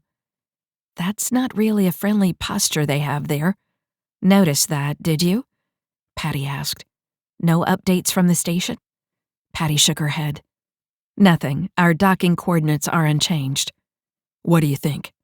Chase asked. Rika sighed and leaned against the cockpit's door frame. I think they know who we have aboard. The pinnace settled into its cradle, and Rika hit the control to lower the ramp. Chase had tried to get her to send someone else out, given her lack of helmet and near-complete depletion of ammunition, but Rika wouldn't hear of it. If whoever waited outside wanted them dead, they'd kill them, helmet or no helmet. Rika walked down the ramp and surveyed the docking bay. There wasn't a single crate, hauler, cart, or even toolbox visible, nor were there any other ships. What was present, however, were at least 500 soldiers. Most were standing in orderly ranks, but 100 were crouched with their weapons drawn, and another dozen stood behind crew-served particle cannons, any one of which could tear the pinnace to shreds. At the bottom of the ramp, with a broad smile on his face, stood Stavros. He looked just as the images on the net had portrayed him, nearly 2 meters in height, broad shoulders and a heavy brow. His black hair was cropped close to his head, but still had small curls. It was as though he really did think himself a Greek emperor of old. Just add a laurel and he'd be complete. Rika, he greeted with a slight bow. It is an honor to finally meet you. Rika cocked an eyebrow. Basilisk Stavros, she answered, using his official title. I did not expect such a welcome here at Cirspa. We were only intending to stop for fuel and food before proceeding to the rendezvous. Stavros nodded, his smile fading. I assume you learned from Amy that I am her father. Then why not turn her over to my authorities here? Rika reached the bottom of the ramp and crossed her left arm over her torso, clasping the barrel of her GNR with her left hand. I don't know the circumstances behind Amy's abduction, and she had little information to offer on that front. There was a possibility that it was an inside job, so we determined that the best course of action was to follow protocol.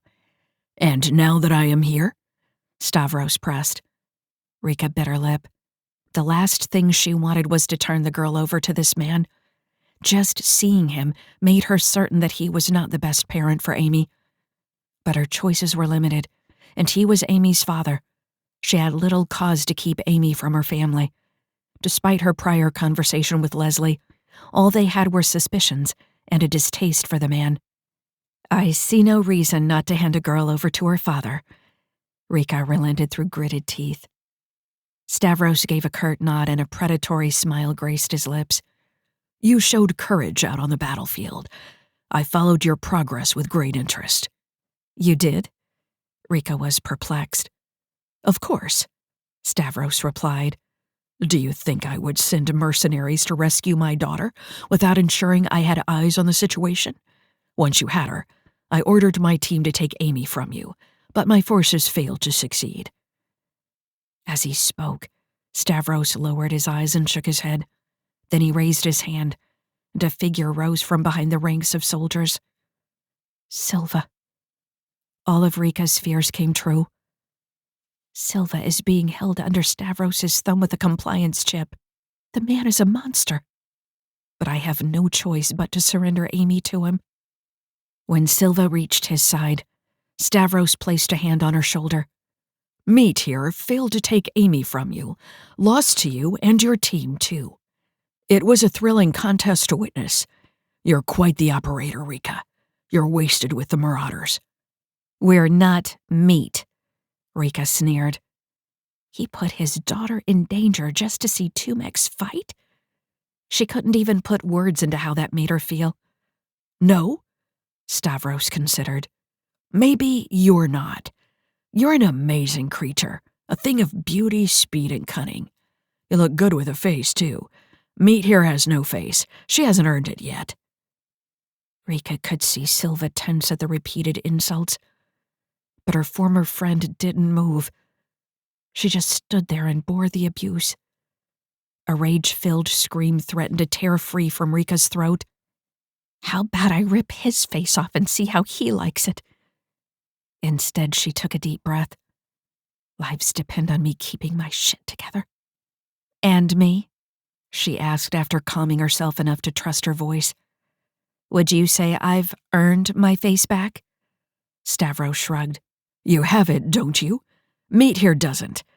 I would say that those who possess something deserve it through the might or cunning they exhibited in securing it. It is simple. Sounds Nietzschean, Rika replied, schooling her tone and expression to hide her disgust. Stavros nodded. Nietzsche only borrowed what the Greeks always knew. To the victor go the spoils.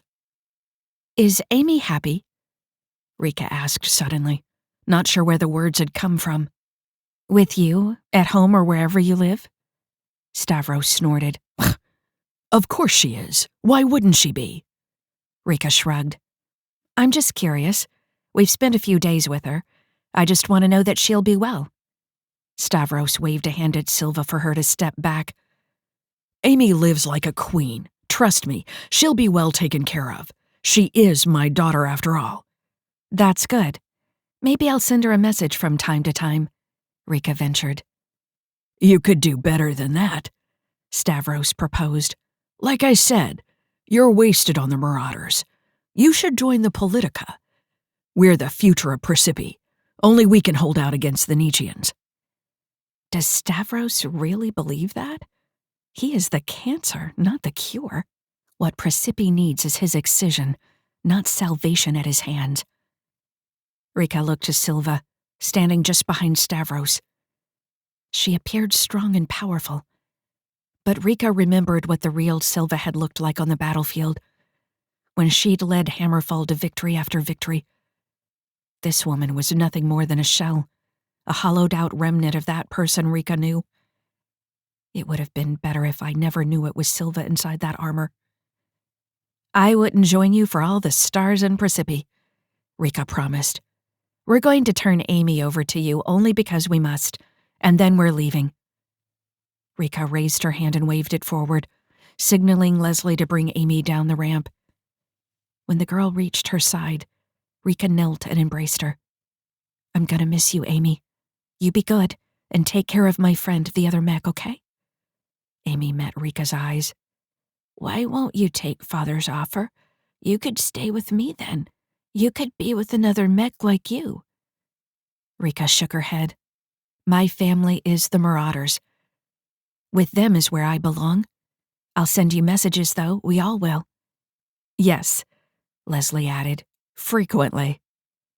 Rika rose and gave Amy's shoulder a gentle push. "Go on now. This—" "Amy," Stavros interrupted. "Come, now. Give your father a hug. Then Phyllis will take you to a room where you can be refreshed." A woman stepped forward from the ranks behind Stavros and held out her hand. Amy directed a final longing look at Rika and Leslie before she walked toward her father, gave him a perfunctory hug, and then took Phyllis's hand. "Stars, I hate this, Rika," Leslie agonized. "I hate it with everything." "I know, Leslie," Rika replied resignedly. "But our hands are tied. Even if we could take Stavros out, what would Amy think of us if we killed her father in front of her? Even if he hurts her, we would just make things worse." Rika said the words for herself as much as for Leslie. The scout didn't reply, and Rika could feel her fuming. Stavros watched his daughter leave the bay, the expression on his face not happy, but satisfied. When Amy was gone, he turned back to Rika. "Now, what is your price? You will join the Politica. It is the best place for you. I will put your skills to use." Rika shook her head. "I have no price. I am a Marauder." Stavros's lips twisted into a sneer. "You're a mercenary. You kill for pay. Regardless, you know I could kill you all, destroy your ship, cut your legs from under you. You cannot deny me." "Do you want the Marauders as enemies?" Rika asked in a measured tone. "The moment we left Kestri, we suspected that our departure was too easy. We sent a tight beam to a comm probe at the edge of the system. We sent another when your destroyers began to shadow us. If we don't return soon, you'll have General Mill on your doorstep. No one double-crosses the Marauders. We may not have the Politica's numbers, but we defeated the Nietzscheans at Pyrrha. Are you ready to find out how much we can hurt you?" As she spoke, Stavros's face had reddened until she wondered if the man would order their deaths anyway. Then, as abruptly as his anger had risen, it dissipated. "You've some cunning to you, Rika. We did detect those transmissions. I was only testing your loyalty. There is no place in the Politica for traitors." He cast a glance over his shoulder at Silva before continuing. "Go, Rika. Return to your Marauders. Tell your General Mill that the Politica honors its agreements." "I shall," Rika replied simply, and turned to walk back up the ramp when Stavros's voice stopped her. "Rika, should you ever want to know what power truly means, come to me. I will show it to you." Rika resisted the urge to give a shiver of revulsion as she continued up the ramp, feeling the barrels of 100 weapons on her back.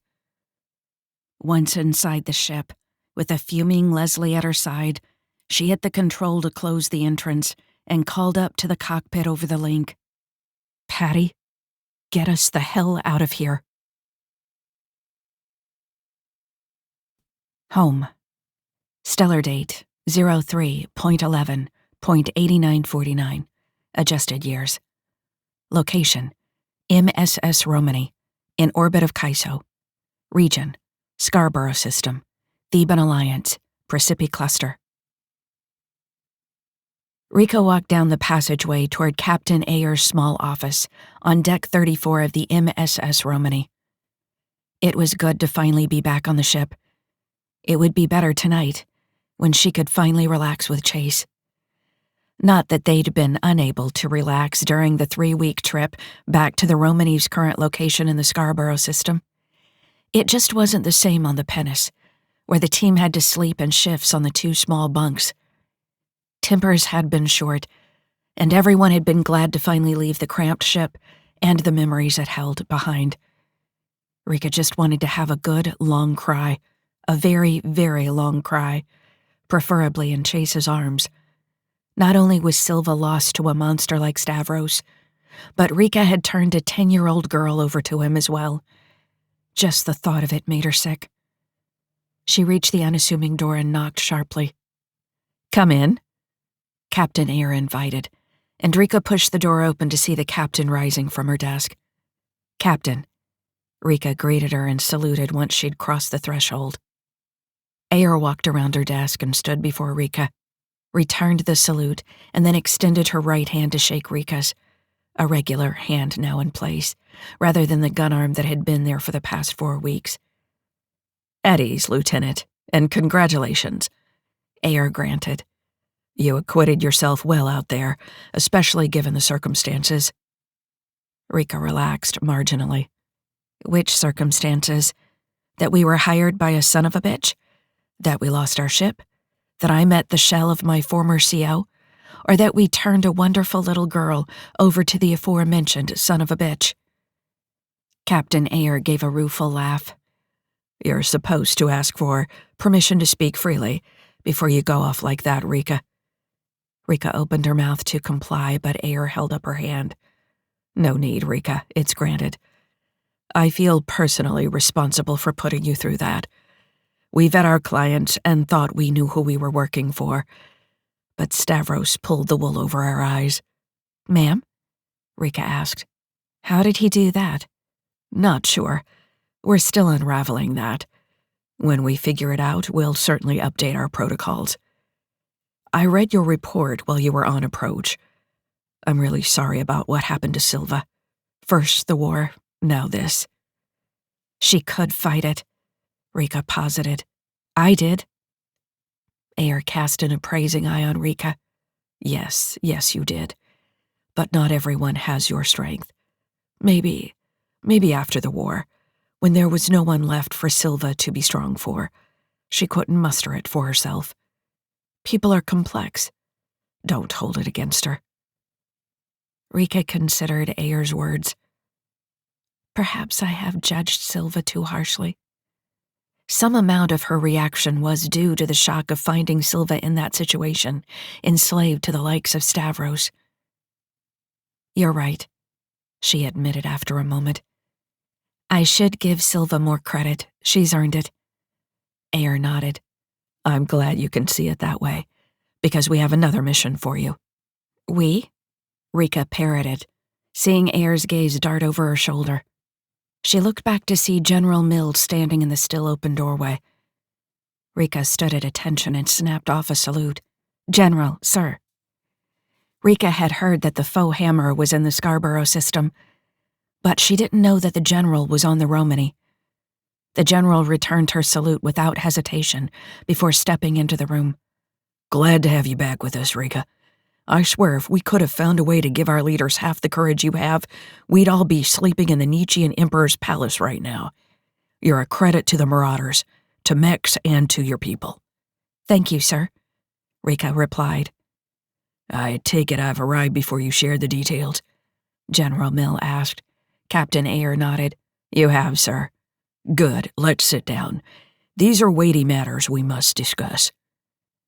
The general took one of the chairs in front of Captain Ayer's desk, and Ayer took her customary seat.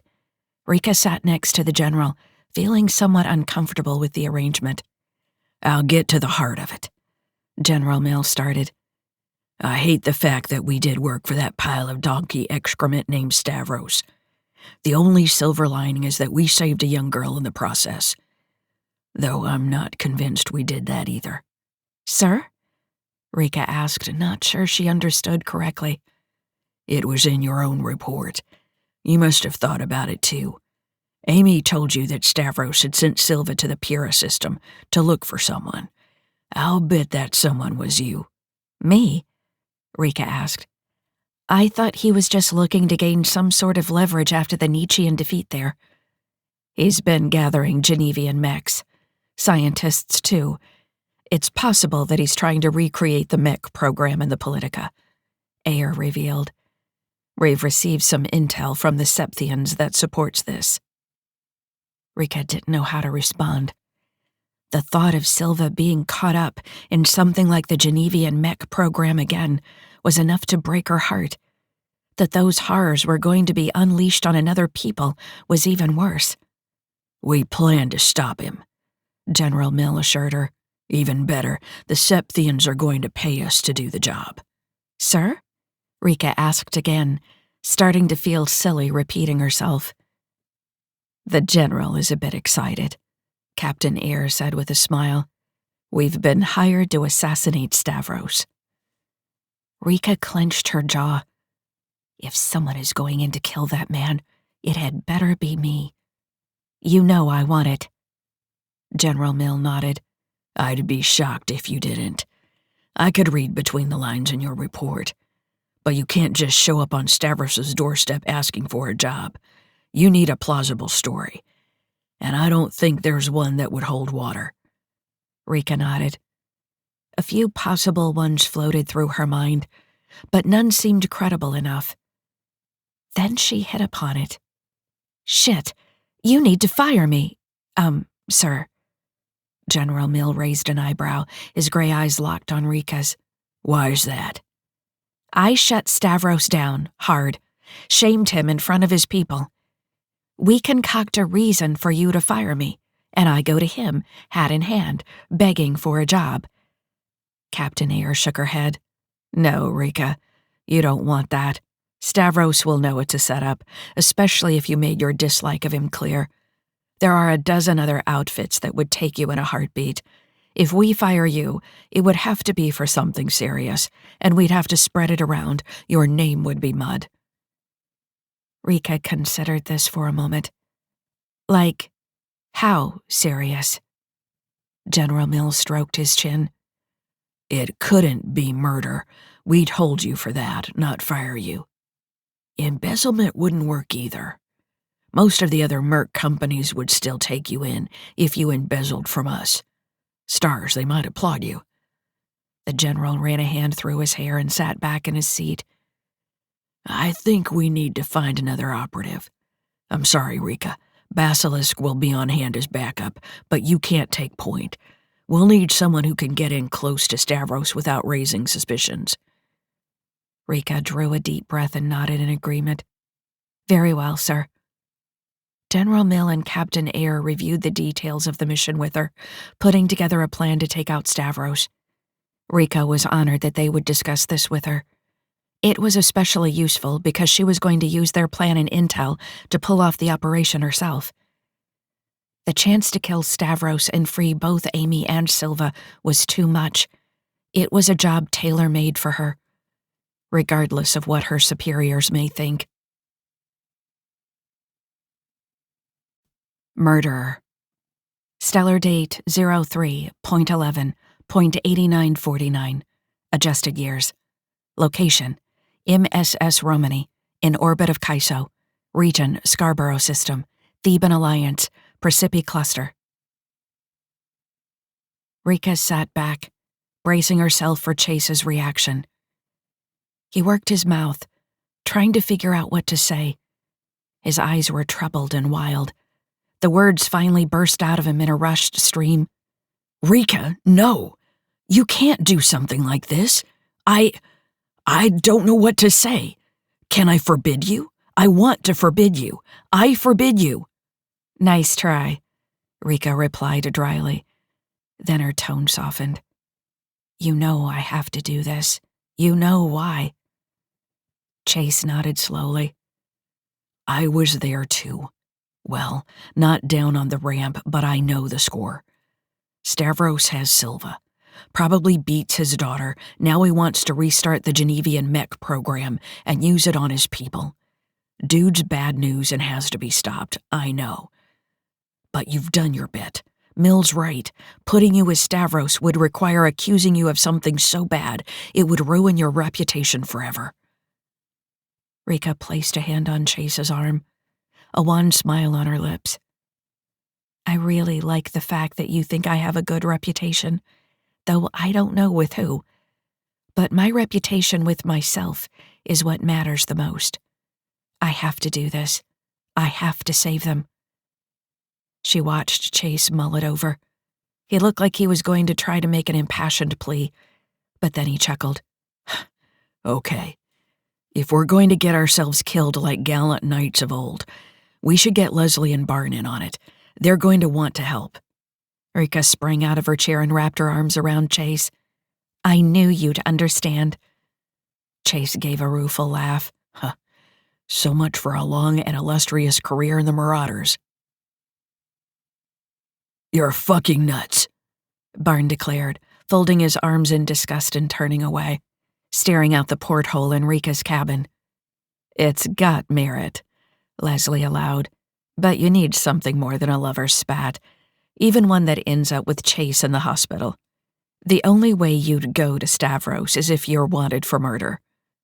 Murder? Rika repeated. You think? She knew it would come to that, but had wanted someone else to make the suggestion. She had already said enough crazy things today. Yeah, there are a lot of outfits that wouldn't care if you beat the crap out of Chase here. But something like a triple homicide would be a different story. You'd be labeled a psychotic mech that no one would want anything to do with, Leslie concluded. Barn turned back to the group. Triple homicide?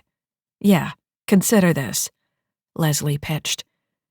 We've got some sort of four-way love thing going on here, but Barn and Chase both prefer me for, well, reasons, and you kill us all in a fit of rage and betrayal. Barn shook his head and groaned. Ugh, stars, you are all pathetic. Amateurs. You need to go for the trifecta. Betrayal, love, and money. I'll weave a tale about embezzlement from our time on Pyrrha, some secret credit stashes, a three-way sex scandal, and an attempt to put a control chip back into Rika's head to keep her subservient to the team. When it's done, you'll think you're guilty. Does that mean you're in, Barn? Chase asked, amused. Yeah, I guess I am. If I'm going to help ruin your future, Rika, I might as well do it right. Doesn't matter, Rika said matter-of-factly. I can't face a future in which Silva is stuck there, and Amy has that beast as her father. Not to mention where they've restarted a mech program like ours. Leslie added, what a legacy to leave. I'm right here, Rika reminded her, her tone sour. Leslie grimaced. Sorry, Rika. There's nothing wrong with being what you are. It's how you got that way. So, when do we execute? Chase asked. I'll need 3 days, Barn said flatly. I have something I need to prepare, and we'll have to get Patty on board. We need to steal 2 ships, and I can't do that on my own. 2 ships? Leslie asked. Yeah, we can't ride in there with Rika. We're going to need our own covers, and she's going to need backup and evac, right? Rika ran her hand down Chase's back, feeling the muscles ripple beneath his skin as his lips pressed into hers. Then his mouth slid past, nuzzling under her chin. He reached down and fondled her breasts before sliding a hand down between her legs, causing a long moan to escape her throat. They continued like that for several minutes, their hot, sweating bodies writhing together until they climaxed and fell back to the bed, their heavy breathing filling the room. I swear, if you're this good in Sims, I wonder what real life would be like, Rika finally said. Chase chuckled. I don't mean to sound smug, but I am formidable in both Sims and reality. But you know I don't want you to change, at least not for something like this. You're too important for that. Rika turned onto her side and placed a hand under her head, relishing the feeling of her hair slipping through her fingers. Oh yeah? Important? Yeah. You have a lot of good to do here, in the Marauders, in the cluster. Stars, if the General can really help strengthen Precipi, maybe we can push back the Nietzscheans. I don't think the General wants to just push them back. He wants to destroy them. Even better. Chase nodded. People like you are a big part of that. You inspire those around you. You're a natural leader. Well, till we do this op. Rika sulked ruefully. Then, like you said, our names will be mud. Did I say that? Chase asked. I thought that was Barn. It was you, Rika replied. Mud. M-U-D. I have no recollection of that. I think you're working too hard, Rika. Chase winked. Either way, taking out Stavros and the Politica will help rectify that. Rika nodded. The Politica wasn't her concern, but she realized that maybe it should be. If they took out Stavros, Someone else would move to the top of his fascist regime. She supposed that was where the Marauders and the Septhians would come in. If they could defeat the Politica fleets while their upper echelon was in disarray, it would be a victory for the cluster. It occurred to her that this was not so different from the mission in Thebes, or what the plan had been, at least. Except this time, it really was for a better cause. This time, she wouldn't have a problem pulling the trigger when the time for assassination came. Stavros was a dead man walking. He just didn't know it yet. Ducking out. Stellar date 03.13.8949. Adjusted years. Location: Interstellar Pinnace, near Kaiso. Region: Scarborough System. Theban Alliance, Precipi Cluster. Pinnaces Romany Gamma and Romany Epsilon, return to hangar G3 immediately. The voice on the other end of the comm channel yelled in strident tones. I think that Chief Wren had better ease up, Chase said with a soft laugh. He's gonna blow that vein in his forehead if he goes on much longer. Think they'll take shots at us? Rika asked. Nah, Patty replied from her seat at the controls of the linked pinnaces. We left the note for Air. She just has to manage the scene. You're a horrible murderer, Rika. Kidnapped me, too. I never knew you had such a dark side. Rika shrugged. What can I say? I like to get my way, even if it means murdering my teammates. Leslie gave a short laugh. You say that entirely too easily. I'm starting to wonder about you, Rika. Rika scowled at her playfully. If you weren't banging Chase and Barn on the side, none of this would have ever happened. You have no one to blame but yourself. I was just trying to work you up to a foursome, Chase said defensively. I didn't expect to pay the ultimate price, just for a little tail. Rika twisted around and looked at Leslie's ass. She may have some sort of cat fetish going on, but I don't see a tail. Leslie winked. I won't lie, I've thought about getting one. It would be a pain in the armor, though. I'd have to coil it up on my back or something. I bet you could get a sheath for it, Patty said. We have flexible casings for exposed conduit on some of the ships. The stuff is stronger than hull plating because of how it can move and transfer heat from energy beams. Leslie raised a hand to her chin and stared pensively into the distance. If we don't get fired, or court-martialed, or have our skin torn off by the old man, I think that I may look into that. It could really help with balance when I'm racing across rooftops and stuff. In my little foursome fetish dream, you had ears, too. Chase jibed with a mischievous grin. Can't have a tail without ears. You know, Chase? Leslie turned to him with her brows raised and her hands on her hips.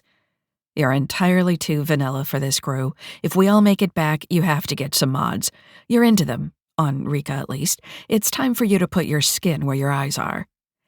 Patty made a choking sound. That was the worst adaptation of a metaphor I've ever heard, Leslie. Seriously? That sounds like he needs to have his skin put on Rika. Leslie laughed.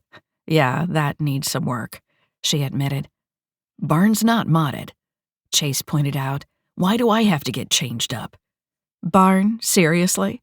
Leslie asked. He has an artificial arm. Yeah, but it's just 'cause his organic one got shot off. It looks like a regular arm. You know that the bridge pickups are on, and I can hear you, Barn interjected. I've got mods you've never dreamed of, Chase. Chase coughed into his fist. Not sure I want to know now. Oh, wow, Patty exclaimed emphatically. No, seriously, I don't want to know, Chase repeated. I'm not talking about Barnes' wanker, Patty rushed on. Either Air didn't get the message, or they're making it look good. They've sent 2 fighters to intercept. Well, pour it on, Leslie suggested. Patty looked back incredulous. Leslie, seriously? I'm flying 2 pinnaces that are locked onto one another. Do you really think I can outmaneuver a pair of HA-U-8 fighters? Rika looked out of the cockpit's window at the looming shape of Kaiso, the gas giant planet they were passing. Lose him in the cloud tops? Those fighters are more than capable of tracking us through the clouds, Patty retorted. though her voice faded at the end. Unless, she thought for another second. Taking us in. Romany is joining the pursuit, Chase reported. Good, Patty replied. Everyone had better strap in. Rika glanced at Leslie as they both settled into auxiliary seats in the cockpit and quickly pulled down the harnesses. Leslie called up a holoprojection of the ship and space surrounding them, and Rika looked it over, wondering what Patty had in mind. Kaisa was a busy place, its orbital plane filled with moonlets, asteroids, and gas, nearly all of it being mined and harvested. The planet itself was rich in deuterium, and no fewer than 7 orbital facilities worked to pull out the gas and sell it to starships. The planet was also located 55 AU from the Scarborough System star, currently passing a busy jump point. This made for a mess to navigate through, but it also meant that the Romany's fighters couldn't take long-range shots at the linked pinnaces without risk of hitting other ships or stations. Rika could see that Patty was using that to her advantage, and keeping as many civilians between them and the pursuing HA-U-8 fighters as she could. Even so, the fighters were boosting hard, slowly closing the gap between the ships. They were not, however, breaking local speed and burn vector ordinances. If they continued to follow the rules, the pinnaces should reach the cloud tops first. They're totally letting us get away, Patty called out as she banked around a small moonlet, careful to keep her engine wash off the orbital plane. You sure about that? Chase asked as one of the fighters flew right through a loose grouping of cargo haulers. Well, mostly. I know half those guys. They won't take a shot at us. Not even with Rika the murderer aboard? Leslie pressed. Patty's a hostage, Barn reminded them. They won't make a kill shot while she's aboard. Patty nodded, then qualified. Well, unless they sent Ron. He's kind of pissed at me after the pot I won in a recent snark game. I don't think he'd make a kill shot, but he might get a little excited. I have their signatures and call signs. Ron's not there. It's Allie and Gemma. Oh, shoot. Allie's kind of pissed at me, too. I borrowed one of her dresses and spilled red wine on it. Patty, seriously. Do you make a point of pissing off all the other pilots? Leslie demanded. I cleaned the dress. It's not like Nano can't fix a wine stain, but Allie says it's the principle of the thing. Shit, Ayer's on the horn, Chase cursed, turning to look back at Rika. She doesn't sound happy at all. Rika took the call and entered a virtual space in her mind, where Ayer stood with her arms crossed and a very real rage evident on her face. Rika, you are charged with murder and treason against the Marauders, as well as a dozen other violations of the military code of conduct we adhere to. You will cease, burn, and alter vector for escort back to the Romany immediately. Do I make myself clear? The scene Barn had created in Rika's quarters seemed to have been very convincing. When Rika had seen it for herself, she'd gagged at what had appeared to be several fully dismembered bodies. A brief fear flitted through Rika's mind that Ayer really did think she was guilty of the crime. Barn had said that close examination, which the Romany's forensics teams would be able to manage without trouble, would reveal that the bodies were fakes, comprised of cloned replacement limbs and banked blood to provide DNA evidence. By now, Ayer had to know this. Her charges of murder meant she was going along with it, though the anger in her voice did not seem contrived. Do you think I'm going to come back to face your justice? Rika retorted. Chase called me meat, so I made him into meat, Barn and Leslie too.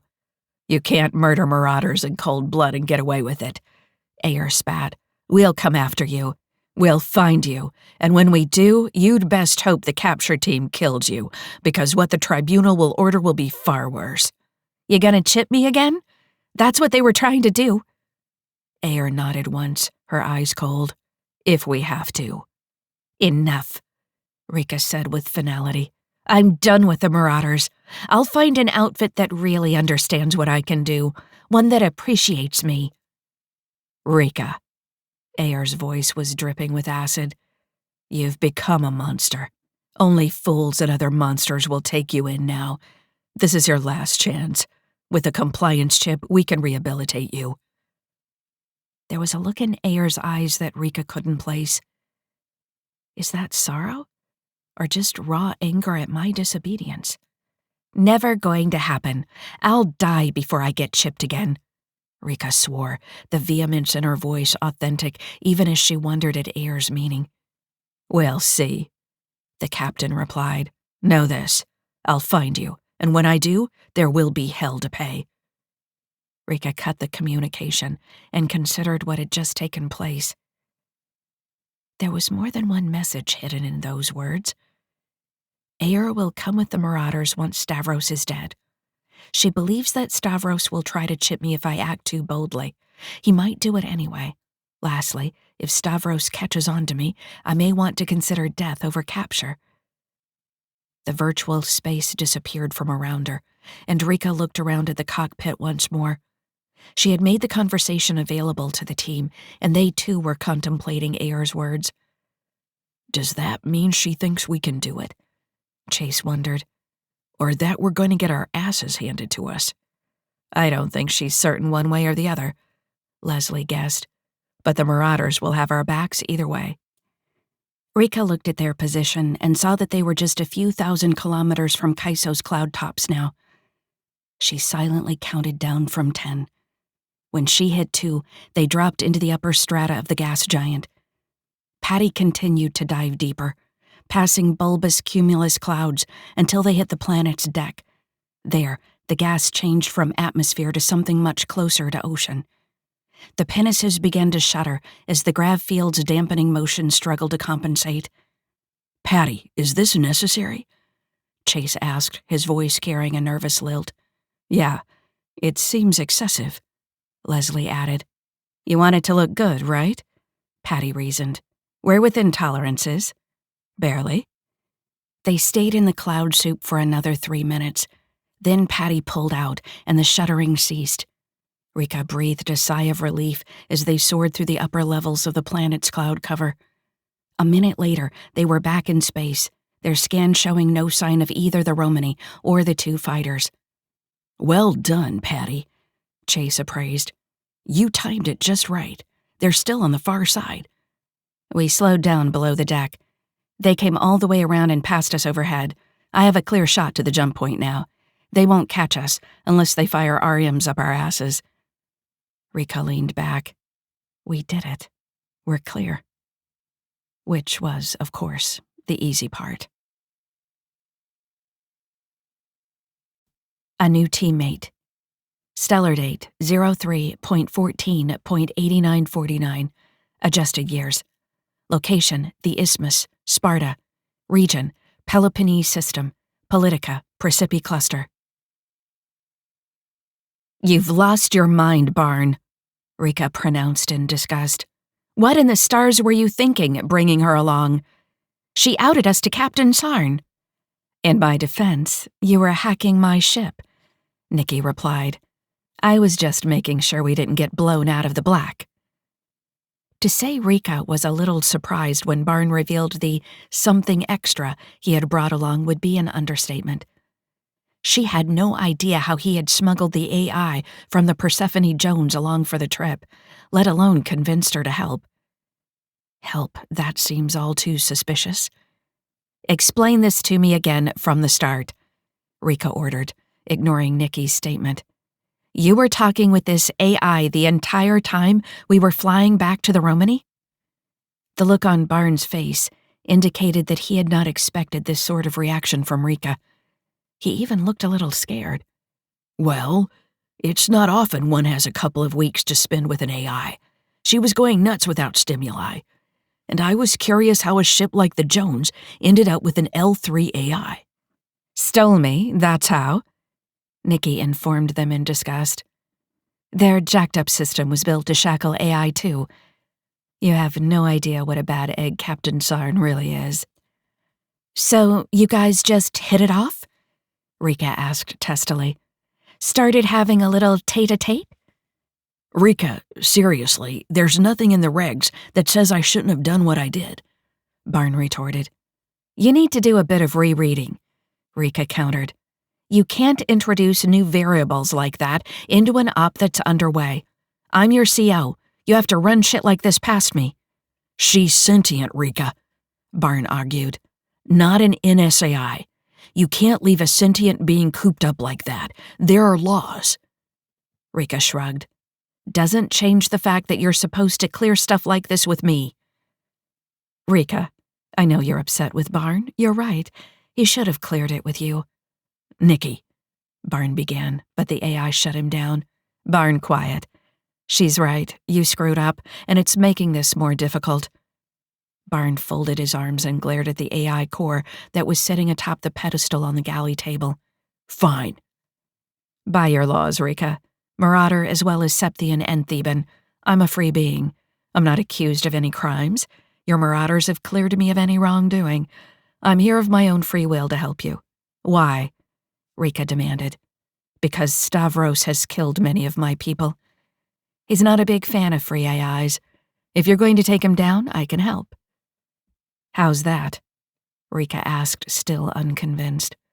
Well, if you're honest with yourself, you'll accept the fact that Stavros is going to put a compliance chip in you. I can beat a chip, Rika replied dismissively. For a few minutes, Barn allowed. Maybe long enough to take out Stavros. Then what happens after that? You know the pain doesn't stop. Rika nodded slowly, remembering her struggle against Sherry. She had killed the woman, but that had only made the discipline from the compliance chip worse. If Stavros chipped her and she killed him, it would be suicide. What are you proposing? You're one of the revised SMI-2 mechs, Nikki pointed out. You have a socket for an AI core. The earlier Mark IIs didn't have them, and neither did the later ones. They never had cause to pair you with AI.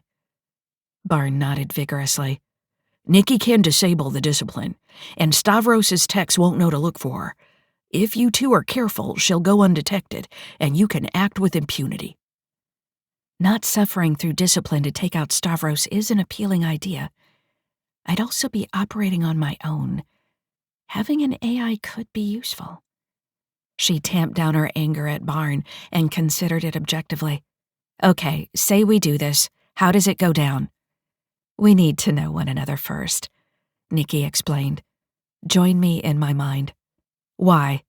Rika asked. Pairing with an AI, even one who isn't sharing skull space with you, is a very intimate thing. We're going to be at the edge of one another's thoughts. To do this, we have to trust one another. Barn nodded in encouragement. I've spent weeks talking with her, Rika. Nikki is good. Rika shook her head and closed her eyes. This is nuts. Then she took a deep breath and accepted the connection Nikki was offering. The room fell away, and Rika found herself in a shaded glade with tall trees, their boughs intertwining in a thick canopy above her and blocking out the sun and sky. A babbling brook ran through the glade, and beside it rested a silver and blue sphinx. Her form was unexpected, but even with their limited interactions, Rika had to admit that it suited Nikki. She noticed wounds on Nikki's forelegs, an affectation, showing she had not yet recovered from a recent shackling on the Persephone Jones. Well met, Rika. Nikki welcomed her, her voice feminine, yet deep and resonant at the same time. We've already met, Rika replied. Nikki nodded. True, but we didn't really start off well. And here we are really meeting, not just exchanging words over a thin connection. You and I will be spending some time together. Are you certain that you are ready for it? I won't be in your mind, like with a proper AI pairing, but I will be very close to it, and I will be trusting you with my life. Rika considered that, and reached down to touch her abdomen, where the AI socket lay behind a hidden panel. She would carry Nikki within herself like a child in her womb. The idea was surreal and a little disturbing. You speak as though I've already agreed to this, Rika noted. I haven't, you know. You're a creature of logic, Rika. Well, as much as you can be. You know that I drastically increase your chances of success, specifically for achieving your primary goals. Rika frowned at the Sphinx and took a step closer to the brook. My goal is to kill Stavros. I can probably do that before he chips me. Really? Nikki asked. I'm not an idiot. Barn has filled me in on what happened back in Orin. You want to save Silva and the girl, Amy. You can't do that if you've died from discipline. They are your primary objective. I help you save them, then we take out Stavros. Rika shook her head. Nikki seems to know everything that's at stake. Still, the AI is right. She will be putting her life in my hands as much as I am mine in hers. She gazed at the implacable face of the Sphinx. I've gone through a lot worse to get a job done. I don't know if I'm ready for it, Rika admitted honestly. Will you be able to control me? Barn thinks so, yes. Not through any fault of hers, Barn amended, his voice a disembodied presence in the quiet glade. It's just because that's how the military set you up. They valued AIs more than mechs, and wanted to give any AI within the best chance for self-preservation. Rika recoiled at the possibility of Nikki being able to control her body. She had spent so much of her life as a slave to the whims of others, that to have this foreign being living within her, having the ability to control her body was abhorrent. I give you my word that I will not do it, not unless you give me explicit permission, Nikki promised. I'm no soldier. You know best how to keep us both safe. Your word? Rika repeated skeptically. Stars, this is the stupidest thing I've ever done.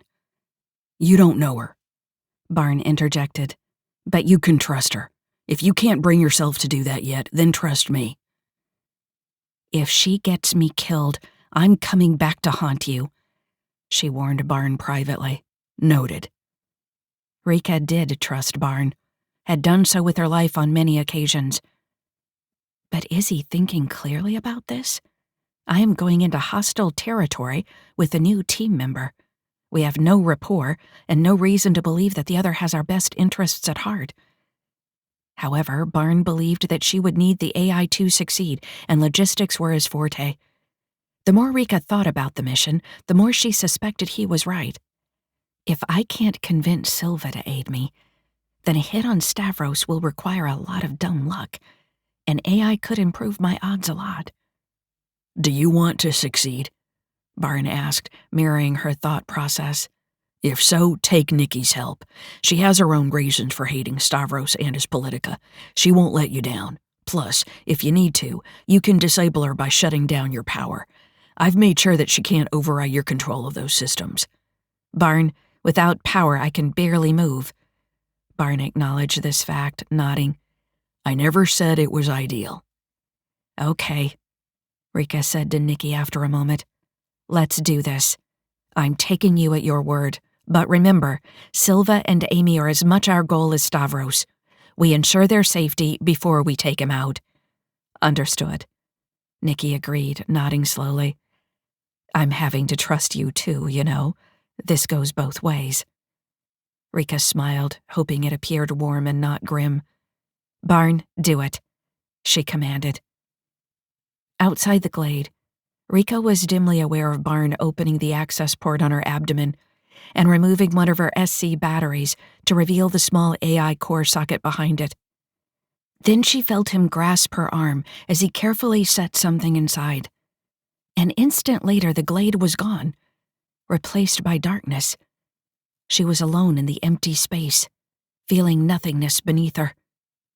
You don't spend a lot of time in virtual spaces, do you?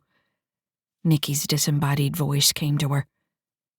The words didn't feel like they were passing over a distance, like they did when speaking over the link or in a virtual space like Nikki's glade. These words felt like they were in her mind, like she had thought them, though she could tell she hadn't. They were another's thoughts, but had still originated from within her. It'll take a moment to get used to, Nikki said gently. I've done this once before. You just need to focus on how I'm different from you, and the distinctions will grow clear. Why is it black and empty? Rika asked, focusing again on her surroundings. Because this is a new place, and we have not yet furnished it. It's just like any other virtual space, except it's ours. No one else can see what we share here. Rika blinked, and a moment later, The space was a vast plain of waist-high grass, green and vibrant, waving in a light breeze. Overhead a yellow sun shone, and white clouds drifted in a deep blue sky. "I like it here," a voice opined, and Rika turned to see another mech, an SMI-2 just like her, standing in the grass. Her armor was an iridescent blue, and she wore no helmet. Her face was the same as the Sphinx's in Nikki's glade. "It reminds me of home," Rika shared. "Well, what was once home. The world I grew up on is not habitable anymore." Nikki nodded slowly. "Your war did that to many worlds." "Why are you a mech now?" Rika asked. "Why not appear here as you did in your glade?" "Well," Nikki reasoned with a wink, "you're a mech here, and I'm in a mech. It seemed fitting." Rika looked down at herself and realized that she was fully armored. Her right arm sported her GNR-41C, and a JE-84 was on her back. Even in her mind, in this safe place, she was ready for battle. It occurred to her that she should work on changing how she perceived herself. Then again, she was speed, power, and certain death to her foes. Would softening here weaken me in the real world? In combat, there was no room for anything but the strongest possible application of force. "What are you thinking?" Nikki interrupted her thoughts. "You don't know?" Rika asked, surprised. "I thought you'd be able to read my mind." Nikki shook her head. "No, I cannot. I have access to your biostats. I can tell you're agitated and pensive, but I cannot read your thoughts. Direct access into another's mind without buffers and filters leads to madness. Both our makers knew that and would not spend our sanity so readily." Rika wanted to reply that she had no maker, that she had been born. But she knew that wasn't true. She really had come into being the day her assembler had put her together. Everything before that was a dream. "That's good," Rika replied with a wan smile. She tapped her head. "It's a mess up here." "You organics usually are a bit of a jumble," Nikki reconciled with a wink. "Not that you can help it. Your neurons just connect haphazardly, all willy-nilly." Nikki wiggled her fingers and grinned, and Rika gave a soft laugh. This is going to be quite the experience, Rika decided. She was a woman wrapped in a machine, with another machine now inside her. As long as it gets the job done, as long as I can save Silva, it will be worth it. Nearly anything will be worth it. Stavros. Stellar date 04.01.8949, adjusted years. Location: Docking Bay number 420-23A, the Isthmus, Sparta. Region: Peloponnese System, Politica, Principi Cluster. Rika checked herself over one last time, wanting to make a good impression when she met Stavros again. She had considered changing her appearance in some drastic way, adding spikes or painting her armor red. Chase had joked about maybe adding a tail. In the end, all she did was have Barn remove the Basilisk he had painted on her armor only half a year ago, returning her chest plate to its stock appearance. Somehow that felt wrong, like she was erasing all her time with Basilisk. Now, standing on the ramp of the pinnace as the Isthmus's docking systems lowered it onto a cradle, Rika felt very alone, more so than she'd expected. To everyone around her, she was a murderer, a fugitive from the Marauders, and probably Thebes and Septhia as well. Now she was entering into the lair of the dragon, intent on killing him. That was the job, at least, kill Stavros. "You ready?" Nikki asked. "As much as I can be," Rika replied. It seemed like such a straightforward op on the trip over. Now all I can do is think about all the things that can go wrong. Not to mention that we only have 3.5 days to fulfill our objective, Nikki added. Rika didn't need reminding. Given how they departed at their last meeting, she couldn't come to Stavros first. Instead, she had traveled to meet with several other mercenary groups, all of which had turned her down. Ayer and the Marauders had effectively spread the news about what Rika had done. She was unhireable. Well, hopefully not completely unhireable. 3 days easy, Rika lied, feeling the nerves in her stomach. Rescue Amy and Silva? Kill Stavros? Stop any of his cronies from taking control before the Marauder fleet arrives? It's kid stuff. Good bluster, Nikki complimented with a laugh. Even after she killed Stavros, the Marauder fleet, hopefully bolstered by the Septhians, would have its work cut out for it. The Peloponnese system was the Politica's stronghold. A vast fleet protected it, easily 5,000 ships strong, and the isthmus was a 1,000-kilometer station, bristling with particle beams and railguns. It was also protected by dozens of other emplacements throughout the Sparta system, all ready to bring destruction to anyone who would risk an invasion. So, you ready? Nikki asked again. Loins girded and all that? Rika let a smile grace her lips. I don't have loins, you know that. Well, you kinda do. I should know. I'm pretty much in them, which is strange. Rika laughed aloud at that. Over the weeks of travel, she and Nikki had grown quite attached to one another. The fact that Nikki had a good sense of humor certainly helped. Rika was grateful that the AI was not quite as reserved as she had come off as at first, a front Nikki admitted that she had put up out of uncertainty. An AI feeling nervous and uncertain. Rika had no idea such a thing was even possible. Loins or no, I'm ready, Rika announced. Remember, all connections go through me. They can't know you're in there. Not my first stop, dearie. The pinnace finally settled into the cradle, and the panel above the ramp indicated that docking was complete.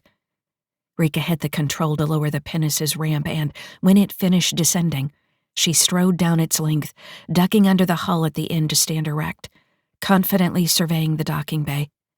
It was reminiscent of the one they had docked in back in the Orion system, clear of any other ships or crates, with no small number of soldiers arrayed before her ship. Except this time, none of them were pointing guns at her. At the base of the ramp stood Stavros, a broad smile stretched across his dark features. At last you come to me, Rika, he purred with his arms spread wide. I've received reports of what happened with the Marauders. A most unfortunate business, that. Rika nodded as she walked down the cradle's ramp and stopped a meter from Stavros, who was very nearly as tall as she was. Betrayal makes for unfortunate business. I have to admit, though, I'm surprised that you are willing to take me on. We did not part on good terms last we spoke, she reminded him. Stavros nodded. Yes, our meeting was terse. I'll admit that my emotions were running high that day. I was glad to see my daughter return to me, and my gratitude for you rescuing her made me want to keep you around to protect her. Amy has spoken very highly of you, which is why I've kept the deaths of your teammates from her. I don't think she would be happy to learn that you killed her beloved Leslie. Rika let out a relieved breath.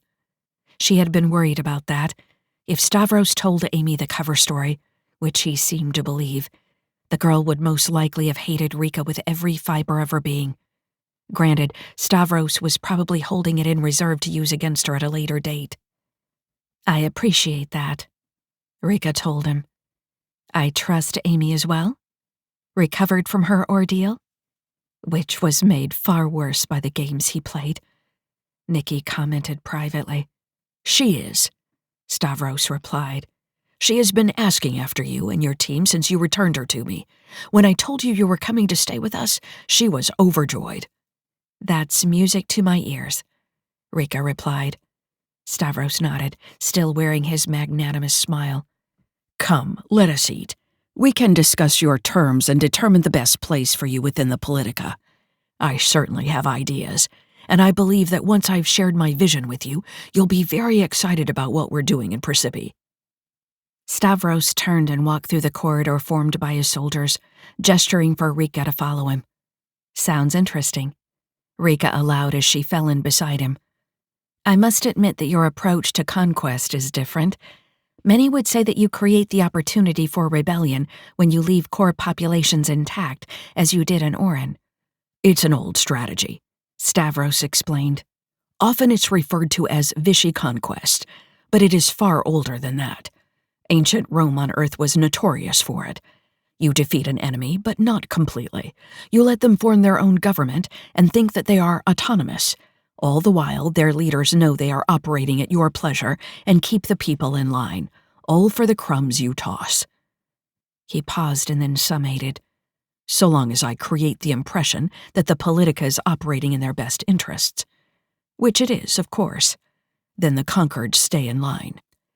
Rika nodded as Stavros spoke, pretending she cared about how he operated. As far as she was concerned, everything about him was distasteful. That he based his method of conquest on some ancient fascist regime did not surprise her.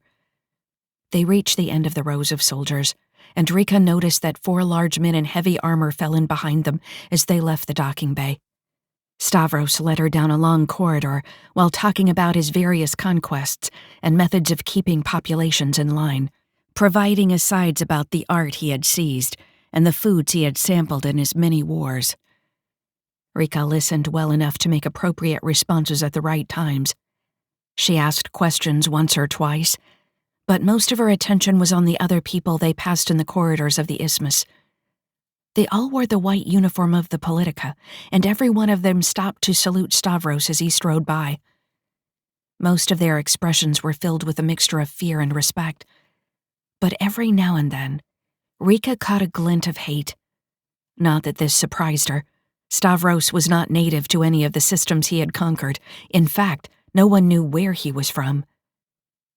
I think he's from Nietzsche. Nikki made a guess. Oh yeah? Why's that? Rika asked. His attitudes seem Nietzschean, that's all, Nikki replied. I came to the same conclusion, except his use of mech. Wait, how did you know I was thinking about where Stavros came from? I thought you couldn't read my mind. I can't, Nikki confirmed. But you know the space that's just for the two of us? Our vast prairie plain? You often speak there when you do not mean to, and you said something like, no one knows where he came from. Oh. Rika wondered what other thought she had let slip into that space. That's not exactly what I thought, though. Probably not, Nikki agreed. When we think, both humans and AIs, we do so in a sort of code.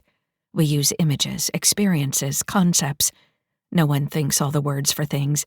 That would be unbearably tedious. Rika had never given much thought to the mechanics of her own thinking. It just happened. Pondering its nature wouldn't change how. Or maybe it would. Best not to examine the inner workings too much. Say, serves them right to Stavros, quick, Nikki suggested abruptly. Rika realized that she hadn't been paying any attention to Stavros's never-ending banter. Serves them right, she parroted aloud. Stavros turned his head and cocked an eyebrow before bursting out laughing and slapping her on the shoulder. Oh, stars, Rika. You're my kind of girl. You and I are going to get on famously. A minute later, Stavros stopped at a lift. They rode it up 84 decks before it finally let them out into a stark white corridor, where 8 more of the heavily armed and armored soldiers waited in the passageway. Stavros turned to Rika. Now, I hope you can appreciate that one of the reasons I like you mechs so much is that you come with a very strong sense of loyalty, engineered right into you. Loyalty? Rika repeated, uncomfortable under the gaze of the 12 soldiers. I can take out 2, maybe 3, but 12? In these close quarters? I don't stand a chance. Stavros grinned, not a magnanimous, welcoming smile, but a possessive one, like he had just won a game. Well, I suppose you call it discipline, but I like to think of it as enforced loyalty. I never have to worry about you disobeying me, or operating in any way that's not in my best interests. Rika swallowed, just as Ayer warned me. She hadn't harbored any illusions that she could avoid a compliance chip, but she had not expected to get it so soon. Even though she knew she could best discipline, and was secure in the knowledge that Nikki could nullify it, the mental reaction of fear and subservience was still there, a muscle memory that was burned into her, after so many encounters with its crippling pain. She gritted her teeth. It will be horrible, It will be excruciating, but I can defeat it. Cat got your tongue? Stavros teased. You don't have to do this, Rika coaxed. I came to you, remember? Freely. Stavros shrugged. Freely or no, all my mechs, and no small number of my soldiers, have been chipped. I demand loyalty, utter loyalty. Did you ever wonder why you mechs did so well against the Nietzscheans? It wasn't because you were superior warriors. Hell, most of you had no idea what you were doing. It was because you feared discipline more than you feared the enemy. The pain made you strong. You didn't see any reason to fear the Nietzscheans. They were nothing to you. Rika couldn't disagree more. She had feared dying at the hands of the Nietzscheans every bit as much as from discipline. She didn't want either. Nevertheless, there was no point in debating it with Stavros. Let him think he had it all figured out. What now? Rika bit off the words. You already have the hardware. It won't take long to get you equipped, and then we can have that dinner. You eat with your slaves? Rika questioned pointedly. Rika, Stavros said in an earnest voice, you won't be a slave. You'll be a loyal ally. I will tell you all my plans so that you know whether or not what you're doing is in line with my vision. It will also ensure that the chip knows when to help you see the proper way forward. Oh, he's clever, Nikki commented. If you know his goals, it will make it harder for you to act against him. He's priming the discipline system. Though it's not that nuanced. At least the system the Genevian military used wasn't. Maybe he's worked out a better way to interpret intention. Better? Easy for you to say, Rika retorted. You're not the one who has to feel that pain. Trust me, you won't feel a thing, Nikki reminded her calmly. That's part of the setup for AIs in mechs. They didn't want conflicting orders to cause problems. I'm positive I can completely nullify it. You're sure? Rika asked, feeling far more nervous than she expected. Of course, silly. Although, I should probably make it so you're aware of when the chip would discipline you. Maybe I'll make it feel like a pinch on your butt. Nikki, seriously. What? I was being serious. Would you prefer a pinch on your nipples? I understand some organics like that. Nikki? Rika realized that Stavros was scowling at her. Oh, you were serious? Rika asked him with a sweet smile. Which way to the slave factory? Stavros shook his head and gestured down the hall. It's going to be fun breaking you. It'll be fun watching you try, Rika quipped. Dinner with the Dictator. Stellar date 04.01.8949. Adjusted years. Location: Basilisk Residence, the Isthmus, Sparta. Region: Peloponnese System, the Politica, Precipi Cluster. I must say, Stavros said as he reclined on a sofa in a lavish sitting room, it's nice having a mech with a mouth. We can break bread together, behave like proper humans. Rika nodded as she took a sip of her wine. Even though Nikki could negate the compliance chip and its discipline, just the thought of having the thing in her brought out a rage in Rika that she had not felt for some time. Stavros seemed to sense it. His words were constantly on the edge of orders, casual statements that were almost directives.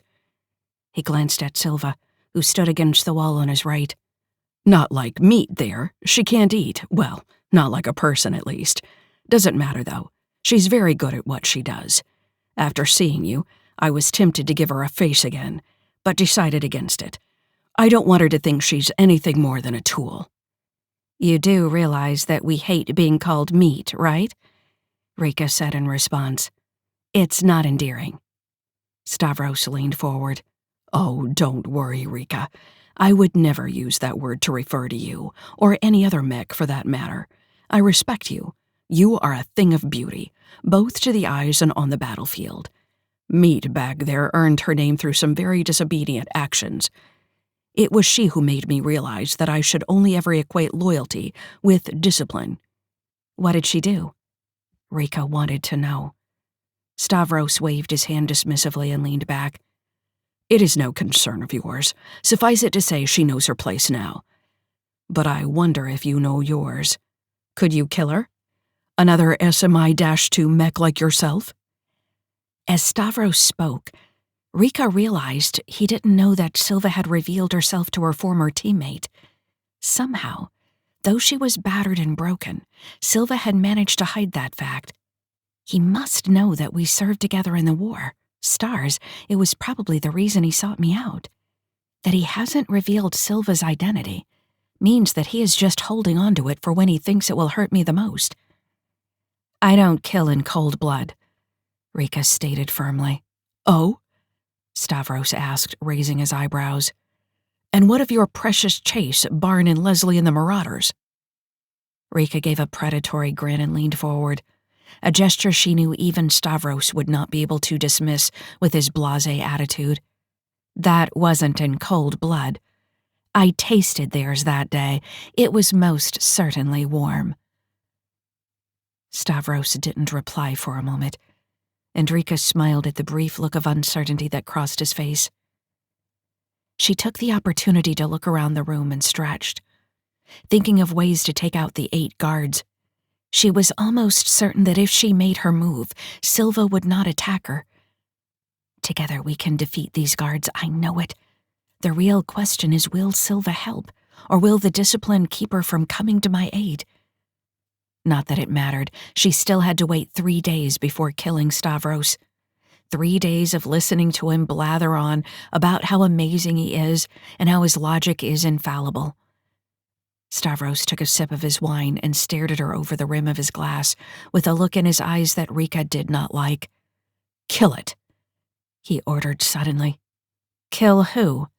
Rika asked, feeling a pinch on her ass. Don't be coy with me, Stavros warned. You know discipline doesn't work like that. There is only one other thing that is killable in this room. Meat. Kill meat. Stavros leaned back to look at Silva. Oh, and meat? Don't move. Silva hadn't moved a muscle the entire time she had been standing against the wall. But now she seemed to become even more still, like a statue of a mech, her death's head staring ahead into eternity. The pinches on Rika's ass grew stronger, and she gritted her teeth, refusing to rise. Is this really necessary, Nikki? You need to know that it's getting more intense, yes.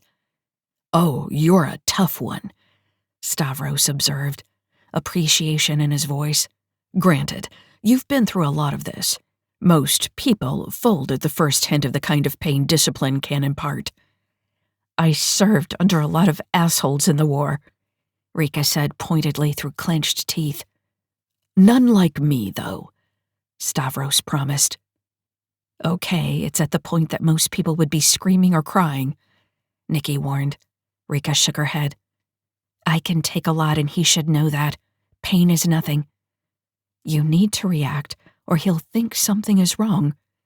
Suddenly, Rika leaped to her feet, kicked the low table between her and Stavros out of the way, sending his wine and goblets across the room as she did so, soared over the sofa, and brought her GNR to bear on Silva, switching the weapon to fire projectile rounds at full automatic. Stop! Stavros yelled, and Rika froze. She slowly turned to look at him. Every one of his 8 guards had their weapons raised and aimed at Rika, and she saw a brief flicker of fear in Stavros's eyes. Then he began to clap.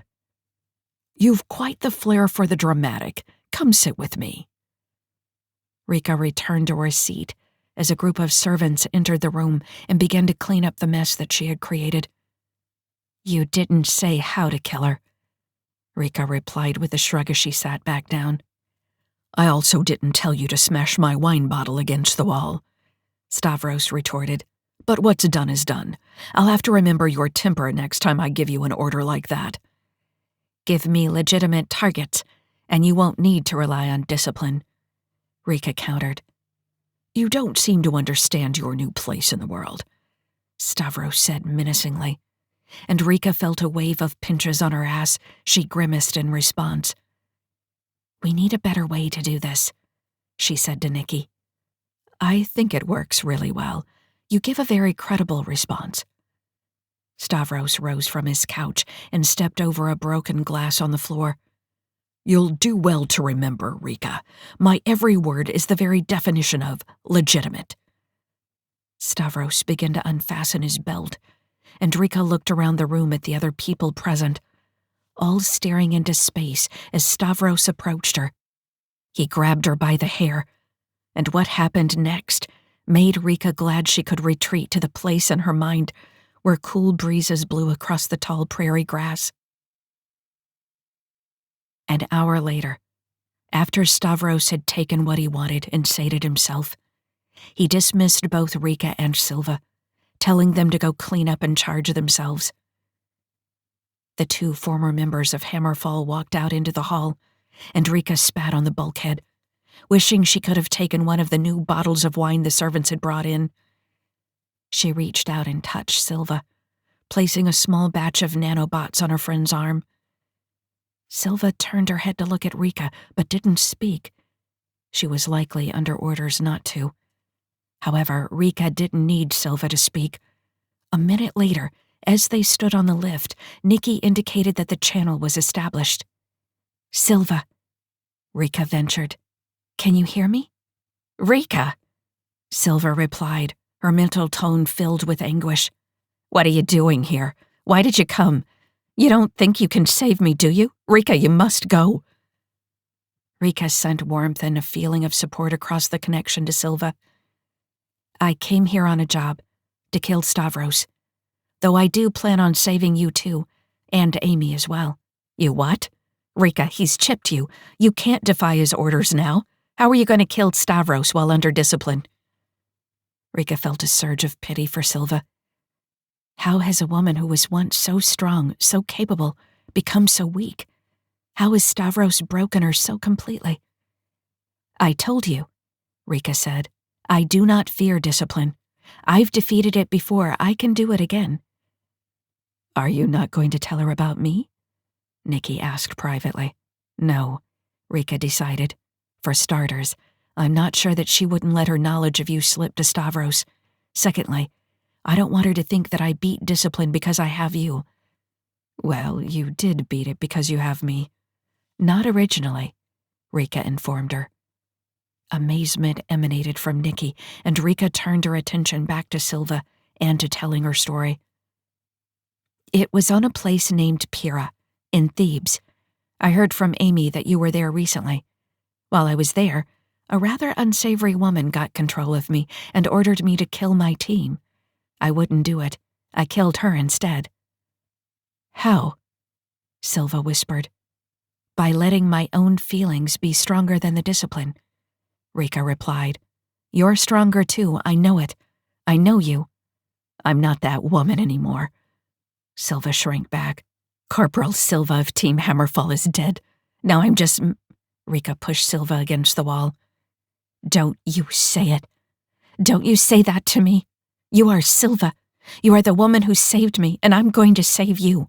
We're going to take Amy out of here, kill Stavros, and then we'll find your children." Silva's head drooped and her chest heaved. "Save Amy. I'm not worth it anymore. She can't know."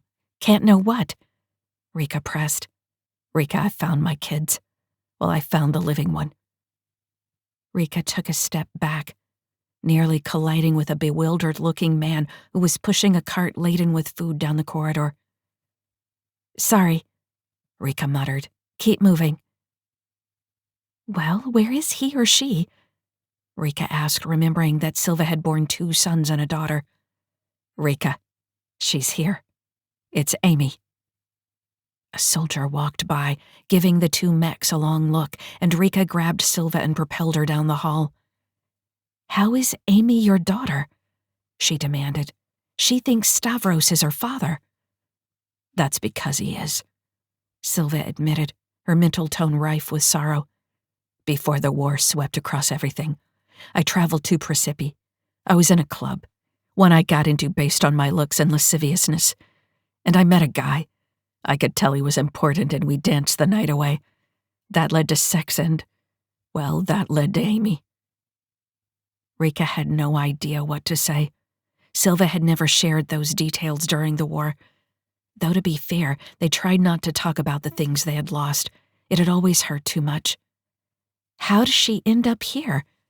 Rika asked after a moment. He found her after I was conscripted.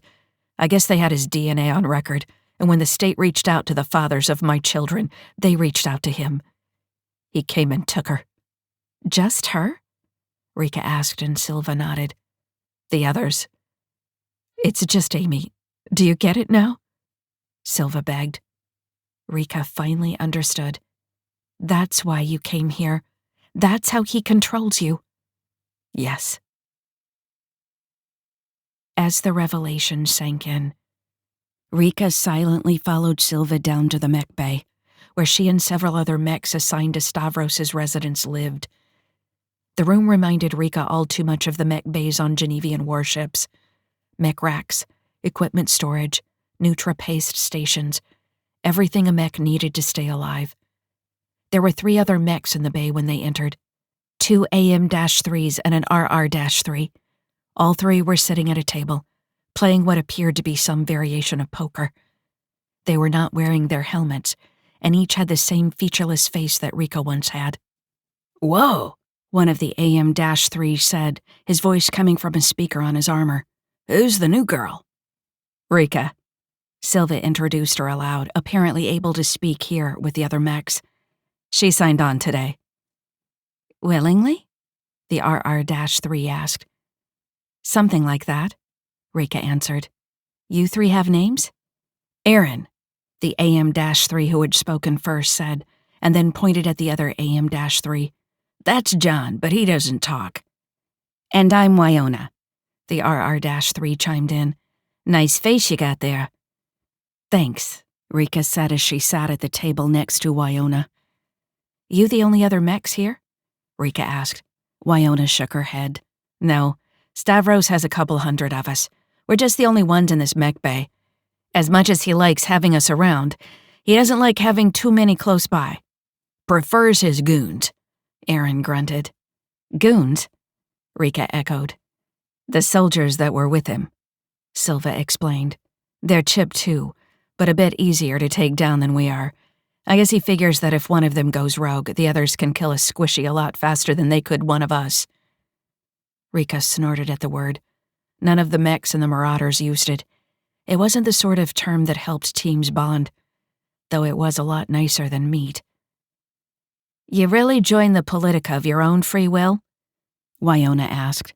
You realize that it's a life sentence, probably a death sentence too. I'm pretty resilient, Rika allowed. I take it that the 3 of you aren't willing members of Stavros' regime, and you can just question it like this? Aaron barked a laugh. Well, we can't talk outside this room, not allowed at least, but I don't think they actually listen to anything we say in here. Or they're just saving it all up to hang us with later, Silva suggested. How did you talk to me before? Rika asked Silva, back on Kestri. Mission parameters, Silva stated with a shrug. Hard to run a team if you can't talk. I took a few discipline hits doing it, but nothing serious. Though I guess you don't really care about that. There was an edge to Silva's words, like she didn't believe that Rika could actually beat the compliance chip. Don't care about it? Wyona asked, confused. Rika has beat discipline, Silva explained, not quite matter-of-factly. Seriously? Aaron said. No one beats the big D. Rika looked at him. I found out that mechs did it during the war. Not often, but it happened. The officers told us it couldn't be done in order to keep us in line, but it can. I have. Prove it, Wyona challenged. How? Rika asked. Should I blow something away? Yeah, take out one of the charging stations, Aaron suggested with a grin. Rika raised her GNR, aiming at the nearest charging station, and a flurry of pinches hit her. This one's special to any one of you? Do you want me to actually shoot it, or is my intention enough to prove it to you? The mechs looked impressed as Rika continued to hold her GNR level. Even John was paying attention. No, stop. Silva reached out and put her hand on Rika's gun. I'm sorry, Rika. If you can beat discipline, you can't tip your hand now. Besides, I saw you hold out for half a minute with Stavros cranking it up on you. I know you can do it. I just don't want to admit that he's had me under his thumb for so long, when I could have broken free. Even though they all think no one listens, is this wise? Rika checked in with Nikki. Don't worry. Barn hooked me up with a few of the Marauders' scrambling techniques. I think they're working, Nikki replied. Think? Well, if the goon squad knocks down the door, we'll know. Rika decided to brave it. Worst case scenario, she'd have to kill Stavros now and then rampage through his upper echelon. If she could convince the other mechs to join her, it would be a breeze. Well, it's not like it's easy, Rika said. And even if you kill the person who has triggered your compliance chip, it doesn't stop the discipline. Shit, really? Silva asked. Now I'm glad I didn't fight it. So how did you manage then? Aaron wanted to know. Someone else showed up with the codes, Rika admitted. He shut it down after I killed the bitch who had cranked it up to 11. It was sort of a complicated scenario. Then I got unchipped and everything, until this. Well, welcome to this, Aaron concluded. Stavros doesn't share the codes, so if you kill him, you're screwed. Yep, Wyona agreed with a winning smile. Screwed just like the rest of us. Why don't we deal you in, and you can tell us all about what it's like on the outside these days. Cracking the code. Stellar date 04.02.8949. Adjusted years. Location: Mech Bay No. 3, the Isthmus, Sparta. Region: Peloponnese System, the Politica, Precipi Cluster. The other mechs had all racked themselves and were in enforced sleep cycles. But Rika still sat at the table, thinking about how to solve the problem the other mechs posed. Or at the very least, the problem Silva posed. Chances were that when Rika went after Stavros, Silva would be nearby. He would use discipline on her, and if Rika killed Stavros while Silva was in its throes, she might as well sentence her friend to death. It was also likely that other mechs would be nearby. Aaron said that he and John often guarded Stavros. She needed a way to counteract discipline for all the mechs on the Isthmus. You wouldn't happen to have a few hundred other AI friends out there? Rika asked Nikki, her mouth twisted in a wry smile. We could just plop them into everyone, and then no more discipline. Not that I can get here in short order. Plus, most of these mechs can't take an AI. There's no override system built into their compliance setups. Rika wondered who Nikki was that she could draw in hundreds of other AIs to her cause. That thought led to another, and then something came to mind that she had been meaning to ask. Nikki, why is it that you ratted us out to Captain Sarn when we were on the Persephone Jones? You said you were there against your will. We could have been allies. To her surprise, Nikki laughed. It was a crazy gamble. One I still can't believe paid off. I had been trying to get off that ship for months. Problem was, Sarn didn't really deal with a lot of savory types. It would have been out of the frying pan and into the fire. I suppose I can see that, Rika allowed. So when your team came aboard, I spotted an opportunity. I let Barnes circumvent me, and then reported him to the captain after the fact. When the captain shifted to Kestri, your knowledge of me prompted your team to yank me so I couldn't cause more problems. You played Barn? Rika asked. Does he know that? No, and I'd appreciate it if you kept that to yourself. He has a fragile ego, Nikki replied. We talking about the same Barn? Never mind. Wasn't there a risk that we'd just destroy you? There was, Nikki granted. But I hoped that you weren't the sort to just kill a defenseless sentient. I made sure that Leslie could make it to me, and then before she yanked my core, I set a number of subroutines to run amok and kept the captain busy during your exit. Huh, Rika grunted as she considered the implications. So you landed us on Kestri. Nice going. Well, it was the obvious choice. Sarn couldn't land on Bakara because of the inspections, and Kestri was nearby. I suppose in hindsight, your friend Silva probably had a hand in orchestrating that bit, making sure we couldn't land on the moon. It made sense. Silva had needed a scenario she could control. Kestri Station would have been easier than the moon. It gave Rika hope. Though her old friend was worn down, she was still a smart woman and a cunning warrior. When the time came, she'd do the right thing. Silva, please do the right thing. I've been examining how Stavros triggers discipline, Nikki continued after a moment. I'd hoped that when he used it on you, I could decrypt his codes and work out a way to stop it for all the mechs. Rika hadn't even considered that possibility. I was just thinking if I could take him by surprise and kill him before he triggered it, we'd all be okay. I wouldn't count on that. There are fail-safes, and I wouldn't put it past someone like Stavros to have a dead man switch. He dies, then so do all the mechs, plus his goons. Have you learned anything then? Rika asked. Well, the nano you dropped on Silva has led me to believe that each mech has a distinct code, Nikki replied. That sounds like a bad thing. Very much the opposite of good news. I thought so too. But then I realized that there's a common decryption key. Rika gave a wan smile.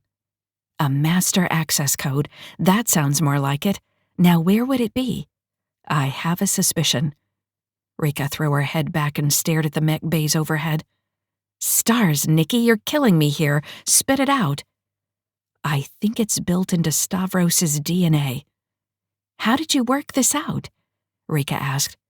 Well, I ran a paternity test for Amy after Stavros. Used you. The memory triggered Rika's gag reflex. I think I need to rinse my mouth out 1,000 times. Ugh. Does this mean you have a good sample for decryption? Close. I need the other side of the system. The part that sends the right codes to the right mech. Don't tell me it's some other bodily fluid. No, that would be easier. It's his hair. Those little curls are his transmitters. I would imagine that he has the biomarkers in the roots.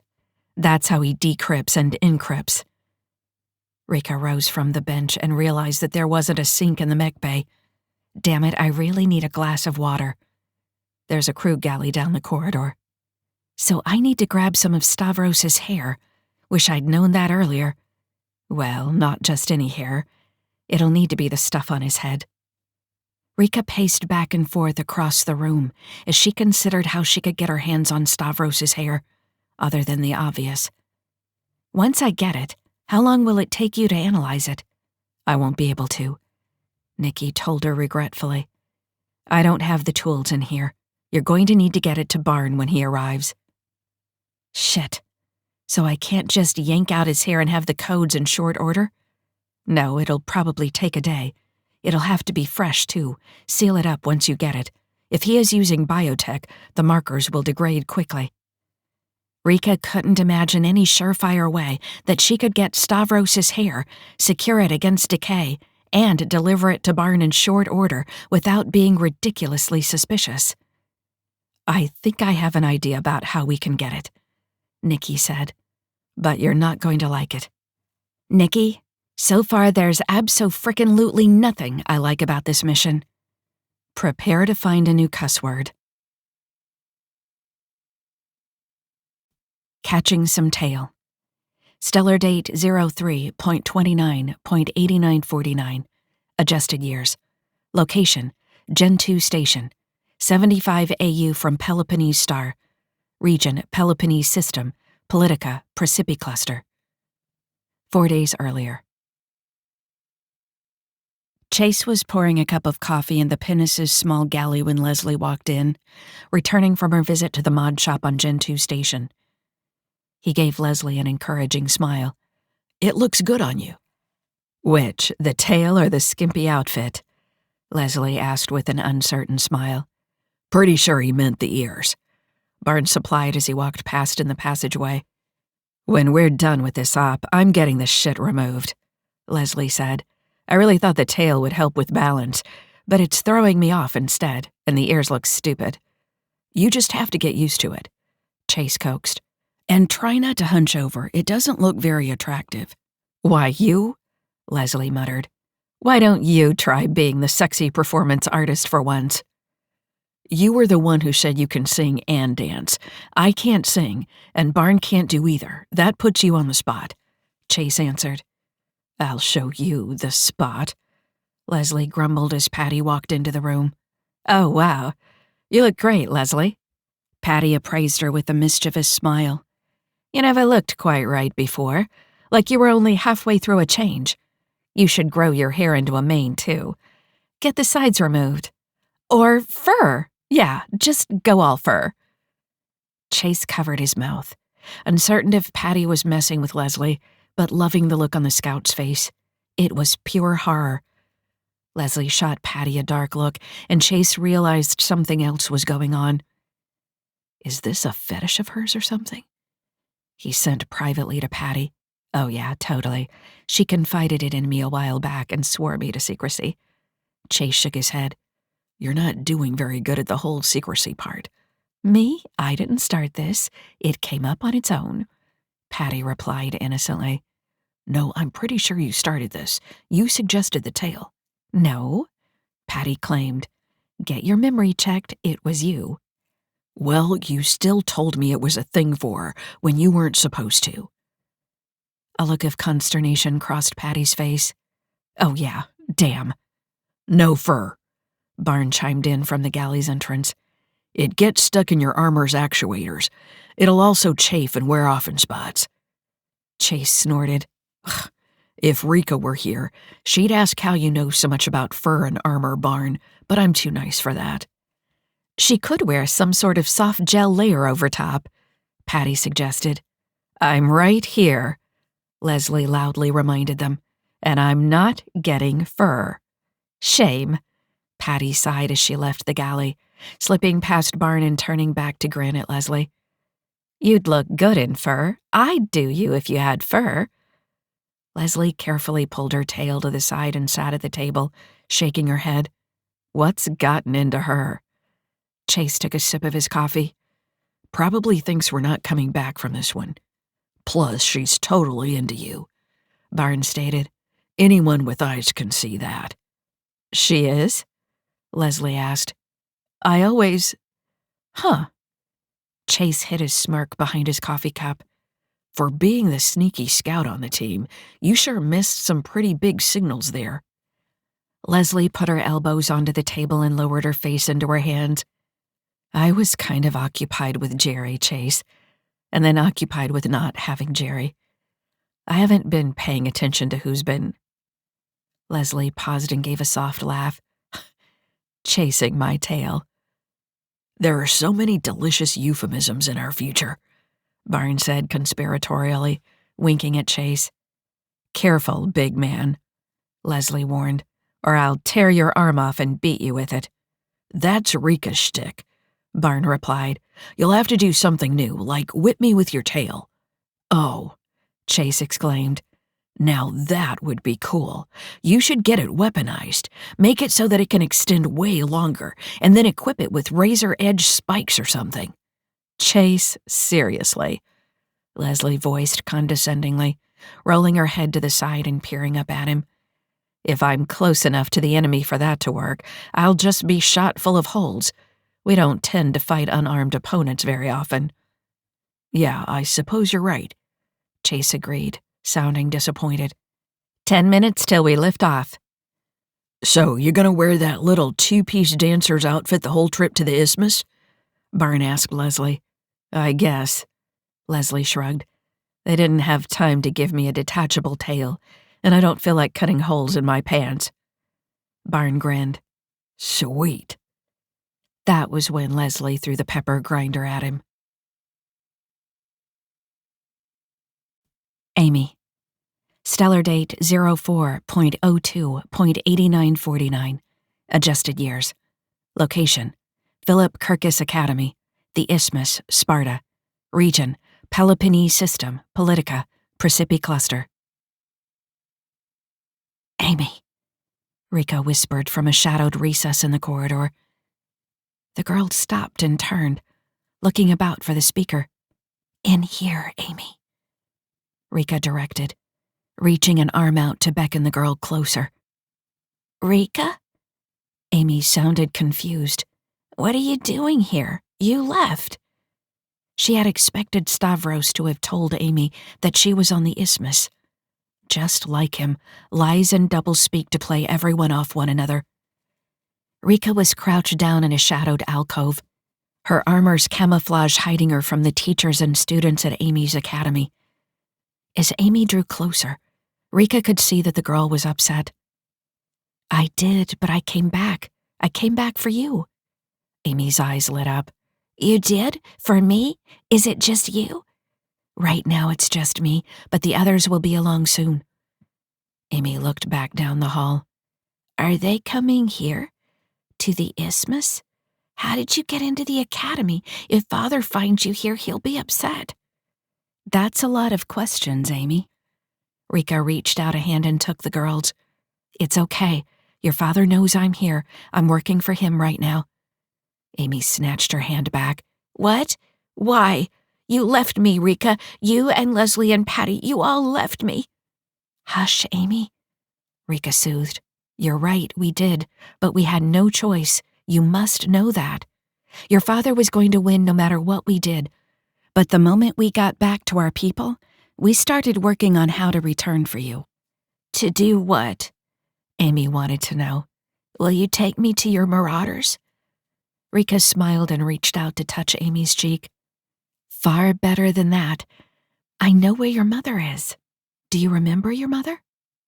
Amy's eyes filled with tears and she nodded quickly. "I do. I was young, but I still remember her from before the war. Father has a picture of her, too. He doesn't know, but I copied it. I always keep it close." After a furtive glance up and down the corridor, Amy reached into her shirt and pulled out a small rumpled picture. The image it portrayed was barely discernible anymore, but Rika could make out Silva, standing in the restaurant she had worked in before the war. Her 2 boys were on either side of her, and a young girl was in her arms, only 1 or 2 years old, but clearly Amy. They all looked so happy. It broke Rika's heart to think of what had befallen the small family. But that was her mission, to save what was left of it and stop people like Stavros from destroying it anymore. "Where is she? Why hasn't she come for me?" Amy demanded. "She's been trying," Rika promised. "I only learned where she was very recently. Soon I'll take you to her." "But Father," Amy worried aloud, looking back into the corridor. "You can't just take me. He'll be very angry." Rika grinned. "You got kidnapped not too long ago. It can happen again." Amy nodded slowly, a sad but determined look in her eyes. "I'm sorry I brought you back to your father. I couldn't stop it. I wanted to. But we're going to fix this. We'll make it right. Don't be sad." "It's my fault," Amy said in a small voice.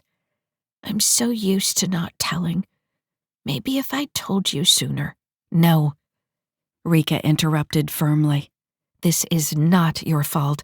It's your father's fault. Now, I need you to do something for me. I need you to get one of your father's hairs. It has to be fresh, so get it from a comb or a brush after he gets ready in the morning. I need one with the root attached. You'll have to seal it up, too. Put it in something where air can't get to it." "Like a little vial?" "That would be perfect," Rika approved. "What do you need it for?" Amy wondered. "I'm going to free everyone he has enslaved," Rika revealed with a broad grin. "Can you meet me back here tomorrow? Around the same time?" Amy nodded. "I can. I should go, though. I'm just supposed to be going to the bathroom. My instructor is going to wonder what's taking so long." Rika nodded. "Okay. I'll see you tomorrow. Stay safe." Little Thief. Stellar date 04.02.8949. Adjusted years. Location: Basilisk residence.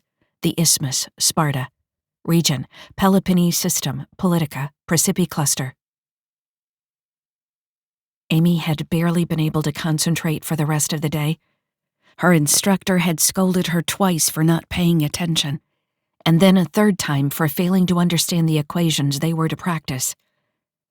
She was lucky that her father was the Basilisk, or she may have gotten a beating. The instructors held a very firm belief that pain made the mind sharper. It was not a belief that Amy agreed with. But no one really cared what she thought. Only a recent ordeal garnered her any reprieve. She had overheard one of her instructors commenting to another that it was too soon for her to be back in school, but her father wouldn't hear of any objections. Amy wasn't certain why her father had pushed her back into school so soon. On the trip back to the Peloponnese system, he had coddled her and doted on her. But the moment they docked at the isthmus, he behaved as though she was a nuisance. When he hit her and told her to leave him alone, she realized that nothing had changed. That nothing would ever change. She had hoped that her kidnapping would make him love her more and fix whatever it was that often made him so upset with her. On the trip back, she'd thought it had. Or maybe it had just been hope. Now Amy knew better. Her father just wanted her at his side because that was how things were supposed to be. It was because having a scion was expected, not because he wanted her. It was a sobering thought for Amy, to realize that her father didn't really care about her. Maybe he didn't even like her. Now she had to combine that realization with the knowledge that her mother was still out there, and that Rika had come to rescue her. Amy couldn't help but wonder what her mother would think of her. Stavros was a cruel man. Amy understood that now. But had it made her bad, too? When he hit her the most recent time, Amy hadn't been sad. She had been angry. She'd wanted to hurt him back, hurt him bad. Does that make me just as bad as my father? Amy sat on her large bed in her large room, surrounded by all of the toys and things a person could ever want. But none of it made her happy. Somehow it all felt like a cage. She pulled out the picture of her mother and brothers and touched her mother's face. "Oh, Mama," she whispered. "I'm so sorry. Please take me back. I'll do anything to come back to you, anything." She said it again, repeating it like a prayer or a mantra, in the hopes that maybe, across all the space and stars, her mother would hear her and know that her daughter was alive. Her father's boisterous voice echoed down the hallway outside her room, and Amy tucked the picture away. She knew that if he found her with it again, he would beat her like he had when he first learned of the picture.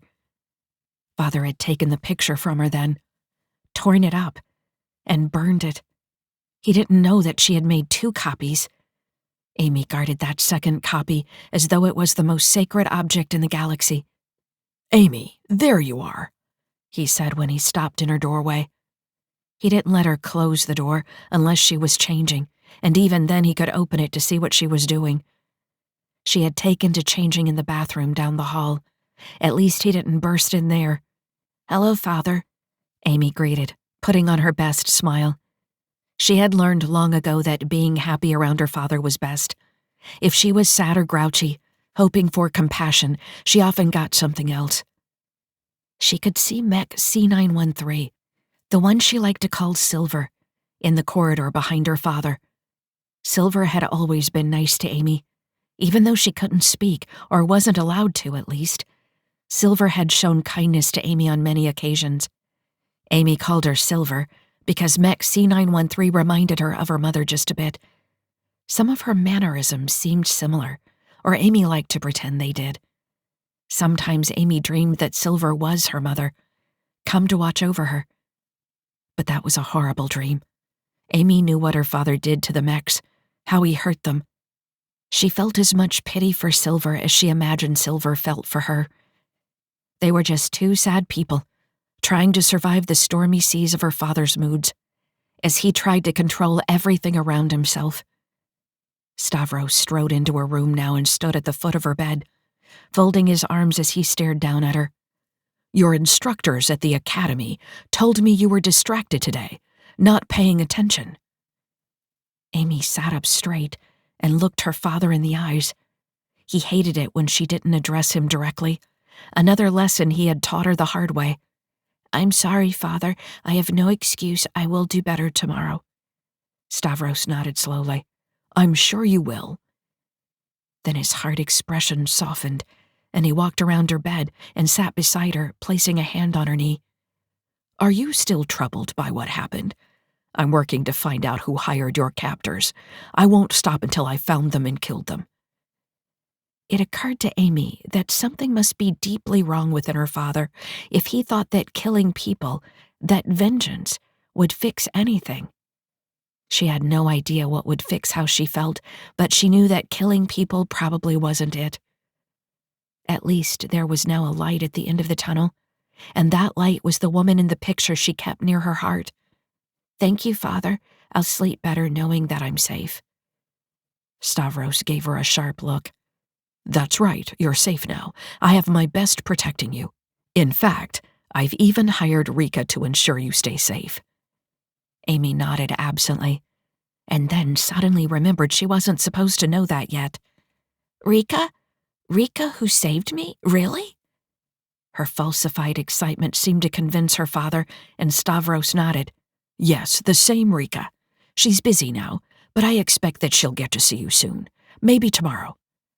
Amy nodded, the thought of seeing Rika the next day also on her mind. "Thank you, Father."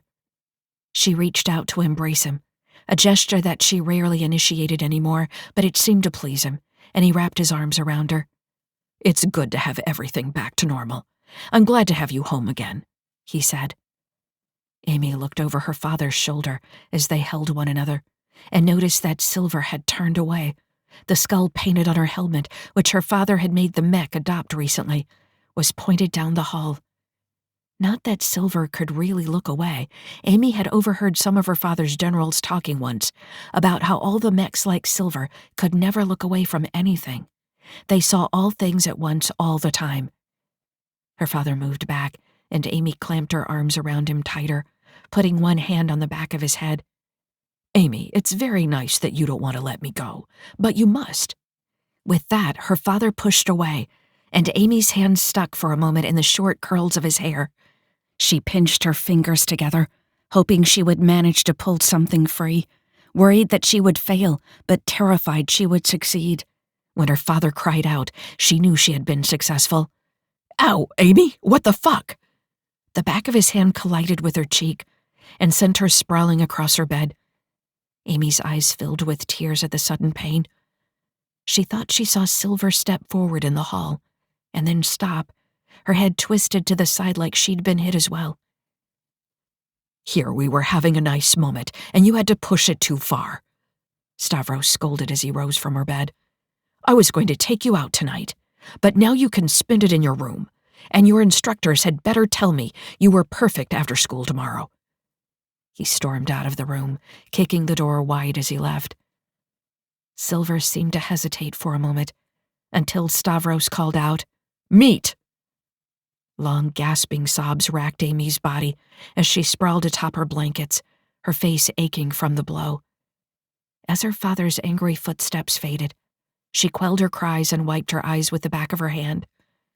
Once she could see, Amy examined what she held, still pinched between her fingers. 3 hairs, 2 of which still had the root attached. Approaching fate. Stellar date 04.02.8949. Adjusted years. Location: approaching the Isthmus, Sparta. Region: Peloponnese System, Politica, Precipi Cluster. Chase settled into the co-pilot's seat as the pinnace began its final approach to the Isthmus. "Damn, that thing is big," Chase commented as he surveyed the 1,000-kilometer arch floating in space. "Yeah, don't see a lot of stuff like that this far out from the core systems." Patty agreed with an appreciative nod. "From what I heard, the people in this system were going to build a ring around their planet, like old Hytera, but they ran out of funding after getting this much done." "Seems like a bad omen," Chase considered. "Hytera was destroyed." Patty shook her head. "You're getting it mixed up with Mars 1. That was destroyed. Smashed down into Mars. Hytera is still there. It's where the capital of the AST is now." Chase rubbed his chin. "Are you sure? I could have sworn I learned about this back in school. The Jovians dropped all manner of bombs on Luna, Earth, and Hytera. Destroyed them all." "Where did you go to school? Daycare doesn't count." Patty qualified, giving Chase a dismayed look. Then she admitted, yeah, the Jovians did all that, but they didn't actually destroy Earth's ring. They even maintained it enough to keep it from falling apart. A few hundred years ago, they repaired it. Fixed Earth up, too. It's a big garden world now. Well, yeah, I knew about Earth, Chase told her. I guess I just got my ancient monuments confused. Not like I ever planned to go there. Really? Patty asked, as she altered vector to slide into the docking lane the Isthmus Space Traffic Control had sent. I'd love to go see it. It's where we all came from, you know, Earth. Can you imagine? The only humans in the entire universe just down on one small planet. Sometimes I wonder what it would have been like. I would have been terrified. Anything could have been out there, and they were so fragile. Chase nodded in agreement. Talk about putting all your eggs in one basket. Though it turns out there was nothing to worry about. The whole galaxy is our oyster. That Finney guy was right. Fermi, Patty corrected. Seriously, did you go to school at all? Well, my hometown was destroyed by Nietzscheans when I was 12, but I managed to complete what I could in different refugee camps. Right, Patty said, then shook her head and sighed. I forget how young some of you are sometimes. Anyway, we still don't know if the Fermi paradox holds true, in its entirety at least. Human expansion has just finally reached the edges of the Orion Arm. We've explored about 9, maybe 10 billion cubic light years. The galaxy is 20 trillion in volume. We haven't seen 1% of 1%. Yeah, but we have scopes, a lot of scopes. We can see the whole galaxy, Chase replied. There's nothing out there but stars and dust and gas. Dense nebulas are hard to see through, some impossible. And there's the galactic core shadow. We can't see anything in the cone of the galaxy it occludes. You could hide 100 human-sized civilizations out there. Chase laughed. You're starting to sound like one of those conspiracy theorists. There are alien civilizations all over. They're just hiding from us. Patty shrugged in response. Not saying there are, not saying there aren't. Just saying we don't have enough information to speak with certainty one way or the other. But which do you believe? Chase asked. Patty hummed as she turned off the ship's grav drive, letting the Isthmus docking systems take over. I'd like to believe that we're not alone. It's a comforting thought, wouldn't you say? But I fear we are. The only aliens humanity is ever going to meet will be ourselves as we evolve and change. So all this, the entire universe, and it's just us? Chase asked. Seems like a big waste. Your statement assumes that there is some purpose that the universe was created for. If it's a random blob of energy that exploded in a big bang, then there is no purpose. The universe has no agency. We're just microbes that have managed to move from star to star. You have a way of making a person feel insignificant, Patty, Chase diagnosed as he gazed out at the stars of the Persepi cluster gleaming around them. Contemplation should always make you feel small, Patty replied. Helps you know your place. Ha! Now you're the one assigning some sort of agency to the universe, like there's a grand purpose to all this. That would be necessary for me to have a place. Patty looked at Chase, meeting his eyes. Hers were filled with more sadness than he expected. A grand purpose? I haven't found it. But wouldn't it be nice if there was some overarching design? The thought of some preordained plan filled Chase with anger. Who would design a place filled with such pain and angst? I'd like to meet the designer. Tell them what I think of their great purpose.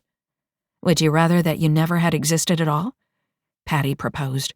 Should none of what humanity has done exist because we struggle, because there's suffering?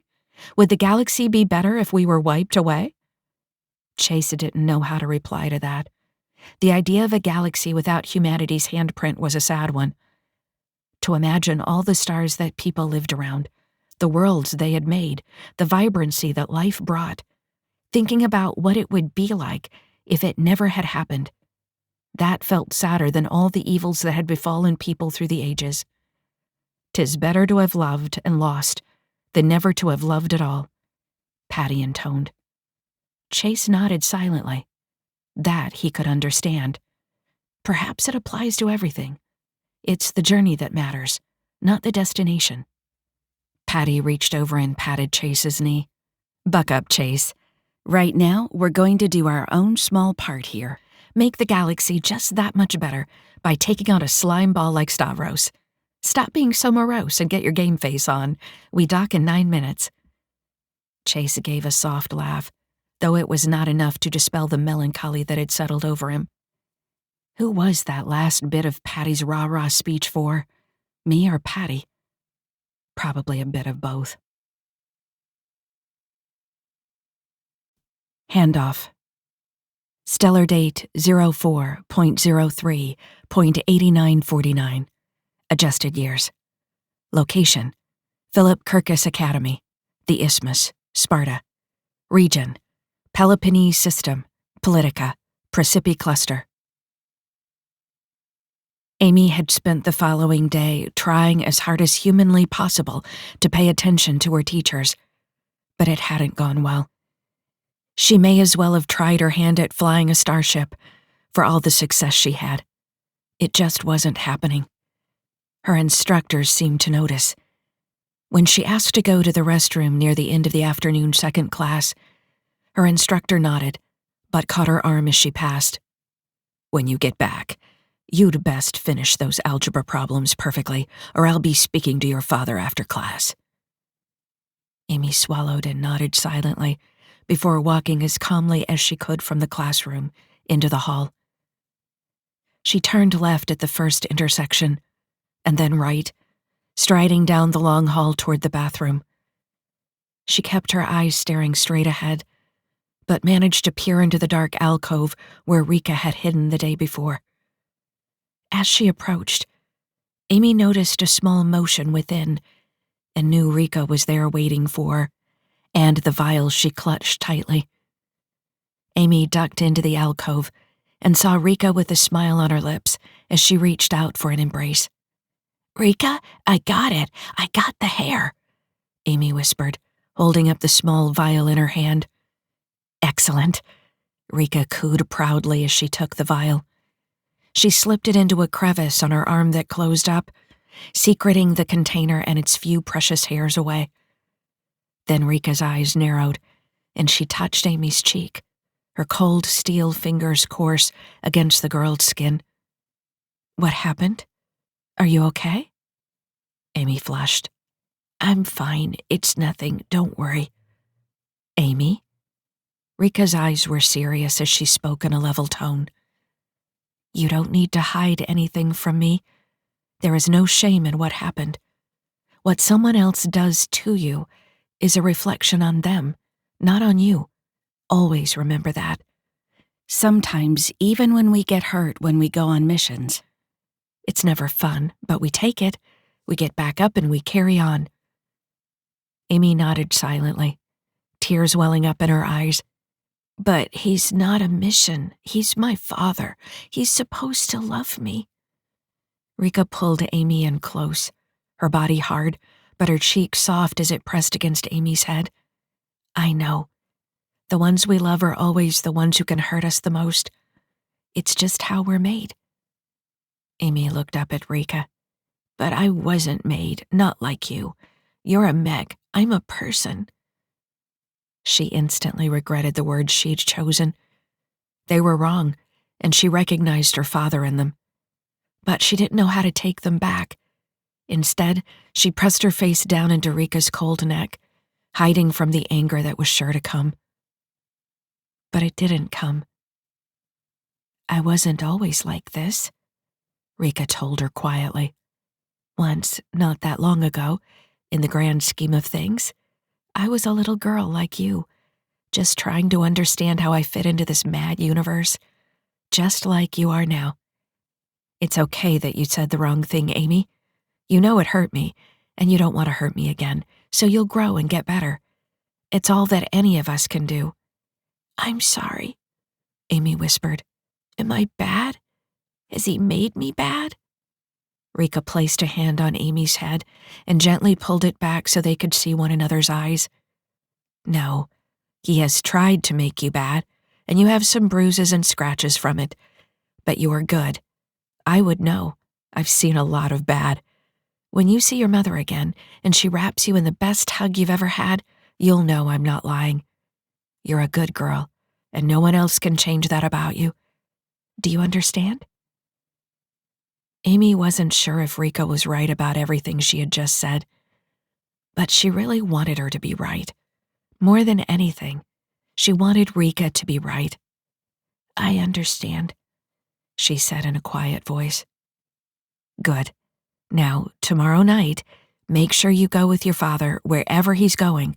Try to be there with him. Things are going to get interesting." Amy searched Rika's eyes for some further meaning. "Interesting? What do you mean?" Rika patted Amy's head. "The good kind of interesting. Well, good for you and me, bad for your father." The club.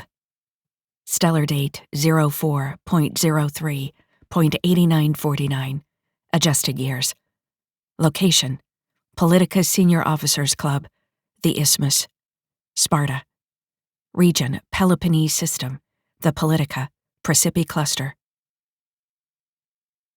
In Stavros's Politica, the Officers Club was really that, a club.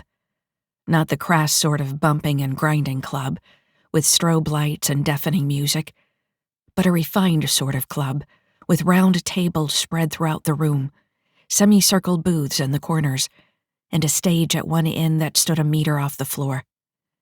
The staff that served the officers all wore crisp white jackets and fitted black pants. In the dimly lit room, they almost appeared to be floating torsos, carrying trays of food and drink. Chase stood at the side of the stage, observing the crowd from the shadows, keeping an eye peeled for Stavros. He wished they could have used drones, but this room was filled with advanced counter-surveillance tech. Letting so much as a nanobot fall off his finger would get them all in a world of trouble. He turned back to look at Leslie, who was getting ready for her performance. The prosthetics Barnett applied to her face made her appear very different than the woman who stood beside Rika when they had handed Amy over to her father, though she had also been wearing her helmet, if Chase recalled correctly. That didn't mean that Stavros hadn't checked into Rika's team, though. He could still know what they all looked like. Leslie's cheekbones had been raised. Her mouth was poutier, and long, delicate whiskers now sprouted from beside her nose. Her skin glistened, smothered in a coating that would make her gleam under the club's lights. "Stars, this brings back memories," Leslie sighed as she turned in front of the holo mirror to examine herself from every angle.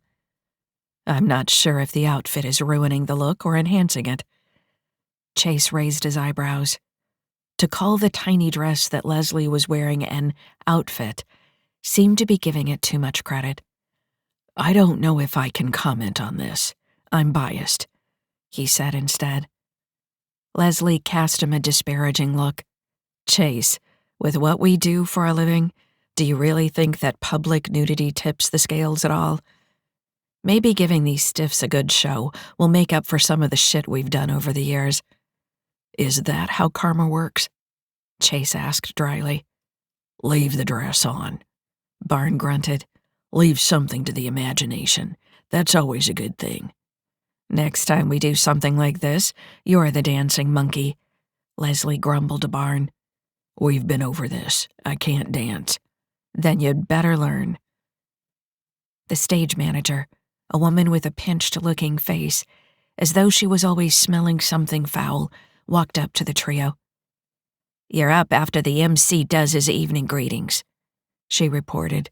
"He'll introduce you as the stunning Lady Melody, and you'll go out and do your bit. 3 songs, the ones you submitted to us, but with the changes we made, of course. And then you break. If the crowd calls for an encore, you do only 1. Then half an hour, and another set. Am I clear?" Leslie nodded. "Perfectly." The stage manager walked away, and Barn gave a soft laugh. "Huh, I still think you should have gone with meowlity. Really own it." "And here I thought you were the one advocating for some amount of subtlety," Leslie smirked. The MC's announcements were short, largely advocating a particular dish the chef had prepared, and extolling the skills of the performers for the evening, of which there were only two, including Leslie. The other was a singer who was a regular at the officers' club. When the introduction was done, the low sounds of a cello crept into the air, followed by a drum beat. When the second stanza began, Leslie moved onto the stage. Moved was the best word Chase could come up with. She didn't stroll or slink. It was more like she was smoke. She drifted across the stage to the ancient-looking microphone that stood in the center, and stroked it like a lover's neck. A moment later, she began to sing. The first words of Leslie's song stilled the club, and all eyes turned to her. A hushed, palpable silence filled the room. The only sounds were those of the drums, cello, and Leslie's voice, deeper and huskier than Chase had ever heard it. She sang of love, sorrow, loss, and rekindled romance, all the while sliding her hands, legs, and tail up and down the microphone stand, her sinuous motions and dulcet voice making every man and woman in the room envy that slim piece of metal, wanting to be it with every fiber of their being. "I don't know if I can watch this," Chase said quietly to Barn. "I think of Leslie like a sister." "You got a hot sister." Chase shook his head and scanned the crowd, checking once more for Stavros, but came up empty. The dictator wasn't present, which was probably for the best. While Leslie's disguise should hold, there was no reason to put it to the test so soon. In an ideal world, Stavros would never show up at all. This wasn't one of his usual nights for attending the club. With any luck, they'd never even see him again. Alive, at least. "I'm going to go for a stroll," Chase told Barn. "Get a feel for the area. See if I can find out where our friend might be." Barn nodded. "Be back by the end of the second set." Chase nodded, and then walked through the backstage area, past the dressing rooms, and out into the side corridor that ran between the officers' club and a series of baths and spas reserved for the upper ranks of the Politica's military. He had to admit, Barnes' idea to get in here and perform for Stavros's cronies was a good plan. It allowed them to move about with relative impunity in an area they would never have been able to get to before. The local nets didn't offer much information to anyone without clearance, but he did see mention of a restricted maintenance area 5 levels down, and decided it was just the sort of place for him to accidentally stumble into. He turned into the larger corridor that ran through the officers' territory and walked toward the closest bank of lifts. Politica elite walked past in small groups, most talking seriously in low voices, though some groups were louder. One, comprised of majors and colonels, by their lapel insignia, appeared to be completely inebriated as they careened down the passageway. Chase avoided them, not wanting any extra attention, and made it safely to the bank of lifts. None of the decks below were accessible to him, but a lieutenant pushed the down button as he approached, and Chase waited silently beside the woman for the next lift to arrive. When it did, the lieutenant smartly stepped to the side, and Chase followed. To his surprise, the first person out was Silva, followed by Stavros, and then Rika. It took Chase a moment to realize that the second mech was indeed Rika. Rather than her traditional helmet, she was wearing a Mark -2 model with a single eye painted on it. The baleful eye was wreathed in flame, an image Chase remembered seeing in the past, though he couldn't recall where. If it weren't for the GNR on her right arm and the distinctive dent on her left shoulder plate, he wouldn't have had any clue it was her at all. Chase turned his head, not wanting to chance being recognized. The team's faked tokens and light prosthetics made them unremarkable to the security NSAI, but a sharp eye and keen mind often made connections machines did not. Rika didn't so much as glance his way, not that he'd be able to tell if she had. But as she walked past, she reached out and shoved the waiting lieutenant back into the bulkhead. Chase was surprised, but when Rika jerked her arm out, a small object flew toward him, which he deftly caught. The lieutenant stumbled and swore softly, not noticing the handoff that had occurred right in front of her. Rika continued on her way, and, after a moment, the lieutenant walked into the lift, muttering something rather unpleasant under her breath about mechs. "You coming?" she asked sharply as Chase continued to stand in the corridor. No. I just realized that I need to go up, not down." "Whatever." The woman sounded exasperated as the doors closed. "Barn," Chase called over the link. "I think the club is about to get an important visitor. I also got a present." "Is it wrapped?" Barn replied. "Yeah, come around back." "Sure, just as soon as Leslie finishes this thing she's doing. I had no idea a person could bend like that, and I've seen a lot of bending." Chase shook his head, somewhat dismayed that he was missing whatever was going on, though it was probably for the best. He didn't look at what Rika had passed to him until he was back in the rear rooms of the club. When he opened his hand, he saw a small vial with 2 hairs in it, along with a small data chip. He carefully opened the vial and shook the chip out, keeping his finger over the opening enough to hold the hairs in. The chip was a standard data packet, and he slid it into the small slot on his forearm. "Chase," Rika's voice came into his mind. "Stavros has a lot more mechs than I thought, maybe 1,000. He also has compliance chips in many of his soldiers. I can make the hit, but we need to ensure that they don't take us out before the Marauders and Septhians arrive. Plus, I'm not leaving without Silva and Amy." What's her plan? 1,000 mechs tips the scales more than just a little. "This chip has the encrypted signals that Stavros sends for discipline. Nikki thinks that the codes to crack them are in his DNA, and the decryptors are in his hairs, which are actually link antennae. But we don't have the equipment to read the markers with enough fidelity to crack the code. I'm hoping Barn can unlock it and get me the access tokens to turn off the discipline. Be careful, Chase. I miss you a lot." Chase confirmed that the data Barn would need was on the chip and looked at the hairs in the small vial. Those 2 small bits of biotech could save all the mechs on the isthmus. He didn't know if it was possible, but for Rika's sake, they'd try. "What you got there?" Barn asked as he approached. "Just the way to take out all of Stavros's mechs and a bunch of his soldiers," Chase replied with a grin. "Huh, almost worth missing what Leslie was about to do." "There's always the second act," Chase offered. Barn grinned. "Proof that there is a God, and that he or she loves us." The new act. Stellar date 04.03.8949. Adjusted years. Location: Politica Senior Officers Club, the Isthmus, Sparta. Region: Peloponnese System, the Politica, Precipi Cluster. Rika was surprised at how glad she had felt to see Chase. It had only been a couple of weeks since they'd parted ways, but it was the longest they had been apart since their reunion on Pyrrha in the ruins of Jersey City. Running into him was pure serendipity.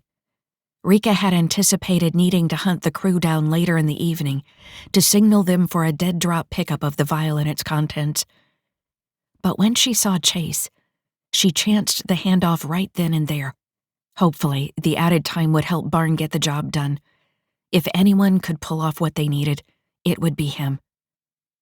"Told you the handoff would be a breeze?" Nikki gloated as Rika followed Stavros toward the officers' club. "You realize that you saying it would be easy isn't what made it so, right?" Rika asked. Nikki shrugged as she danced and twirled through the tall grass in their shared mental space. "I like to think that the universe bends to my will. I'm glad it doesn't. You'd turn us all into sphinxes. You have an unhealthy obsession with them." "I can't help it. They're so fierce and beautiful and fluffy. You'd make a great sphinx. With your limbs already lopped off, it wouldn't be too hard to turn you into one. If I could just hack Stavros's accounts, I could even commission someone to build the mods." Rika was about to deliver a stinging retort to Nikki when she realized the AI was joking. "You really like pushing my buttons, don't you?" "It's really I don't want to say boring, because you may take that as an insult, but it's really boring in here. I can't go out on the nets on my own, and if I go through your link, I have to be circumspect in what I do. Slowly plodding, query, wait. It's really quite confining. Rika laughed quietly inside her new Mark -2 helmet, which was a very tight fit now that she had a proper nose and ears again. You just have to manage for one more day, then we do the hit and get the hell out of here. Can't come soon enough. Call on me if you need me. I'm going to go catalog all the molecules in your body. Rika wasn't sure if Nikki was being serious or not, but decided not to ask. The AI had a habit of turning the most innocuous question or a casual observation into a very long and distracting conversation. Tonight, Rika needed to be on her game, not distracted by an AI's prattling. Silva led the way through the wide doors of the officers' club and into the foyer, where the maitre d' inclined his head respectfully. Basilisk Stavros, a pleasure. We were not expecting you tonight. I had a change of plans, Stavros replied. General Alexei also told me that there is a sight here to behold. Of course, sir. The maitre d' turned and led them into the club. A very impressive display of dance and song from a woman bearing the name Melody, if I'm not mistaken. Would you like to sit with the general? No, a private table this evening, Stavros requested firmly. I plan to have a chat with my new acquisition here. Of course, sir. Stavros was seated at a semicircular table near the back on a raised platform. It provided a clear line of sight above the heads of the other patrons to the stage at the far side of the room. Silva took up a position at his side, and Stavros gestured for Rika to sit. Take off your helmet, Rika. It'll be nice to actually eat with one of you. Later we can put your mouth to other uses. Rika grimaced at the memory, but understood that this was all part of Stavros's process. Break her down, build her up, break her down, build her up, until the first thing on her mind was fear of punishment for her mistakes and expectation of reward for good behavior. Not that it would work on her, not this quickly at least, and certainly not while Nikki was present to protect her from the discipline. Rika pulled her helmet off and set it on the seat, looking out over the crowd with her own eyes, observing the generals and admirals and 100 other officers. Her GNR rested across her lap. One quick motion, and she could kill half the men and women in here. It would only take 5 shots from her electron beam to wipe out a good portion of the Politica's elite. Why Stavros had come here tonight and not tomorrow, his customary day, was beyond her. Despite Rika's desire to end the charade, she had to wait for Barnes' results. There was also the matter of the inbound fleets. If they came in on schedule, they wouldn't arrive for another 20 hours. Rika would just have to grit her teeth and suffer through another day of this human refuse's presence. I've been through worse. I can manage this. One more day. What do you eat, Rika? Stavros asked. When you can have anything, that is. I'm partial to cheeseburgers, Rika replied. Angus, medium, sharp cheese, and spicy. Ah, well then, I recommend the Galactic South. It's a staple here at the club. I believe I'll have the seared tuna. It's a fresh catch from the planet every day, you know. How wonderful for you, Rika replied, and received a pinch for her sass. It is, yes. It's good to be in charge. You wouldn't know that, of course. You've never been in charge of anything. Rika ignored his comment as their waitress approached the table. After a nervous titter, she began to rattle off the chef's specials, before Stavros stopped her with a wave of his hand. I don't care what he's made that he thinks is extra special today. Bring my usual wine, and the tuna just the way I like it. Rika here will have the Galactic South burger, medium. The waitress didn't even glance at Rika as she nodded and rushed off. She should know better by now, Stavros muttered. Rika was about to come to the waitress's defense when the MC strode onto the stage and announced the return of the stunning Lady Melody. He walked off as a saxophone began to play, and then a jet-black woman with a cat's tail, ears, and whiskers danced her way across the stage. Rika's visual scan couldn't get a direct match to Leslie, but there was no way it was anyone else. Is this how they got so close? Booking a performance at the officers' club? Leslie began to sing, and Rika's jaw dropped. She had no idea that her team's scout could make such an amazing sound. Her voice was beautiful, haunting, and mesmerizing all at once. I'm impressed. Nikki sounded surprised. I knew she was the act, but I figured she'd be just barely tolerable. Why didn't you mention it? Rika demanded. I figured that it would be a fun surprise for you. Nikki, no one likes surprises when they're on an op. Really? Not even nice surprises? Nikki pressed. No, not even nice surprises, Rika confirmed. Noted. She's something else, Stavros claimed, as the waitress returned and poured a splash of wine for Stavros to approve before she carefully added more to his goblet, and then to Rika's. I'll admit, I'm impressed, Rika replied, echoing her AI's sentiment. Following her statement, they sat in silence, sipping their wine and watching Leslie dance and twirl on the stage. She stood on only the toes of her right foot at one point, with her other leg bent backward until it reached the middle of her back. Her tail flicked side to side, and she began to spin while singing.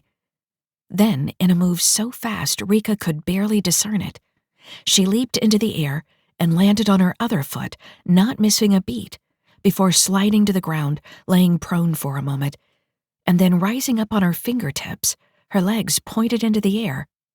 Stars, she's wasted on us. This is what Leslie is meant to do. She's breathtaking. Now that is something you don't see every day, Stavros commented. I just checked with the stage manager. There are no grab fields. She's doing that the old-fashioned way. Her voice alone would make her worth possessing. But this is something else. Uh-oh, Nikki cautioned. I think Leslie is too good. I just picked up a call for increased security here at the club. Should I send an evac call to Chase and Barn? Rika only had a moment to consider her options. It would be better to have Leslie on the outside, not stuck in Stavros' bedroom as his latest plaything. But it's far too soon to blow our cover. No, they have to keep playing their parts, she decided. If Stavros claims Leslie as some sort of trophy, Chase and Barn will need to lodge all the appropriate protests. If they bail now, he'll be suspicious, and that'll make everything a lot harder. Leslie performed 3 songs, and then the crowd called for an encore. She sang another, one with a cello and drums, that a nearby patron said was the first she had performed earlier in the evening. Rika had to admit, the song, music, and dance were all utterly intoxicating. If someone had told her that the club was using pheromones and subliminals to subvert her mind, she would have readily believed them. She looked at Stavros, who was just as transfixed. He didn't even notice when his food was placed on the table before him. Leslie tried to leave the stage after her encore performance, but the crowd rose up, demanding a second. The MC came out and quelled the near riot, letting them know that the Lady Melody would do one last song, and then she would be joining Stavros at his table. Rika saw several heads turn and direct reluctant gazes back at the Basilisk in resignation. She wondered how many of the Politica elite had set their sights on Leslie, only to have their hopes dashed when their leader laid his claim. Leslie's final song was about a valiant but lonely hunter who crossed the stars in search of the most ferocious and elusive prey. Even though he gained joy in bringing down his targets, he felt empty afterward, and while he had many women, none of them brought him happiness. Then came his final hunt, which was for a woman, and with that woman he fell in love. Yet in the end, the hunter killed the woman he loved. He shot her one stormy night. His tears mixed with the rain as he pulled the trigger. As she died in his arms, she forgave him, admitting she knew that her end would come at his hands. He was a hunter, after all, and she was his prey. Rika saw more than one hard-bitten veteran wipe their cheeks as Leslie's song came to a conclusion. Rika glanced at Stavros, noting that even he seemed somewhat moved. After the last notes of the song faded away, and the crowd had risen to its feet, cheering and praising Leslie's every virtue, she was escorted from the stage to Stavros's table. Rika still had trouble reconciling the Lady Melody with Leslie. The tail and ears were only the beginning. Everything about her, from her gait to the way she moved her hands as she walked, even the way her eyes shifted, her gaze roving across the room, seemed separate from the woman she had come to know. Lady Melody / Leslie was unshod and walked on the balls of her feet across the club, her long, curved toenails clicking on the floor with each step. It was as though she were stalking Stavros, ready to attack the moment she was in range. If it weren't for the fact that Rika had just seen Chase in the corridor, she would have strongly doubted that the woman approaching them now was Leslie. But there was no chance of a coincidence that large. She tore her gaze from Leslie and looked to Stavros. The hunger in his eyes was unmistakable, and Rika wondered how much further Leslie would be willing to go for this job. Lady Melody, Stavros greeted her once Leslie reached the table. please sit with us. Have a glass of wine. You're most gracious, Leslie purred as she draped her tail over her left arm and sat. I trust that you enjoyed my performance? Stavros nodded. It was truly inspired. We have many excellent singers in the Politica, but I do not know if any are quite so talented as you. I understand that you hail from Septhia. Leslie nodded. Only of late. I received my training in area at the Academy of Terran Arts. The waitress reappeared and poured a glass of wine for Leslie, which she swirled, smelled, and sipped with her pouting lips. You took to your studies with astute dedication then, Stavros observed once she had set her glass down. I would say that you are even more adept at them than your spycraft. Born, Chase, run! Rika cried out over the link. My what? Leslie asked, appearing genuinely surprised. Stavros laughed. Please, there is not a single thing about you that would have caused me to consider that you are working with Rika. Though now I suspect that you're the same woman who came down the ramp with her when she returned my Amy to me. And yet, I am more than certain you are she. What you don't realize is that I studied Rika extensively before I sought her out. The Marauders keep secrets very well, so I know little about Rika's current team. But I do know what Rika did before she joined the Marauders. I don't know what you're referring to, Rika admitted cautiously, genuinely perplexed. I was a mech in the Genevian military. This isn't a secret. Right, Stavros nodded. However, afterward, you spent some time slinging cargo on Decker Station in a place known as Hell's Hell. The man we passed in the corridor earlier worked with you there. Chase, I believe his name was. So much for your murder spree, Rika. Pity. That was a big selling point. Shit, Rika muttered. How long has Stavros been seeking after me? Is he this obsessed with all the mechs he hunts? Or is there something special about Silva and me? Stavros grunted a laugh. Huh, I don't know what the two of you are playing at, but I think it will be fun to find out. If this is your way of attempting to become my patron, it won't work, Leslie said, still in character. I am here under contract, as a guest, to perform for you and your officers. I do not know this mech, and I do not know Case, Decker, or anything else you've gone on about. Leslie made to rise, but Silva was there in an instant, her hand clamped around the slender woman's neck. Not too hard, meat, Stavros requested. She has a lot of singing to do for her supper. Take her to the lab and get her chipped. Silva marched Leslie out of the club without hesitation, and Stavros turned to Rika. Amy has always wanted a kitty. I think Lady Melody will make a fine pet for her. Once we trim those claws, of course.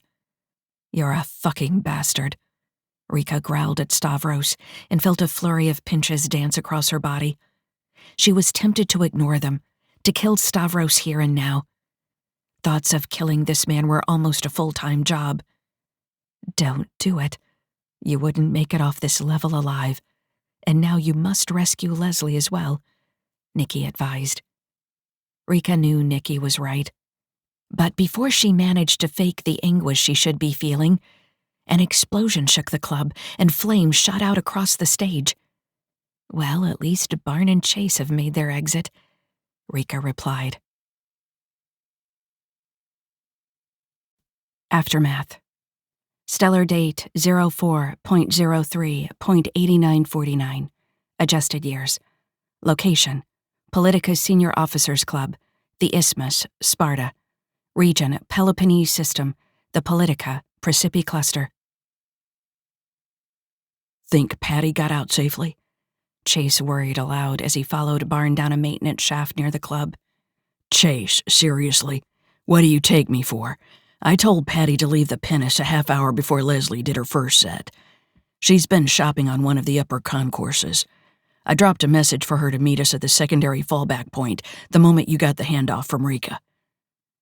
Barn stopped at a narrow service platform, and Chase dropped down beside him. You're a suspicious bastard, aren't you? He noted conversationally. It's a survival trait, Barn replied. Get ready to activate your fallback tokens. The moment we step out of this tunnel, we're Gerard and Simon, two traders who are scouting locations for a new warehouse and distribution chain. Got it, Chase acknowledged. This skulking stuff really isn't my forte, you know. Barn chuckled. Yeah, I know. It took them nearly an hour to reach the secondary fallback point. Barn insisted on stopping and researching several locations their pseudo-shipping company would be interested in. Chase spent more time than he should have worrying about Rika. Seeing her with Stavros, with that eye painted on her helmet, it was more than unnerving. He hoped that when she came back to him, she would be undamaged. This sort of undercover operation had more than one type of risk.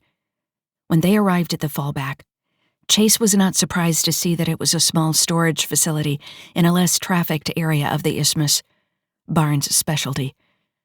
Patty was already waiting for them, and stood up when they entered, a look of relief flooding her features. Stars, I was about to hit you up on the link, but I didn't have your new tokens. You two worried me. Was best that way, Barn explained. We're here now, though. What's next? Chase asked Barn, switching into damage control mode. Do we get Leslie out? Patty's eyes widened. What happened to Leslie? Barn shook his head. She got caught. Freeing her is Rika's job now. My job is to crack this encryption, which I hope I can do with this gear we shipped in ahead of time. Based on the Marauder and Septhian Fleet's ETA, I have 17 hours to do it and get that data to Rika. You two have to secure us another ride off this thing, because you can bet they've impounded the pinnace by now. I kinda liked that ship, Patty sulked. My squadron commander is gonna get pissed at how many ships I keep losing. Well, when we take down the entire Politica, I bet she'll forgive you, Chase offered. Think of all the ships they have. That's the spirit, Barn replied and slapped Chase on the back. Now help me go through these crates. There's a quantum comp in here that should be able to churn through Stavros' encryption. Stavros walked through the ruins of the club's green room, kicking aside debris and muttering under his breath. They walked past the corpse of the stage manager, and the dictator turned to glare at Rika. Your friends are going to pay for this, starting with your cat girl. If singing is so important to her, maybe I'll start by cutting out her tongue. Vocal cords, too. Then I'll deafen her. A life with no sound seems like a fitting punishment. I thought you were going to give her to Amy, Rika asked, forcing her voice to come out calm and even. I'm not going to let Stavros rile me up. That's just what he wants. The Basilisk chuckled. Huh, I'll still do that. After I make it so that she can only make soft mewling sounds. His eyes narrowed, and he continued. I know how I'll do it, too. Once her chip is in, and once I get a few more performances out of her, I'll make her cut out her own tongue and slice open her own throat. You know how much discipline hurts. You can make a person do anything. Rika shook her head and gave Stavros a patronizing smile. You know, real leaders earn love from their people. It's a lot more powerful than fear. Says who? Stavros snarled, and Rika felt her skin blaze from the pinches Nikki delivered. Okay, I get it, Rika told her as she gave her best scream. It's at near fatal levels. You need to react appropriately. Nikki pushed. Rika threw her head back and clawed at her face, tearing a pair of deep scratches down her cheeks. Then she bit her tongue and spat the blood out of her mouth. The pinches stopped, and Rika fell to her knees surrounded by the piles of charred rubble. The corpse of some dancer was in front of her, and Rika found herself staring into the woman's dead eyes. How many have we killed tonight? Rika wondered. What are we even doing? Surviving, Nikki answered gently. Look at me, Stavros growled. Rika slowly raised her head to see a smarmy smile on Stavros's lips. I own you. I'm giving you the freedom of a face and speech because it amuses me. But what I give, I can take away. You do well to remember that. Rika gave a defeated nod, doing her best to ignore the self-inflicted pain and the sorrow she felt for the dead woman in front of her. Maybe you shouldn't antagonize him so much, Nikki suggested quietly. He has to believe he's breaking me. If he's studied me as much as he claims, I can't make it seem easy. Stavros crouched beside Rika and grabbed her hair, pulling her head up to stare into her eyes. Rika met his gaze head-on, not bothering to hide her rage. What did you come here for? He mused. What did your little crew think you could do against me? Rika spat blood into Stavros's face, and he responded by driving his knee into the back of her head. He forced her down, confirming Rika's suspicion of his considerable muscular and skeletal enhancements. Her face was pushed into the dead dancers, and Rika felt the burned layers of the corpse's skin flake off. Some got into her mouth, mixing with blood and angry tears. The intensity of the pinches signified crippling levels of discipline, and Rika convulsed under Stavros as he screamed questions at her, asking what her real reason for coming to the isthmus was. Finally, Rika moaned, "We came to rescue Silva and kill you." Stavros lifted his knee off her neck and stood, dusting himself off. Was that so hard, Rika? I knew it all along, of course. Did your precious General Mill of the Marauders ever tell you how good your record really was? Hammerfall was the best mech team in the Genevian armed forces, and I wanted the best. I got Silva, and I used her and her daughter to get you. Now I have the whole set. The whole set? Rika repeated, confused at his statement. I really wanted to save this for the grand reveal later, but I'm going to tell you now, because I want you to understand how little hope you really have. I'm sure you remember Kelly, part of your original team. Rika's mind reeled. Kelly died. I watched her bleed out in the back of a GAF dropship years ago. She had never seen Kelly after that, and the records had shown her as KIA. You're confused, Stavros noted with a smug smile. I get that. Don't worry, it's really quite simple. Toward the end of the war, the Genevians didn't have the resources to repair all their mechs in the field, so they cryo-froze them and shipped them out to a centralized facility. Thing is, that facility didn't have the resources to repair the mechs either. Not once the Nietzscheans cut off their supply lines. The techs abandoned it, and there it sat. Just another station drifting in the outer reaches of a devastated star system. Stavros stopped his recitation to give a self-satisfied laugh, and then continued his monologue. That is, until I found it. Unlike your makers, I had the resources to repair those mechs. That station is now here, in the Peloponnese system. With it, I have everything I need to build a full army of mechs, a military that will sweep across the Precipi cluster and beyond. You, Silva, and Kelly will be my vanguard. You're mine now, Rika. You and everything you hold dear are mine. Kelly, Rika whispered, unable to process what Stavros had told her, unwilling to believe it. Get up, Rika. You'll meet her soon enough. Stavros ordered. Go clean yourself off and do whatever it is meat does when you're not being useful. I have work to do. Conviction. Stellar date 04.03.8949. Adjusted years. Location: Politica Senior Officers Club, the Isthmus, Sparta. Region: Peloponnese System, the Politica, Praesipi Cluster. Where's this lab? Rika demanded from Nikki once she left the club. Do you want to talk about this? Nikki ventured. I can tell it's traumatizing for you. What's traumatizing is how Leslie is going to feel with a chip in her head, Rika barked. Do you know where the lab is? Yes, it's one level below where your mech bay is, but it's a secured facility. Rika arrived at the bank of lifts and sent a command to summon a car down. This whole place is a secured facility. There has to be a way in. What are you going to do? It's not like you can just stop them. That would tip your hand that I'm here and rendering the discipline ineffective.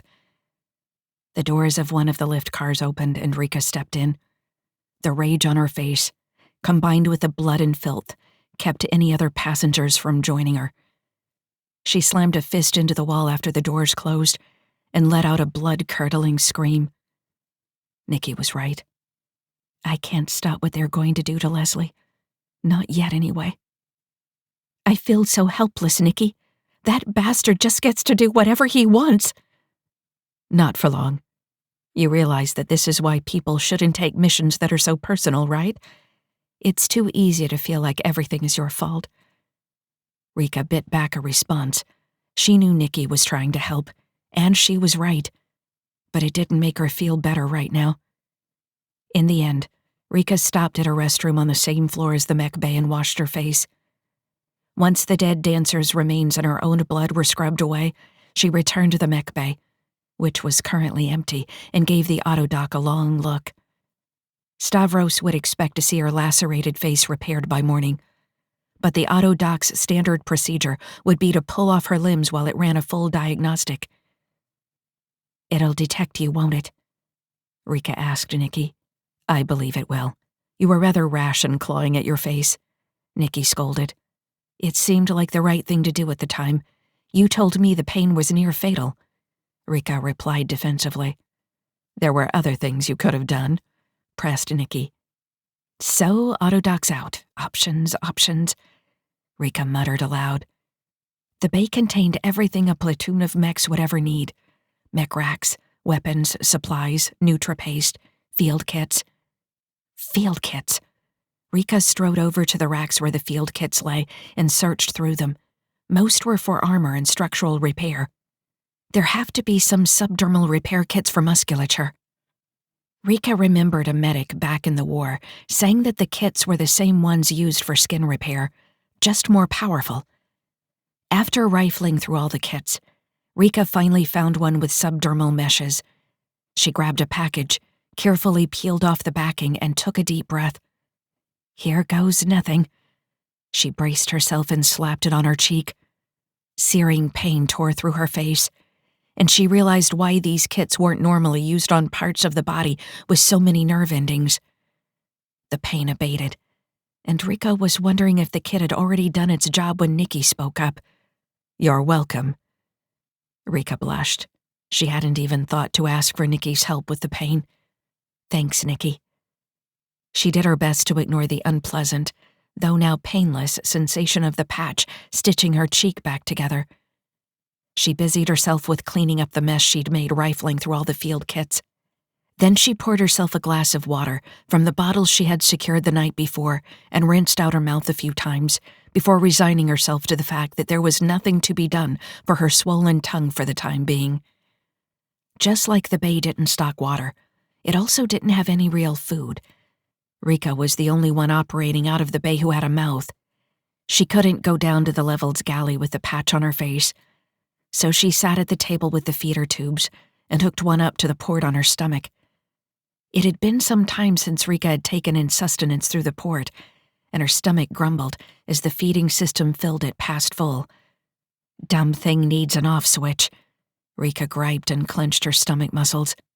The feeder detected max pressure and stopped, detaching from the port on her stomach.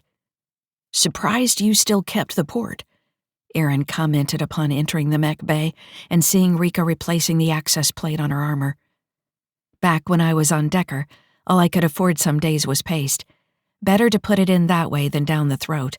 You have no idea how bad it tastes. Aaron chuckled. Huh, the one reason to be glad to not have a mouth. Hey, so I learned that Stavros found a lot of his mechs in some repair facility that the GAF abandoned. Is that true? Rika asked.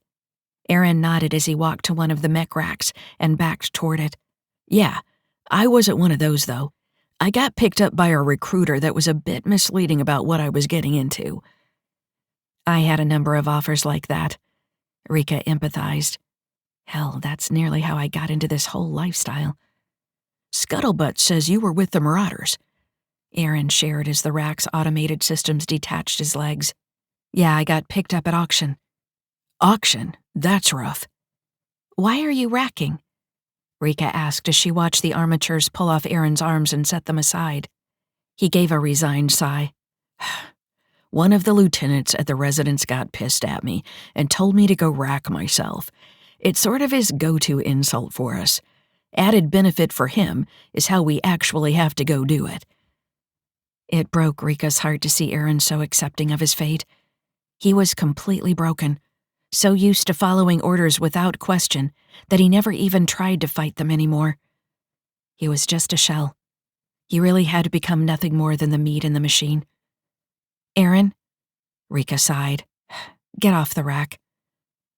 The system had removed his helmet, and Rika could make out a crease on his forehead as he frowned. What are you talking about, Rika? I have orders. I have to follow them. Rika felt something break inside herself. Or maybe it was something snapping into place.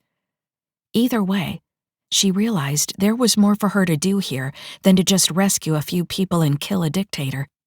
She rose from her seat and walked across the bay to where Aaron hung from the hard points on his back. Rika stared into his eyes, the sad eyes of a defeated man. What are you, Aaron? She asked, her tone soft. Without the speaker on his armor, Aaron had no way to give an audible reply. I'm an AM-3 mech. Aaron intoned over the link, his eyes appearing confused. Are you a machine? Rika pressed. Or do you have a soul? Rika, what? Rika didn't find out what Aaron was going to ask, because she took a step back and punched him in the face. It wasn't hard enough to break anything or split apart his pseudo-skin, but she knew it hurt. She drew close to him, her nose touching the small lump on his face that was all that remained of his. How does that make you feel? Do you feel? What are you, Aaron? Rika, stop. I don't understand. Rika jammed her finger into his chest. Is there a heart in here? Does it still beat? Or did they take that out too, along with your spirit? Rika, I don't know anymore. He sounded lost, frail. Being a mech isn't shame, Rika reminded him, her voice filled with both rage and pride. It's not weakness. It is strength and power. We are what they cannot be. We are the best of the best, but only if we choose it. Right now, you're nothing but what they tell you. Your worth is no more than a tool in a fool's hand. Is that what you want to be forever? Are you happy being someone's wrench? No, Aaron whispered. Rika's arm shot out, and she grabbed Aaron's shoulder. Then don't be. You're a man, a strong, powerful man. You have the will to fight. Now use it. Get off the rack. Aaron's eyes narrowed, and Rika thought she saw a bit of fire behind them. Not enough. But the orders, Rika, the discipline. I know you're a cunning warrior, because you've survived this long, Rika reasoned. But you've forgotten how to use your mind. You've allowed yourself to relax into being a slave. Did the lieutenant order you to spend the rest of your life on the rack? Well, no. Is it time for your designated charge cycle? Do you need repairs? No. Rika leaned forward, pressing her forehead against Aaron's. letting her long blonde hair fall around them. In the shrouded light, all she could see were his eyes. Her voice was low and hoarse. "You're a free man if you want to be. Now get off the rack." Rika stepped back and stared at Aaron. Her jaw set and her eyes narrowed. Aaron had to get off the rack. She needed to see it as much as he needed to do it. Somehow, she felt responsible for the mechs under Stavros' control. There was no other option. She had to free them all. Aaron's eyes narrowed in return, and he slammed his head back against the support bar. The automated system began to put his limbs back on. First his legs, and then his arms. A minute later, Aaron stepped off the rack. "Feels good, doesn't it?" Rika prompted quietly. "You're nobody's slave." "What does it matter?" Aaron demanded, now that he had his voice back. "This doesn't change anything. It's a loophole." Rika took a step forward and placed a hand on Aaron's shoulder. "They've grown lax in how they use discipline. They don't understand it like the GAF did. They use it to punish, but they are not specific in their commands. Discipline uses your belief of whether or not you're following orders as much as anything else." "Still, they can punish us if they want," Aaron argued. "Well, tomorrow it ends," Rika stated firmly, then switched to the direct link that Nikki had facilitated through their touch. "Tomorrow night, I killed Stavros, and all this ends." "What do you mean?" Aaron asked. "This is the last night of the Politica. Tomorrow it burns," Rika concluded. "Come, we have to get everyone ready." The storm before. Stellar date 04.04.8949. Adjusted years. Location, Basilisk Residence. The Isthmus, Sparta. Region, Peloponnese System. The Politica, Precipi Cluster. When Rika walked into the residence's private lounge, Leslie was already there. Rika bit her cheek to keep from saying anything as she took in the vision of her teammate and friend. It was now clearly Leslie standing at the far end of the room. The prosthetics on her face had been removed, though the ears and tail remained. Around her neck was a gleaming silver collar, with a chain stretching between it and a ring that was set into the floor. Matching cuffs were around her wrists and ankles, and she still wore the black dress from the night before. Despite her circumstances, Leslie stood ramrod straight. Her eyes were bright and hard. A pair of Stavros' goons stood on either side of her, and an AM-3 mech beside each of them. Aaron and John, Rika realized as she approached her friend. "Don't look so sad, Rika," Leslie said with a sly smile. "I've been through worse than whatever Stavros can throw at us." Rika glanced down at the chain running from Leslie's neck to the floor. "Really? Worse than this? With a compliance chip in your head?" Leslie shrugged. "I've been around a long time, Rika. If you take the chip out of the equation, this is the third time I've been in this exact same situation." Rika smiled, emboldened by Leslie's calm. "You really were quite amazing last night. I didn't know you could sing like that." "I wasn't always a soldier," Leslie informed her. "I'm closing in on 300. I've done a lot of things with my years." "Stop talking to the prisoner," one of the goons grunted. "Are you talking to me or her?" Leslie asked. "Last I checked, we're both prisoners. From what I hear, you're chipped too. Doesn't that make you a prisoner? Sounds to me like that order could have been for yourself." The man raised his hand to hit Leslie, but Rika caught his wrist before he could begin his downswing. "Stavros' orders. She's not to be hurt before she performs tonight. Or do you want to explain why her jaw is broken and she can't delight his daughter?" The man pulled his hand back, and Rika gave him a sickly sweet smile. "There's a good slave. Always doing what you're told. I bet you miss having balls." "Leslie?" A small voice edged in from behind them, and Rika turned to see Amy entering the room. The girl stood stock still, a look of shock on her face. "Why? What are you? You're chained to the floor." "Come here," Leslie said and knelt with her arms spread wide. To her credit, Amy didn't hesitate. She rushed across the room and fell into Leslie's arms. "I've missed you so much," Amy said, her voice muffled as she burrowed into Leslie's neck. "But you shouldn't be here, Father." "Father what?" Stavros's voice boomed from the room's entrance. "Father has done what he must to protect this family and the politica." Amy turned to look at Stavros, with more fire in her eyes than Rika had ever seen there before. "What have you done?" she demanded. "Why have you chained her?" "Mostly for show. I'm not certain she's housebroken yet," Stavros dismissed with a laugh. "Do you like her, Amy? You always said you wanted a cat." Amy's face reddened. "Father, she's a person, not a pet." Stavros shook his head. "Amy, you've lived with me for some time now. Surely you understand that I decide who is really a person? Other than you and me, everyone here has a chip in their head, and they'll do whatever I say." "I'm surprised that C319 isn't here," Rika observed. "I would have thought you'd want her to watch this." Stavros locked his steely gaze on her. "You really do have a sharp mind, Rika. Yes, I do want her here. She'll be along presently. She just had to fetch something." "Does it get boring?" Rika wondered aloud. "Having everyone at your beck and call all the time?" Stavros touched a finger to his chin and looked at the ceiling contemplatively. No, I don't think it does. I mean, I have you, Rika. You're always arguing and questioning. I'll admit it's refreshing. But I know you'll still do as you're told in the end.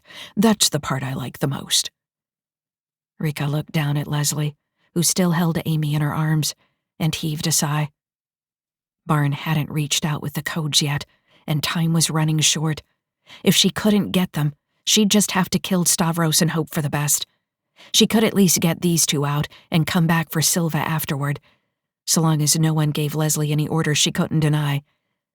Leslie gave Amy a kiss and rose. "Am I to perform for you, or do we just have to listen to you posture forever? It's really tiring, you know." "Why not?" Stavros shrugged and fell back onto a sofa, spreading his arms along its back. "Amy, sit with me. Rika, why don't you pour me a glass of wine?" Amy slouched to the sofa and sat beside her father while Rika walked to the sideboard and pulled a bottle from the chiller beneath. As she selected a glass, Leslie began to sing. It was a haunting ballad, a song about a woman who was lost in the woods at night, being pursued by a nameless fear. It chased her across hill and vale, and the woman ran until her feet were ragged. She came to a cliff and could run no further. At that point, the woman finally mustered the courage to look back and see what chased her, only to find that it was herself, a vision of what she believed she should be, but could never attain. Her belief in a perfection that she could never reach had nearly become her undoing. The woman found a sword in her hands and struck down the false vision that her fear of failure told her she should be. Then the dark forest and the terrifying night fell away. She found herself standing in a peaceful glade in full daylight, and the woman realized she already was what she needed to be, but she had to believe in herself. As Leslie sang, Rika watched Amy's face, rapt with wonder as the words of the song sank in, moved to tears when the woman in the song faced her fears. When Leslie finished, Stavros rose and clapped slowly. "You are truly a treasure, Leslie. I wonder why you've chosen to be a soldier. Surely you could travel the stars and entertain billions. Maybe that's what I'll do with you. I imagine you could bring in a healthy revenue stream for the politica." "No, Father," Amy pleaded, rising and clasping Stavros's hand. "I want her to stay with us." The dictator looked down at his daughter, no sign of love present in his eyes. "We'll see how this evening turns out, Amy. There are some lessons I'm going to teach you. Today begins your journey of becoming my proper scion, one that will serve the goals of the politica." As he rested a hand on Amy's head, a sound at the door caught Rika's attention. She saw Silva enter, dragging something behind her. It took a moment for Rika to understand what she was seeing. "Chase!" Rika cried and dropped the glass of wine she still held before she leaped over the sofa and dashed to his side. He was conscious. That much she could tell, as his one eye swiveled and locked onto her. The other was swollen shut, and his lips were also swollen. He groaned, and Rika saw that his right arm was broken and dangling awkwardly behind his back. "I'm sorry," Silva choked out on the private channel that Rika had established with her. Rika didn't respond. She didn't want to hear another word from her former CO. She reached out to touch Chase and made a direct link with him. "Do you have it?" she asked. "Don't hate her," Chase replied instead. "I told her to make it look good." "Chase, why?" "I had to make sure I got the packet to you personally. It's not done. Nikki has to finish it." Chase fed her a data stream over the direct link. "I have it," Nikki reported. Barn was able to isolate the code in the hair's emitters, but his comp couldn't fully crack the encryption. "Can you?" Rika asked. "Let's hope so." "The rest of your crew won't make it far," Stavros assessed from behind Rika. "Maybe I'll just chip them all. You make a good team. Better yet, I'll turn them all into mechs. Chase here already needs a new arm. He'd make a good AM-3, or maybe a K1R. Rika rose and spun around with her GNR extended, its barrel centimeters from Stavros's face. Pinches erupted across her body, and Rika gave a good show of bearing the agony. "You've got to be the toughest bitch in the galaxy," Stavros laughed. "It's amazing. It really is. Imagine what I could do with 1,000 of you. 1,000,000. All of humanity would bow before me." "Rika, wait!" Nikki called urgently. "It's like we feared. He has fail-safes. If I don't crack this, all the mechs, and anyone else he has chipped, will die." Rika gritted her teeth and lowered her GNR. "There's a good girl," Stavros cooed. "I wouldn't want me to have to shoot you in the head."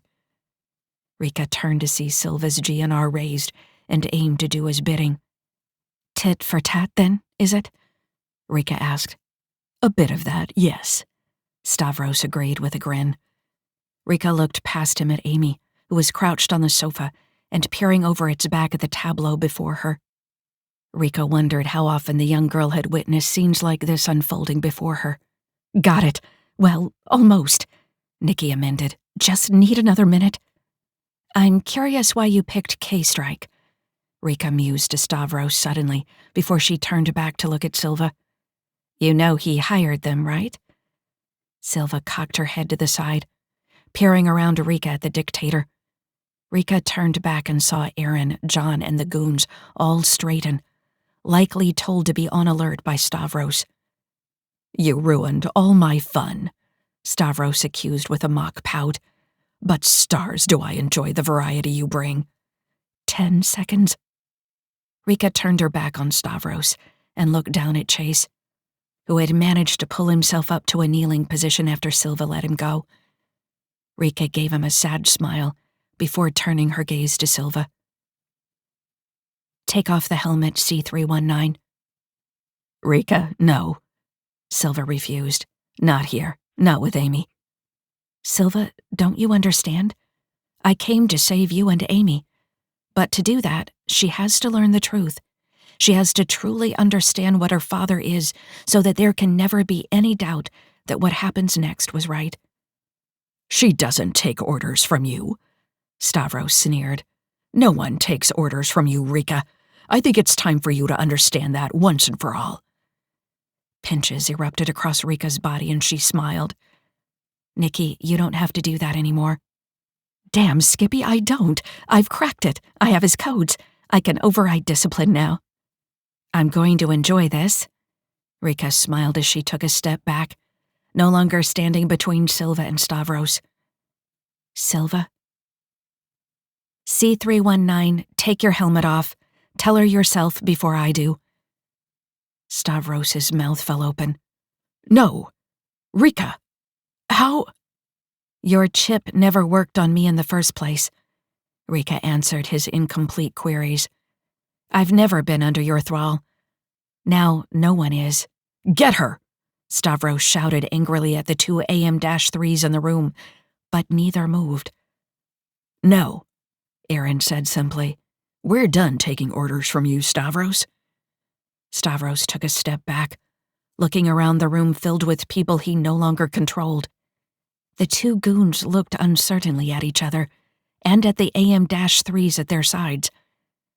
Rika noticed a small smile growing on Amy's lips as she watched her father exhibit more than a little fear. "Take off the helmet," Rika urged Silva again. "Show her." Silva's head slumped forward, and she reached up to release the clasps of her helmet. She hesitated a moment, and then pulled it free, revealing the featureless face of an SMI-2 mech. Only her eyes hinted at the living human beneath. "Tell her," Rika repeated. "No, stop!"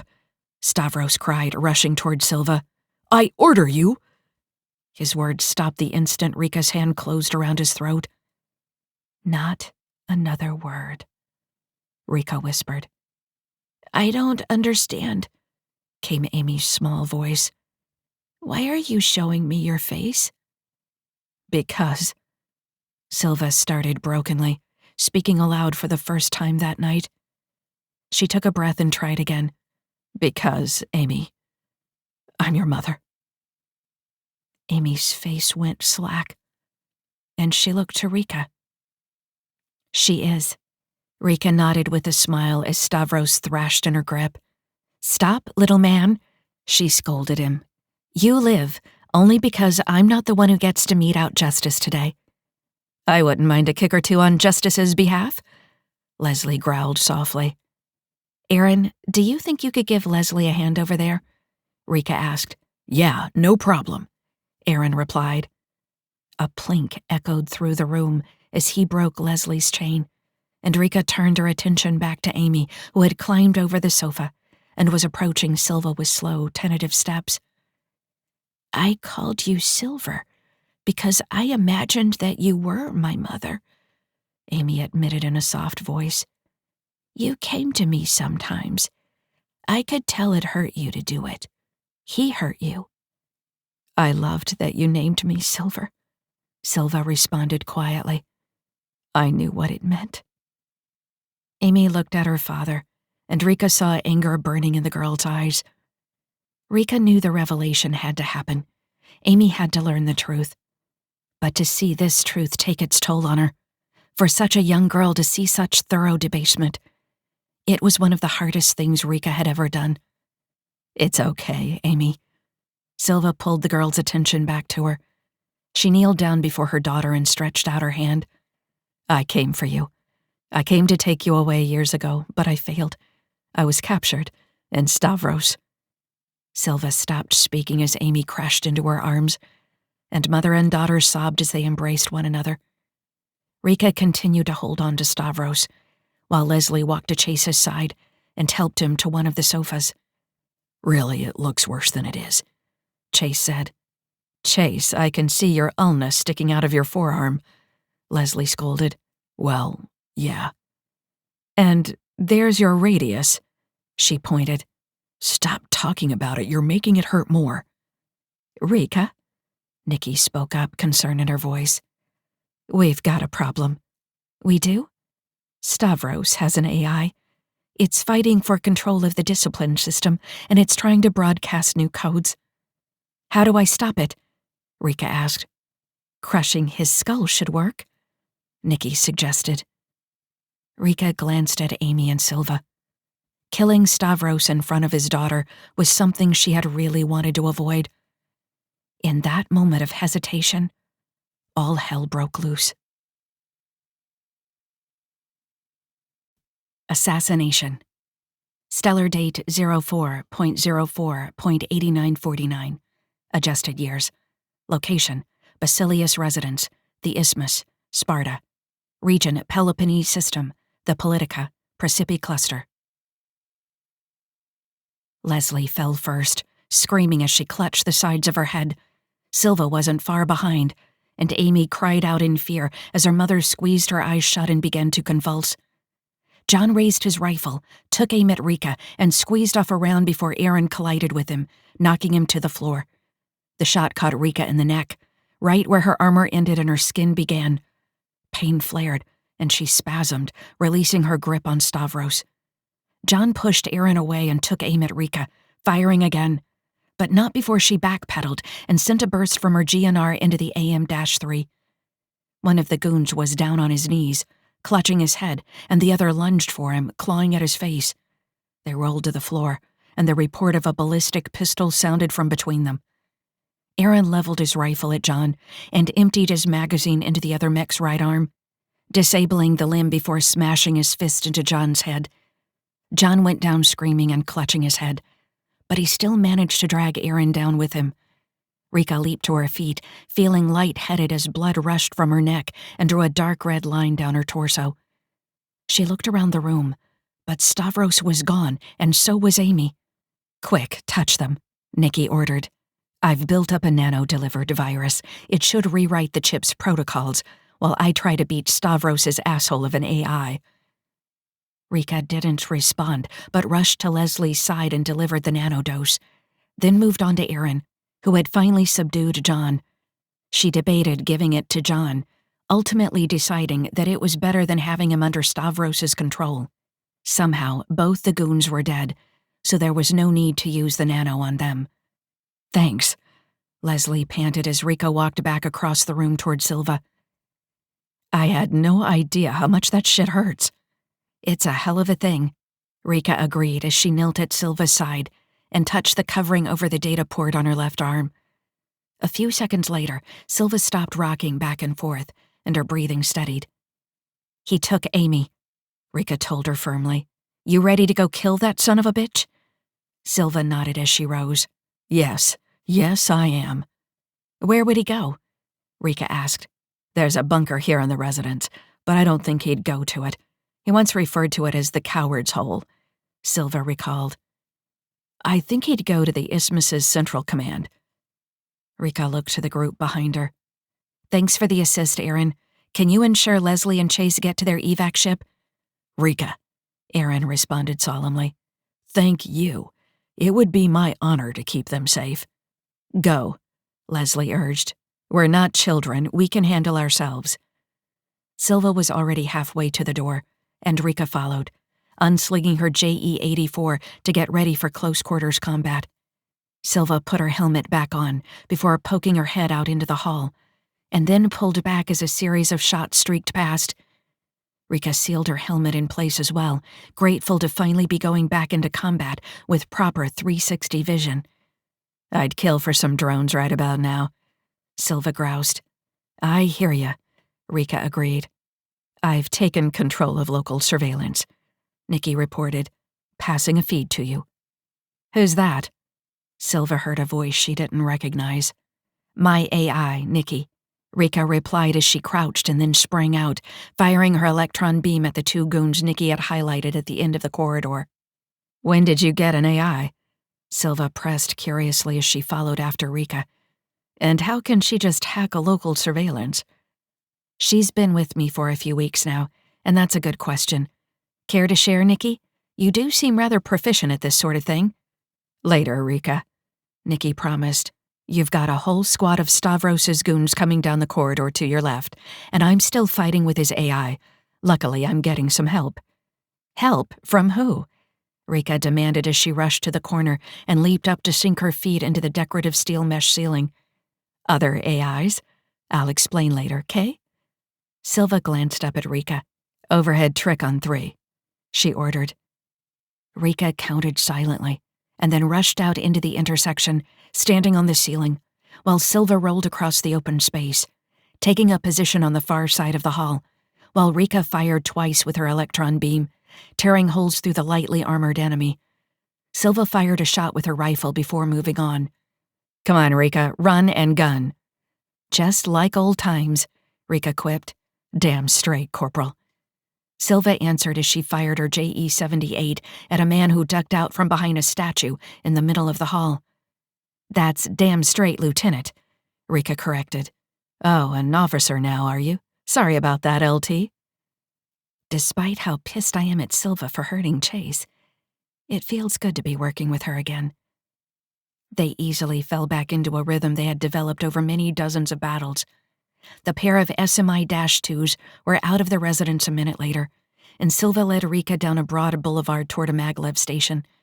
All around them, Stavros' soldiers fought with each other and much of the citizenry. A few mechs were in evidence, and they seemed to be siding against the soldiers. "Are you winning?" Rika asked Nikki. "Here, yes. Elsewhere, no. At least the seeds we sowed took root," Rika observed gratefully as she fired a sabot round down the boulevard, the depleted uranium dart tearing through the balustrade that a group of Politica soldiers were using for cover. The plascrete exploded, tearing one soldier in half as debris showered them. They fought two other groups of soldiers before making it to the maglev station. 3 AM-2 mechs and 1 K-1R stood on the platform, and Rika skidded to a halt, raising her GNR. The K-1R's chain gun spun up, and Rika dove out of the way as a hail of kinetic slugs tore through the air. "He wasn't aiming at you," Silva noted with a grin. Rika turned to see a squad of nearby Politica soldiers retreating, half their number dead. "Aaron said you needed a hand," the K-1R mech growled. "I'll hold them back, you go." "Thanks," Rika replied and rushed onto the maglev train. Silva followed, as did 2 of the AM-2s. "You, Rika?" one of the AM-2s asked as the train took off down the tunnel. "Yeah," Rika nodded. "And you're?" "I'm Ben," the AM-2 offered before gesturing to his friend. "This is Al. He doesn't talk much." "Lot of that going around," Silva grunted. "We're gonna kill Stavros, right?" Ben asked. "This isn't a capture op." It occurred to Rika that many of these mechs had never known freedom. They had gone from the war with the Nietzscheans straight to Stavros' Politica. It had been just one long war for them, mission after mission. "Right," Silva confirmed before Rika could. "Stavros dies. Then we kill the Politica." "You're a woman after my own heart," Ben replied. The maglev train skidded to a halt half a kilometer before it reached the destination platform, and Nikki spoke into all their minds. "They have railguns waiting for the train. Get off here, I'll send it ahead afterward." Rika prized open a door, and the mechs leaped out before the train carried on. Nikki highlighted a service door, and Silva led the way through. Rika was just passing through the exit when she glanced down the track and saw the train reach the platform. The moment it ceased moving, rail-fired pellets tore it to shreds. "That's some serious firepower to use inside a station," Ben commented. "The isthmus is big. It can take it," Silva replied. Rika shook her head in dismay. Tell that to whoever was on the other side of that maglev train. Nikki's pathway led the team through several maintenance corridors, until they reached a doorway that opened onto the main concourse that led to the isthmus's central command. "Rails will be on your right," Nikki cautioned. "Not for long," Ben amended as he pushed the door open and opened fire on the crews crouched behind the railgun emplacements. Al was right on his tail, and the Politica soldiers were dead before they even knew what hit them. Rika scanned the concourse to the left, identifying several enemy emplacements. They were far enough down for sabot rounds, so she fired a trio of depleted uranium rods before taking off at top speed in the direction Nikki had highlighted. Silva was at her side, and they rushed down the wide corridor, firing on targets of opportunity, though leaving many for the AM-2s following behind to clean up. "You guys okay back there?" Rika checked. By way of an answer, a rocket flew past and airburst over a rail emplacement a kilometer ahead. "We have good toys," Al assured, speaking for the first time. "We're okay," Ben added. "Most of these chuckleheads have never seen real combat. Don't worry about us." Rika and Silva worked their way down the concourse for another kilometer before they came to Central Command's entrance. Automated turrets sprayed slugs across their path, and Rika leaped into the air, sailing above the deadly hail of kinetic slugs and firing the last 2 of her uranium rods at the turrets, while Silva fired 2 bursts with her electron beam. "My sabots are spent," Rika reported as she looked down at the weapons strewn about, the detritus from one of Al's rocket strikes. 1, maybe 2 shots from my beam, Silva counted in response. You've got incoming, Nikki shouted. Rika looked around, spotting a group of soldiers moving into place a half-kilometer further down the concourse, and fired an electron beam in their direction. Not them, arachna drones, Nikki clarified. Rika flipped through her vision modes, trying to spot the things, and saw the smoke from a burning body curl as something passed by. She fired her electron beam, and the bolt of lightning struck a drone, tearing 2 of its limbs off. Silva stepped to her side and fired at another target. Rika switched to her JE-84 and shredded the first drone with kinetic rounds. Then she saw 2 more. Can you hack these things? She asked Nikki. No, they're not on link. If they are remote-controlled, it's a proprietary signal. A rocket streaked past and exploded over a pair of drones, revealing 3 more approaching from behind. We've got this, Ben claimed. You get the door open. Another rocket flew past, destroying more of the drones. In the concourse's enclosed space, the things had fewer maneuvering options, and the combination of rocket and chain gun fire from the AM-2s was more than the machines could handle. Rika took the opportunity to look for a way to get the door open. Then she spotted it, a plasma beam. Insane to have on his station. Thank the stars an electron beam killed the operator before he fired it. Rika pulled the weapon off its mount and turned to the thick blast doors leading into Central Command. Think this will make a good key, Nikki? She asked casually. Looks like you have the right tool for the job there. Rika toggled the pair of safeties on the plasma gun and prayed that its containment vessel hadn't taken any damage. The metal glowed white-hot as Rika spent the gun's entire load of star stuff on the doors. When she was done, they were still intact. Ben called out from behind them, "Stand clear!" Rika and Silva barely had time to dive out of the way before a rocket streaked past and slammed into the glowing steel, blasting the doors apart and sending molten steel flying in all directions. "Shit, Ben, a little more warning next time."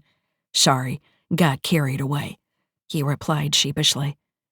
Rika pulled herself back to her feet and checked for any damage. Part of the armor on her leg was burned away, and bits of slag were stuck to her torso, but that seemed to be the worst of it. Silva rose beside her without a single mark, from the explosion at least, and began to move toward the door. Rika followed after, scanning the area beyond the smoking portal. Ben and Al caught up to them and moved in behind. The 4 mechs walked into the large room like 4 wraiths emerging from a storm. Rika surveyed the space. There were at least 40 Politica officers present, many pulling themselves back onto their chairs and looking dazed from the blast. The center of the room was dominated by a large platform topped by a massive holotable. A trio of admirals was rising from behind it, 2 looking dazed, the other furious. A moment later, Rika caught sight of Stavros. He was standing on the left side of the holotable, an expression of utter rage on his face. Behind him stood an SMI-2 mech, and struggling in the mech's arms was Amy. "Stavros, you motherfucker, let her go," Silva commanded, taking a step forward. As she moved, the other mech held Amy at an arm's length and angled her GNR to point at the girl's head. "Go for it," Stavros taunted in a growl. "Take another step. See what happens to Amy. Kelly here won't start with her head. I bet we could take off a few limbs first." Amy's face was wet from tears, but she wasn't crying at the moment, just trembling as the mechs. Kelly's hand gripped her neck. "Kelly!" Rika called out, desperate to get through to her former teammate. "Kelly, we thought you were dead. I'm so sorry you ended up here, but you have to let Amy go. This man is a monster. You're Hammerfall. You can resist him." Kelly only shook her head, and Stavros laughed. "Kelly knows her place. Doesn't talk like the good meat that she is." "You've lost, Stavros," Rika spat. "Your Politica ends tonight. The mechs are free, and you'll never take them down. You wanted an unstoppable army? Well, here they are, only they don't work for you. They're free men and women." Stavros barked a laugh. "Free men and women?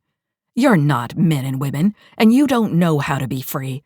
You don't want to be free. I know you, Rika. I know how you struggle to be a real woman, finally losing ownership of your body, and getting sold at auction. The Nietzscheans were right about one thing. If you're stupid enough to become a slave, it's all you deserve to be. Rika watched as Ben and Al moved to the sides of the room, covering the door and the occupants. Something moved on the concourse, and another rocket flew from Al's launcher, punctuating Stavros' words with an explosion.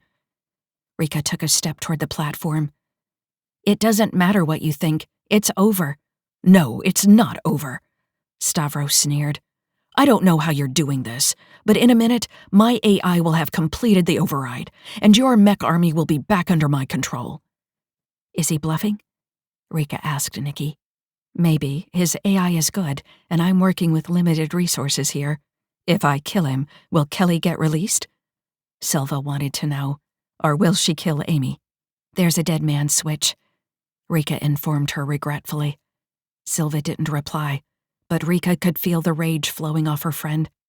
"Rika, if you can get over there and inject Stavros in the head with my nanovirus, I can take out his kill switch." She nodded. "What about Kelly?" "Give me a 5 count," Nikki requested. "I'll provide a distraction. Silva, you can shoot Kelly's arm. Then Rika, you can do your thing." "I want Stavros," Silva voiced forcefully. "No," Rika denied her. "Bad enough that Amy will see her father die. She shouldn't have to watch her mother do it." Rika readied herself for Nikki's distraction, and almost jumped when a massive sphinx appeared above the hollow table. It stood 9 meters tall and looked completely solid. The thing let out a fearsome roar, and Kelly turned her GNR toward the iridescent sphinx while Stavros jumped back. Without further hesitation, Rika took a running start, jumped onto the platform, and clamped her hand around Stavros' head. He screamed in protest and drew a sidearm, unloading its magazine into Rika's chest. At the same time, Silva fired a shot at Kelly's shoulder, then another at her elbow. Her hand spasmed, and Amy fell to the ground, scampering away. Stavros screamed something unintelligible at Rika, but it was too late. The nano had been delivered. A bloody mark on Stavros' forehead provided evidence of the deed. A moment later, the dictator fell to the ground, screaming and clawing at his head. "Okay, kill switches down, kill that AI," Nikki ordered. Rika took a step back, raised her GNR, and blew Stavros' head off. Rika saw Kelly stumble backward, and then raise her arms in the air. "Don't shoot," she pleaded. "I surrender." One of the admirals stepped forward. It was Alexei, the one who had told Stavros of Leslie's performance at the club the prior evening. "You may have killed Stavros," he granted, his expression resolute, "but the Politica is not just one man. You cannot destroy us all." Behind the admiral, Nikki's avatar disappeared from the holo table, to show hundreds of Marauder and Septhian ships jumping into the system. "We can't," Rika agreed, "but I think that maybe they can." She gestured to the vision before them. "Signal the Politica's surrender." "Never," Alexei spat. A weapons report echoed through the command center, and Rika turned to see Barnes stepping over the melted doors and aiming a rifle at the admirals. "Anyone else want a bluster? Or are all you assholes ready to call it quits?" He didn't pose it as a question. Rika strode toward the 2 remaining flag officers. "Signal the surrender now." One of the admirals nodded quickly. "Yes, just give me a moment." "Is he actually doing it?" Rika asked Nikki. "Yes, he sent out the orders to stand down. Emplacements are replying with acknowledgement codes." Rika turned to see Silva holding Amy in her arms, rocking back and forth. She watched her friend as mother and daughter took their first breaths of freedom. A smile graced Rika's lips. Mission accomplished. Rika's Marauders. Stellar date 04.20.8949. Adjusted years. Location, Central Command, the Isthmus, Sparta. Region, Peloponnese System, the Politica, Precipi Cluster. Not all of the Politica ships and stations surrendered without a fight. Holdouts fought on for a week and a half. But whenever groups of mechs landed on stations or breached ships, surrender came shortly after. The Septhians had claimed the Peloponnese system for their empire, and the Marauders were hailed as heroes. But Rika didn't feel like a hero as she stood at attention while General Mill paced in front of her. His expression was unreadable, and his posture was that of a man uncertain of what to do next. "I should have you court-martialed," he began finally. "You disobeyed direct orders, lied, falsified logs, stole 2 pinnaces, faked murders, lied. Did I mention disobeyed direct orders?" Rika nodded. "Yes, sir, you did, sir." The general stopped and leaned against the table in a small room off the Isthmus's central command. "Don't yes sir me, Rika. What am I going to do with you? You took out Stavros and toppled the Politica. We'll have to clean out the system Stavros controlled, but with Peloponnese in our hands, it shouldn't take long. Stavros was paranoid. He kept things too centralized." "I noticed that, too," Rika agreed cautiously, uncertain if calling the general sir again was wise. General Mill glowered at her and blew out a long breath. "Well, the Septhians are falling over themselves with happiness and gratitude. We've given them another string of systems to add to their empire, and you've freed all these mechs who seem to be treating you like their savior. I can't tell the Septhians that you are acting against orders, and I certainly can't discipline you in front of all these mechs." Rika squared her shoulders, ready for the general to ask for her willing resignation. Though it pained her to no end, she would sign it. The sacrifice was worth it. He turned away from her, rolled his shoulders, and sighed. "You're a good soldier, Rika. You're a marauder, albeit a reluctant one at first. I'm not going to leave you high and dry." "No, sir?" Rika asked, not sure where this was going. The general turned to face Rika once more, a grim smile on his face. "No. I'm going to do what we do to all cocksure officers who need a taste of real responsibility. I'm going to promote you." Rika looked down and realized that the general held a pair of captain's bars in his hands. "Sir?" "I thought I told you not to sir me. I'm all sirred out. Take the bars and get out there. You need to start figuring out how to rehabilitate all those mechs you just freed. Find out which ones are interested in being Marauders. Whoever joins is going to be in your command." "You look stunned," Chase commented as Rika stepped through the still ruined doors of Central Command and out onto the concourse. "He didn't can you, did he?" Rika looked at Chase, the bruising on his face gone, but his arm still in a sling. He seemed unfazed by everything that had gone on over the last few days, and was the same man as always, smiling, ready to lend a hand and get the job done. How did I stumble into him on Decker Station? Hal's Hell was the last place anyone would have ever expected to meet the love of their life, but that's just what had happened to her. Maybe the universe doesn't hate me. "Well?" Chase pressed. "What happened?" Rika slowly opened her hand to reveal the captain's bars. "I got my own company," she revealed softly. "He wants me to organize the mechs, those that will join us." Chase's eyes grew wide. "Whoa, Captain Rika, I have to salute you now." He reached out with his good arm, not to salute her, but to pull her in close. "Think I can join your company? I'm not a mech, but I'm pretty good in a pinch." Rika laughed and gave his wounded arm a pointed look. "Patty told me how they think you need to get a mod." "Hey, whoa," Chase backpedaled. "Let's not get carried away here. This old limb of mine takes a lickin', but it keeps on tickin'. No need to go cutting anything off." Rika laughed and leaned into Chase, meeting his lips with hers. They held one another for several minutes, an island of peace and serenity, amid the bustle of soldiers and personnel rushing to and fro on the concourse. A high-pitched whistle came from Rika's right, and she turned to see Barn pull up on a dock car. Leslie sat beside him, and Patty was seated behind. "Hey, you two lovebirds gonna get busy out here, or do you want to ride down to see the next ship Patty is gonna crash?" Barn continued over her sounds of protest. "It's a dropship for some new mech command that the old man's setting up." Rika held up her new insignia. "You mean Rika's mech command?" she asked, grinning. "Holy shit!" Barn swore. "Well, that tears it. I do all the heavy lifting on this team, and what do I get? Chauffeur duty. He puffed. Don't worry. Rika soothed him mockingly as she swung up next to Patty and slid over to make room for Chase. I tip really well.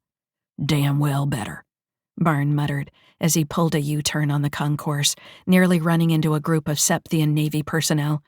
Look out, you! Can't you see I'm carting the Lord and Conqueror around here?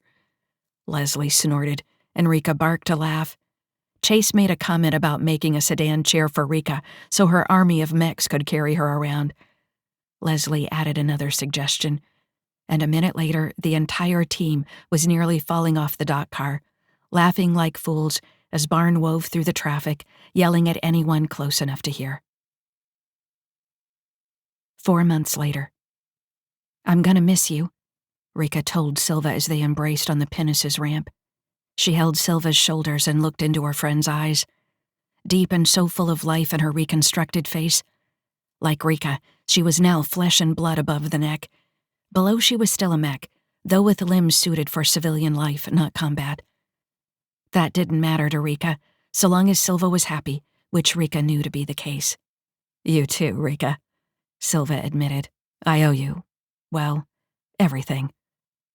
Rika smiled and wrapped her in a fierce embrace. It's mutual. Will you come see us? Amy asked excitedly, looking up at Rika, though from greater height than when they had first met outside that farmhouse on Fisima 4 months before. Rika wrapped an arm around Amy and pulled her in close. Yes, I absolutely will. Since the Septhians have tasked the Marauders with the defense of half of Thebes, we'll be passing through Pira a lot. I'll stop by as often as I can. You'd better, Amy warned. I'll hunt you down if you don't. Oh, yeah? Rika challenged with a grin. And then what? Amy wrapped both arms around Rika's waist and squeezed tightly. I'll give you one of these. Rika laughed and kissed Amy on top of her head, and then leaned over to kiss Silva on the cheek. You two stay safe. You need anything, a coffee pot, whatever, you call. Silva laughed. I might save the Rika signal for something a bit more dire than coffee. There are few needs more dire than coffee, Rika countered.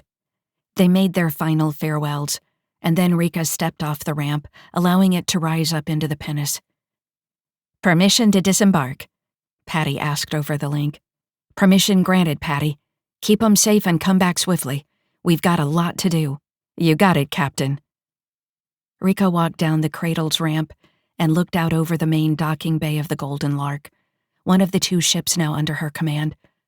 A troop of AM-2 and 3 mechs marched by, and beyond them, a group of SMI-2s were checking their gear for a training drop.